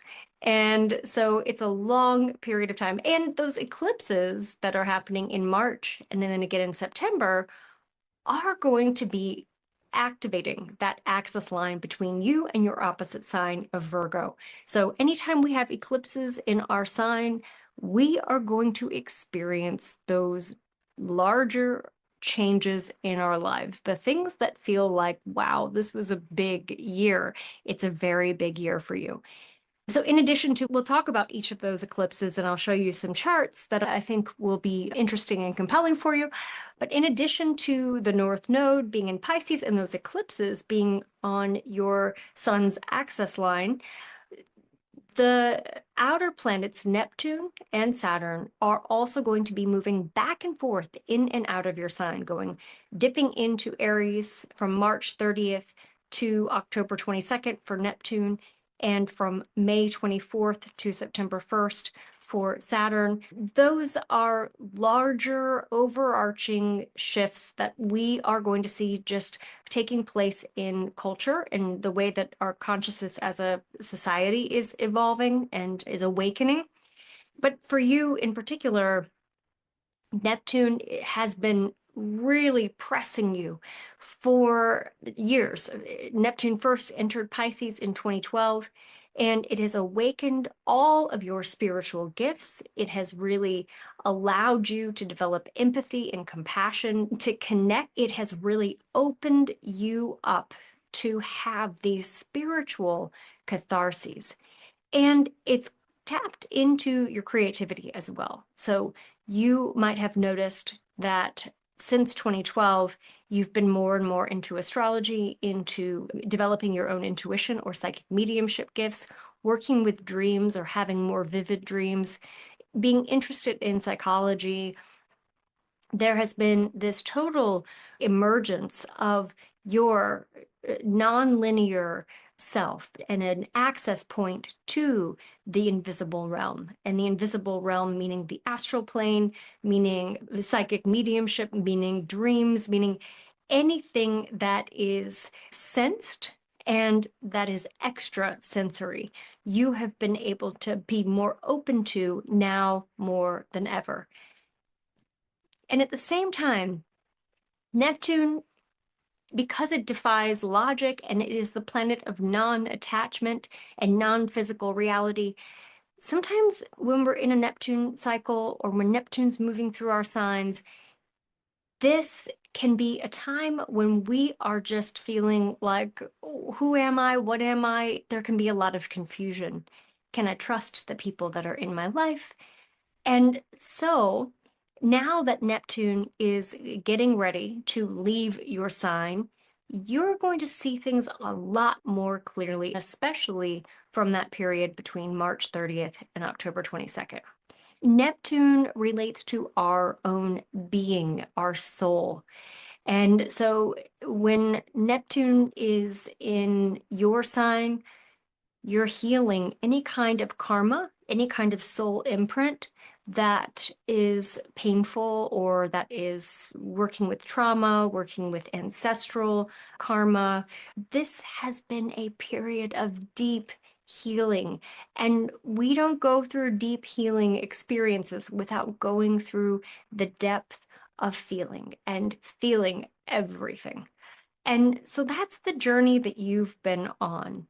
And now you are coming to the end of it. You're standing on a peak of your career. You're standing on a peak of your relationships. You are owning your own brilliance in a way that you haven't before.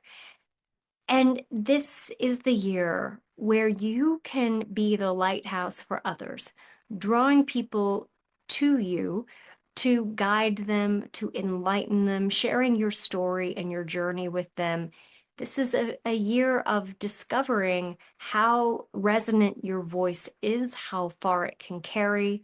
We talked about Neptune, but now I want to talk a little bit about Saturn, because Saturn is the planet that relates to our commitments. It relates to what we are dedicating ourselves to. And so it's the planet of the practical action steps that we take. And Neptune has been moving through your sign, and Neptune enters Aries next year fully, and Neptune and Saturn are going to meet up at 0 degrees Aries, bringing some potential financial changes into your life. That happens in 2026. This year, though, is the year to take those dreams that you have, and especially the career-related dreams, and to apply very practical strategy and action steps to those dreams. Create a pathway to the accomplishment of your goals and the accomplishment of your dreams. And if you feel discontent with anything in your life, with your career, with projects that you're working on, then this is a year when Saturn can help you to weigh out the pros and cons of any of those career-related decisions or financial decisions, and help to align you to the next steps, or at least give you some awareness about those next steps. So it's a year of taking the Neptunian dreams and visions and potentials that you might have and that you might experience, and Saturnizing them, concretizing them, saying, this is how I can get from point A to point B. And you're not doing it alone, because Jupiter is going to move into Cancer in June 9th is when that transit starts, and it stays there for 12 months until June of 2026. And so for that period of time, you've actually got a lot of support. And Jupiter is the planet that relates to angels, it relates to helpers. And so those angels can be spiritual helpers, your loved ones in spirit, your ancestors, your spirit guides, or they could be people in your life who are like your earth angels. Jupiter is very helpful toward the end of the year, but the first part of the year has a lot of movement, and you might not be the one moving. It might be the people who are close to you, like your children or your neighbors or your partner. There's a lot of motion, and everyone is being deployed, being stationed where they belong. And you might find yourself just watching all of that movement and wondering what's going to happen. It's time to definitely pay attention and to be aware, but your own path is evolving in such a way that you are really pioneering a change, you are really leading a charge. And so others are going to look to you and say, what do I do? And so those people that you care about who are scurrying about, moving to their different destinations, and your children may be navigating big life decisions. And so think about yourself as the rock, as the pillar of strength, someone that others can look to because you have been through all of those Neptunian transitions since 2012, and you are on the other side of them. And so you can really be of service in a way that you're being recognized, in a way that you're not sacrificing yourself. You can really be a voice for those who can't find their own voices right now. And so that makes this year a time to write a book, to start a podcast, to get involved with a startup or something that is cutting edge. And you don't want to totally abandon your security or your financial stability, not this year, but you want to hold on to the commitments that you have and to the financial stability that you have while you are creating a pathway forward to any kind of new endeavor that you're starting. March is a very significant month for you this year. And it's your birthday month as well, or you might be born later in February, but there's a lot that happens all at that one time. And I'm going to start with Venus retrograde. So Venus is the planet that relates to our beauty, our sense of style, our craving for harmony and balance and peace. It's also the planet that relates to our relationships and love. And Venus is going to be making its retrograde journey from March 1st to April 12th. And for a period of that time, from March 27th until April 12th, Venus is going to be moving through your sign. It's a time when you're reflecting back on the past. And when we're talking about Venus, you're reflecting back on the past relationships that you've had, also on the past identities you've had in terms of your style, in terms of your look and how you express yourself through your hair and through your makeup and through the package that you show the world. And when Venus is retrograde, we can get very attached to past versions of ourselves. And so this is one of those times I see sometimes people wanting to make a style change, getting your hair cut back the way it was, or just ruminating about the past and how you used to be and who you used to be. The more we grow to have a nostalgic view, like an idealized, romanticized view of who we were and the relationships that we were in, and Retrograde cycles do that for us because they show us identities that we need to integrate and love and have compassion for the past versions of ourselves. And so usually what happens is we get very attracted to something related to the past, and we want to try to replicate it in our current daily experience. But there's usually not really a congruent fit. So just in really simple terms, be careful with any kind of major change you're making. And so this would involve cosmetic surgery. This would involve any kind of fillers or cosmetic procedures. This would involve any kind of hairstyle change, clothing or wardrobe change, but in particular, things that have more of a lasting effect. It's likely that when Venus goes direct, April 12th, you would look at yourself and it's almost like the fog lifts and you look at yourself in present day terms and you say, what did I do? Sometimes not. So I won't say it's a complete deal breaker. If you've been thinking about something and it's been building up and you just have to do something, then that's a little bit different. But if you get sudden urges, then that can be where you want to hit the pause button before you go forward. Now, the other things that are happening in March are the eclipses. And I want to talk about the eclipse on March 13th in particular, because this is right here. The sun is in your sign, Saturn is in your sign, and the moon is going to be in your opposite sign of Virgo. So this one actually has a lot to do with your relationships. Saturn's influence suggests that there are some stalemates that can be reached and that you are having to navigate the power imbalances or the power dynamics, I should say, about some of those relationships. And because the North Node is in your sign, you are being asked to define your purpose, your life purpose. And so what you want to do is you want to look at the sign and the house where your natal North Node is. That is going to tell you where to prioritize and what to look at for your own focal point when we're going through these eclipses. And eclipses, usually there's a timing consideration to them.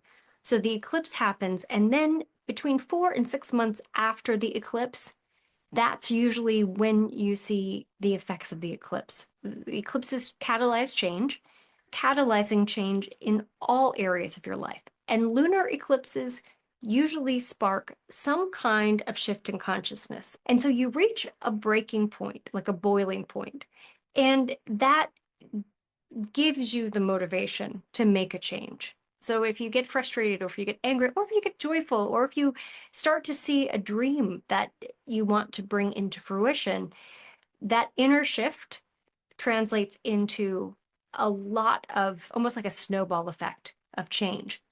Now, the South Node is in the sign of Virgo, and so this is where your relationships are. March puts a lot of pressure on your relationships. And I'm encouraging you. I know how you are, Pisces. Pisces loves to make everybody else happy, to put yourself last, but this is not one of the years for that. This is one of the years to say, this is what I want. This is where I'm going.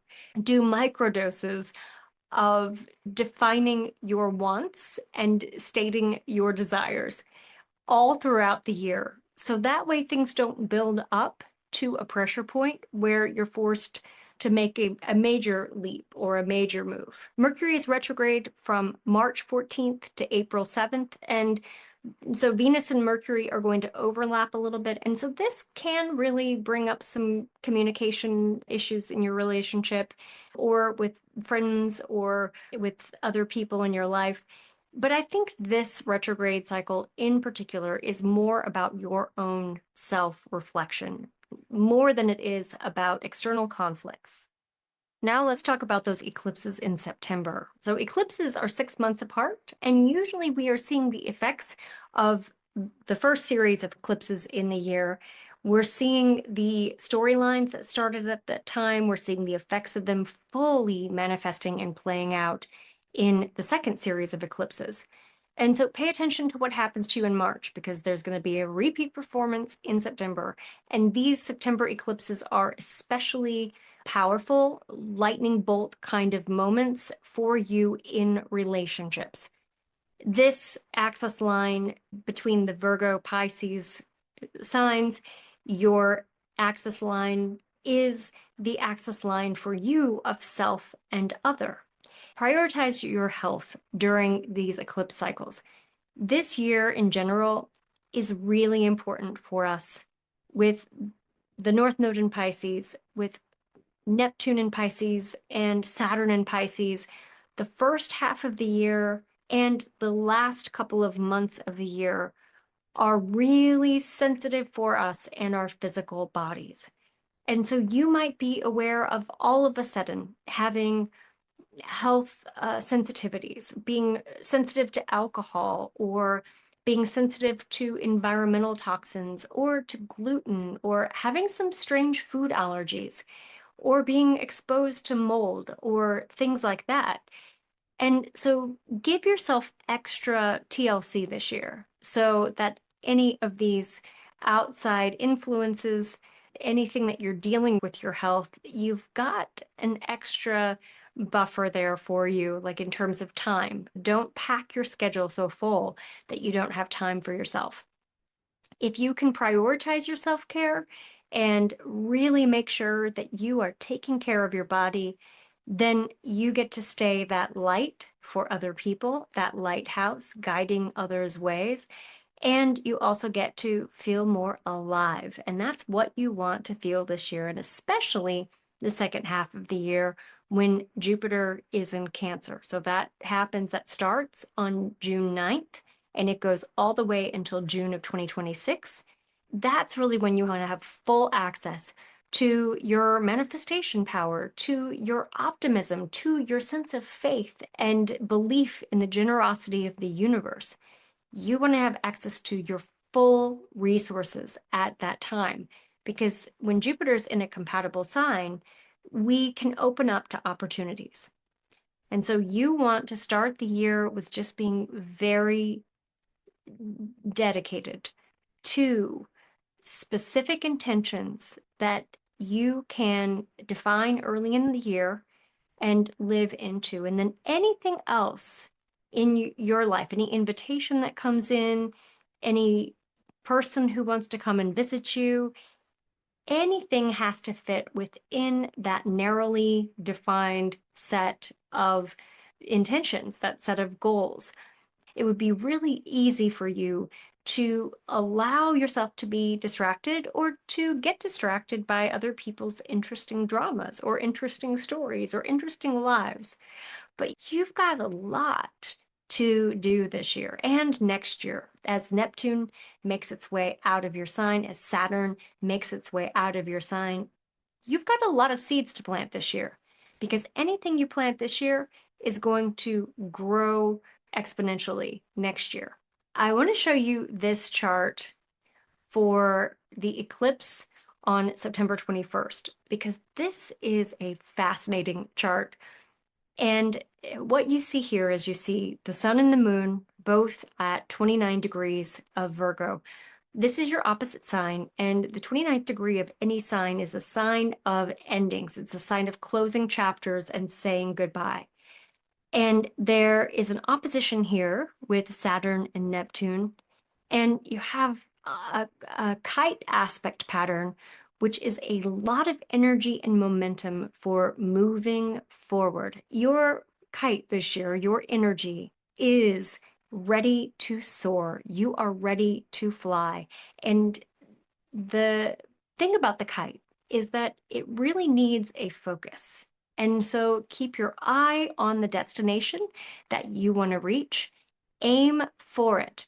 And I love that quote. I believe it's by Emerson, which is hitch your wagon to a star and don't let it go. That's your mantra for this year. And that eclipse, so like I said, 6 months between eclipses. So the next series of eclipses in February and March of 2026 are going to be when you really see the effects of that kite aspect. There are other aspect relationships in that chart that are very exciting and dynamic, and your sign is right in the mix of it all. So there could be a whole snowball effect of movement happening for you. And you want to just be prepared to have your elevator pitch ready, to practice your TED Talk. You want to be prepared for any kind of out of the blue, surprise, divine appointment that is coming to you. And being prepared means that you spend some time in quiet reflection, dreaming about where you would like your life to be in 2 years from now, in 5 years from now. Oh, and we close out the year with just a lovely grand trine, water trine aspect that is happening in mid-November. I love this for you, for Cancer, for Scorpio, for all of our water signs, because it is one of those times where it's like romantic, it's loving. There's a lot of goodness happening for you. And so with that said, I'm going to show you your mood board for 2025. And what you see here is you see friendships, nurturing heart connections.